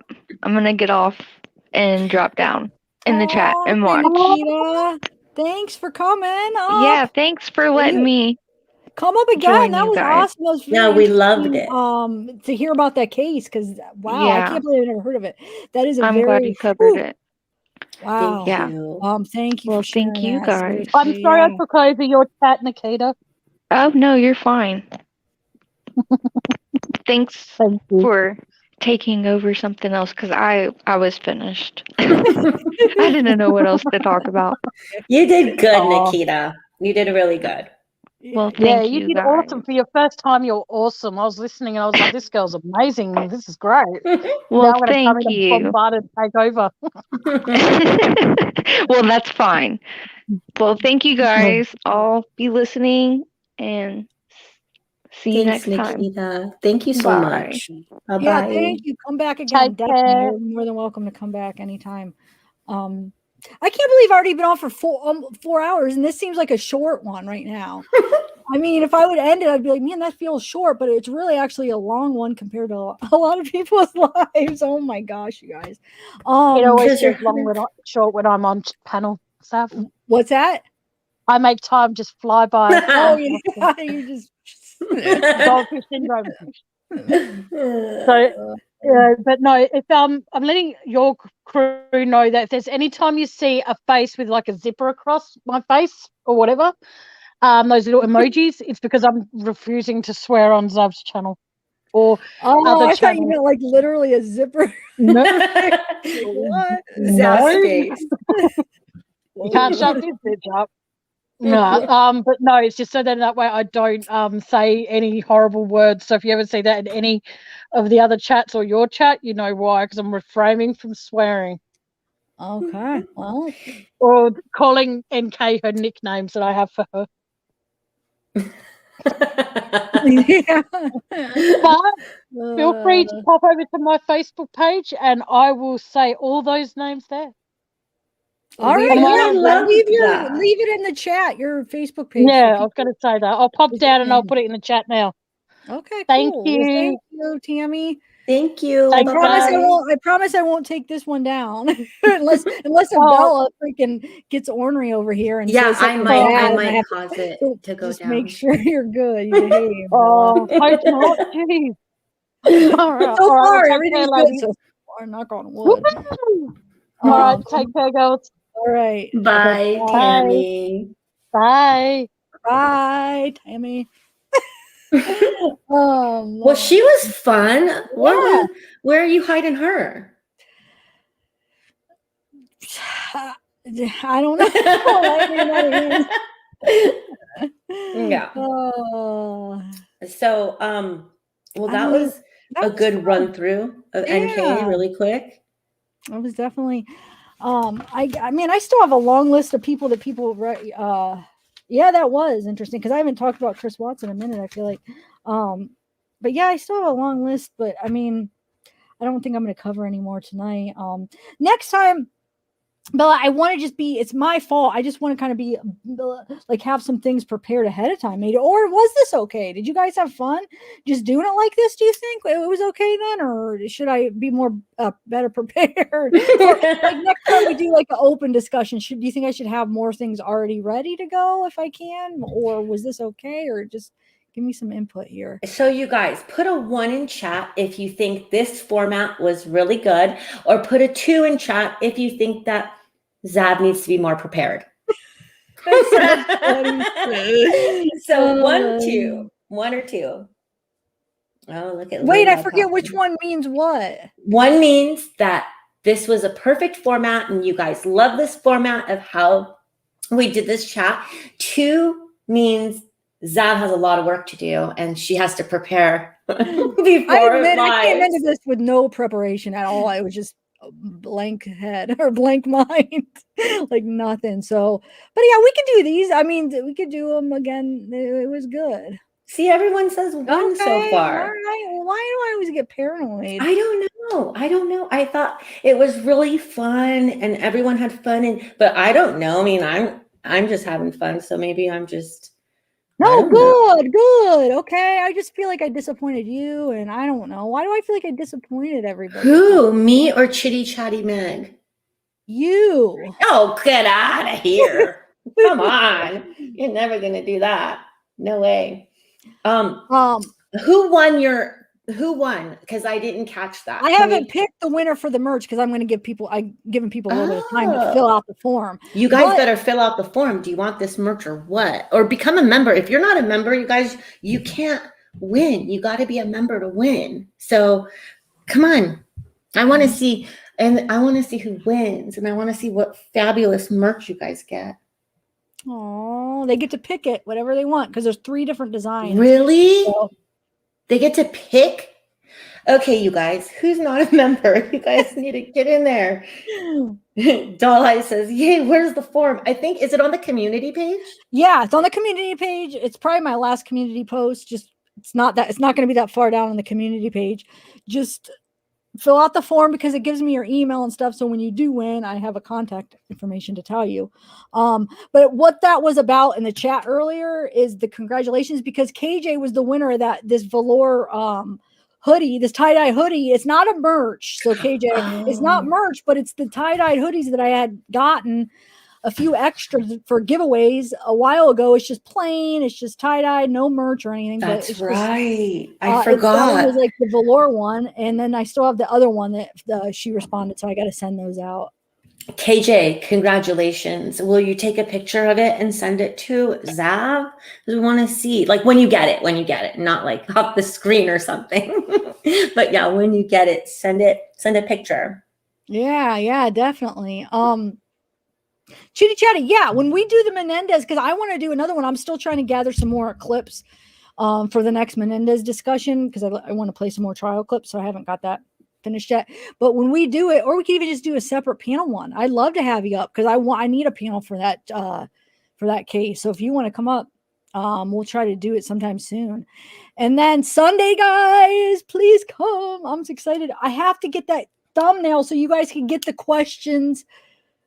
The comments, you can get me some questions. So please, tomorrow, you guys, or tonight, start thinking of questions that you have if you are interested in a Darley case, for somebody that talks to Darley, for maybe Darley's mom, for a forensic expert, I don't know, just any questions you have that we could ask them, so we could have them prepared.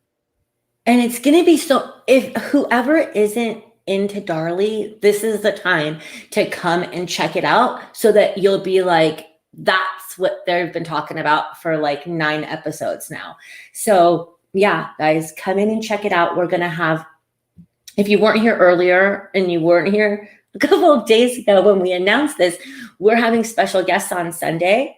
And it's somebody who is friends with Darley, and they're going to come on and talk to us and tell us things that we don't know, like personal stuff. And it's an exclusive, so you're not going to be able to see this anywhere else, guys.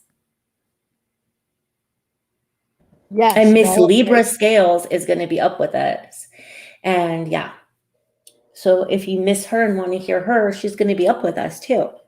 Yeah, it'll be a fun little group. I'm actually really excited, even just for me. Like, I'm excited for why, but like just for me to be able to ask some questions. True. So I just want to be prepared That sounds mean. I'm excited for That the whole didn't thing. sound mean. It was cute. Okay. Yeah, no. So I'm just excited for the whole. Well, now you got me off track. I don't know what I was saying. You're excited for yourself because you want to ask questions, even if you were private and just on the phone with them, you would be excited. Yeah.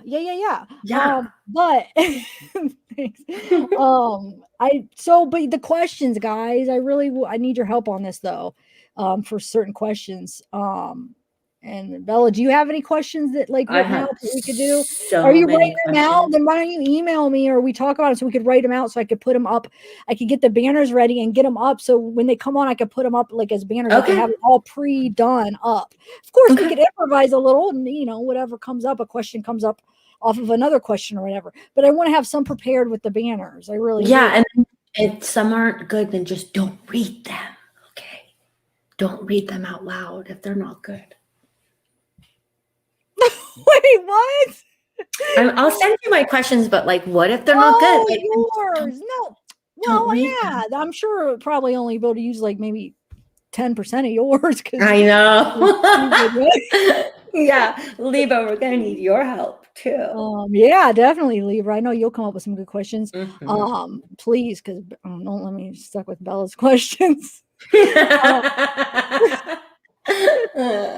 I won't use any naughty words. I know she freaking can't even stop saying bad words on here.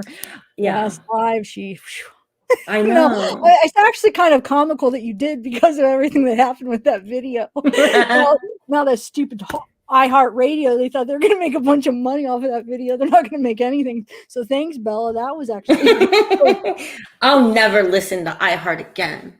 Money hungry. Well, never. I am happy because they could have gave me a strike and they gave me a claim. So that's kind of good, I guess. But I mean, like, we don't even know what song. Like, to be fair, like, what song? Like, I wish we got something out of it. But okay. No, it tells me. I have to go see. It tells you the exact seconds of where they're claiming it. It does? Yeah, it does that for when you get copyright They're stuff. so rude. But okay, it's fine.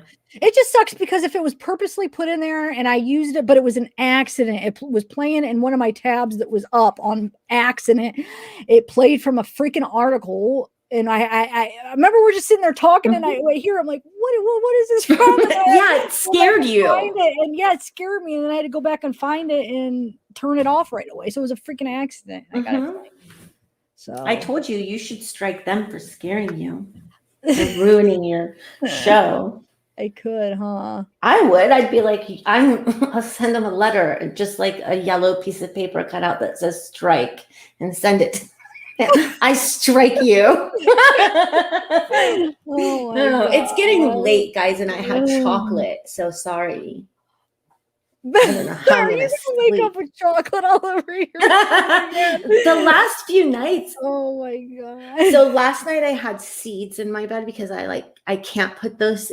So I got these seeds when I went on my trip, my road trip. Go ahead. Chili. Yeah. Sweet spicy chili by Spitz. They're like the bomb and you can't find them anywhere unless you're on the road.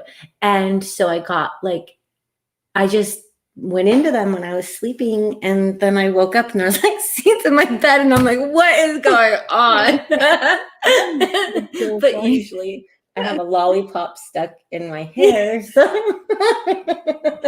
Oh, she sent me the picture this other morning. Yeah, with the chocolate. Wait, you didn't even give me permission to say some of this stuff. I'm sorry. It's okay. So I had gotten back from the trip and I was really tired, and I was like, I'm going to bed early. And so I got this really, really like good chocolate bar, this really expensive, good chocolate bar, this weird place in Mammoth, like this hole in the wall place.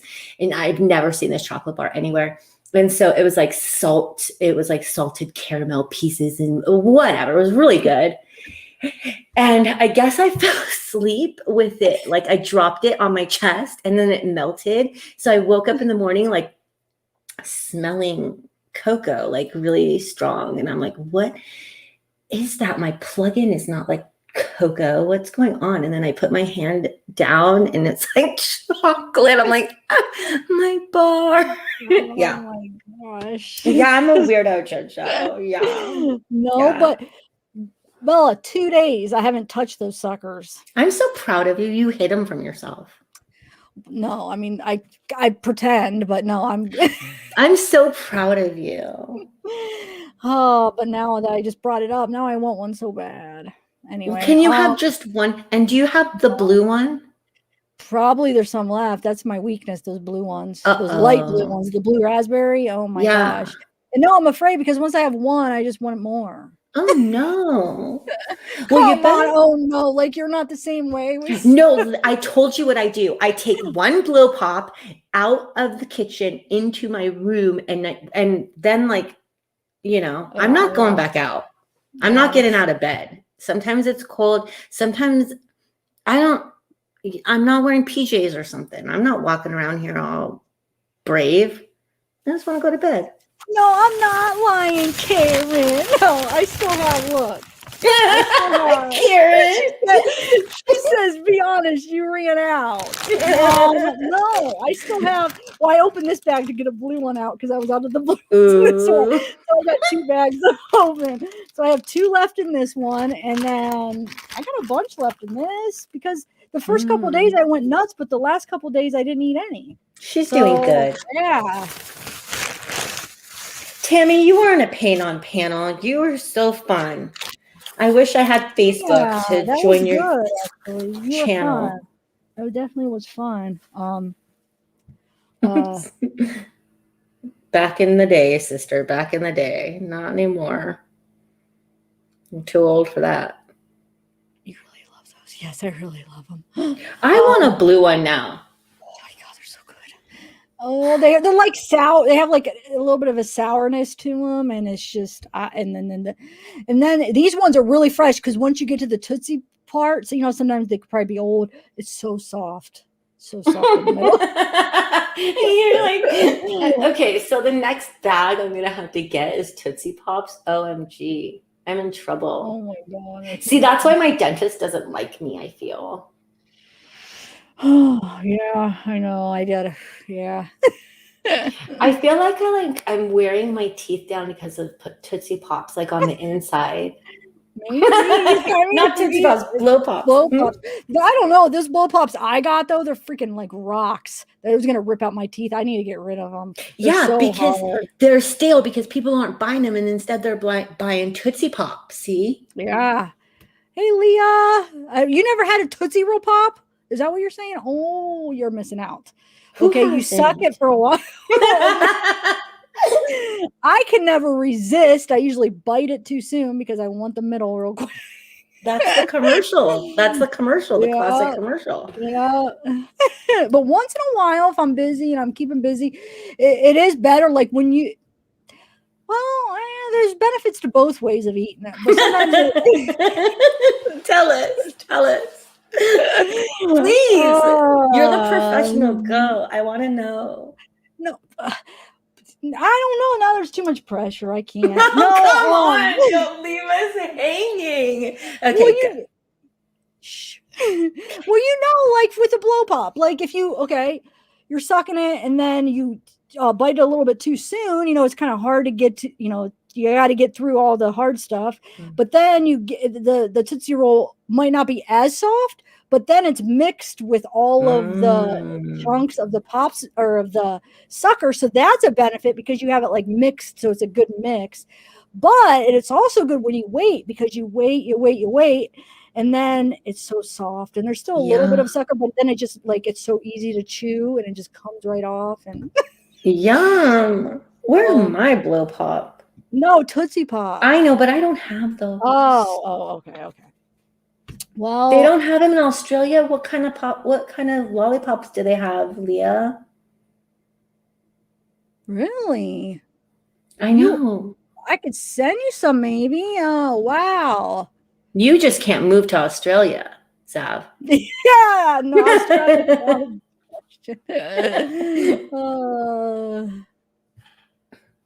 Christina says, I wake up and what am I listening? I don't even know what we're talking about.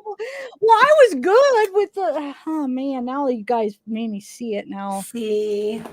bad influences. It's Karen's fault. Karen, you made her show it. It's your fault. You're going to take the Yeah, blame on this she's one. accusing me of lying. I know it's all a good fun. Oh, guys. Well, on that note, I think this is a good ending. No, I kind of have to go to the bathroom now, and I'm sure.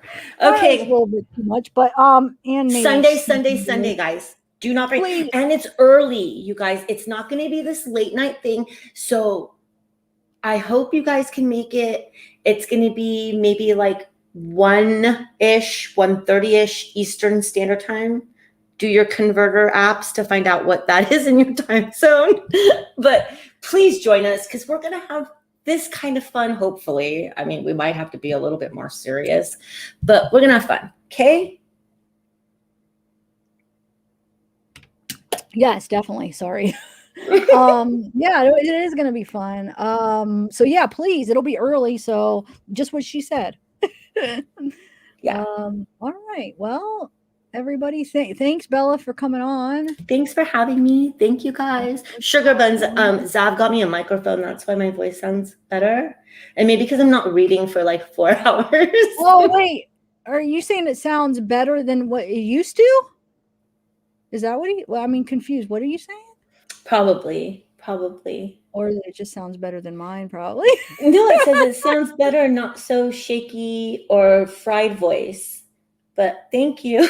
I think thank you. But yeah, I think it's the mic and sometimes reading for hours can do that sometimes. Definitely. It does. It sounds really good. I'm excited. I'm glad. It does? Yeah. Thank it's very you. clear and good. It probably does sound better than mine because I've had mine. Oh, geez. Okay, guys. Anyway, all right, guys. Have a good time. Thank you, chat. Thank you, mods. Thank you, Zav. Thank you, Bella, for coming. Talk to you soon. All right, bye. All right, bye, guys. I am going to leave. None of this rambling on for 12 hours. No, because it's already, well, it's only 2:10, but I've already been on for 4.5 hours. Okay. But thank you, guys. Sunday, please come. And I guess we'll just talk to you Sunday early afternoon. So don't be there. I mean, you could always rewatch it if you're not up, but she probably told you it's probably going to be around 1:30 Eastern time, 12:30 Central time. So yeah, I'm going to try to get the thumbnail up by tomorrow for sure. Early tomorrow, hopefully tonight, early tomorrow. And then leave your questions under there, please. Cause I want to have some questions and I'll still look for chat during the live for questions, but sometimes it's hard. It's better just to have them ready ahead of time, the questions. So, I could have them all prepared, some of them at least. All right, guys. Bye, everybody. Thank you.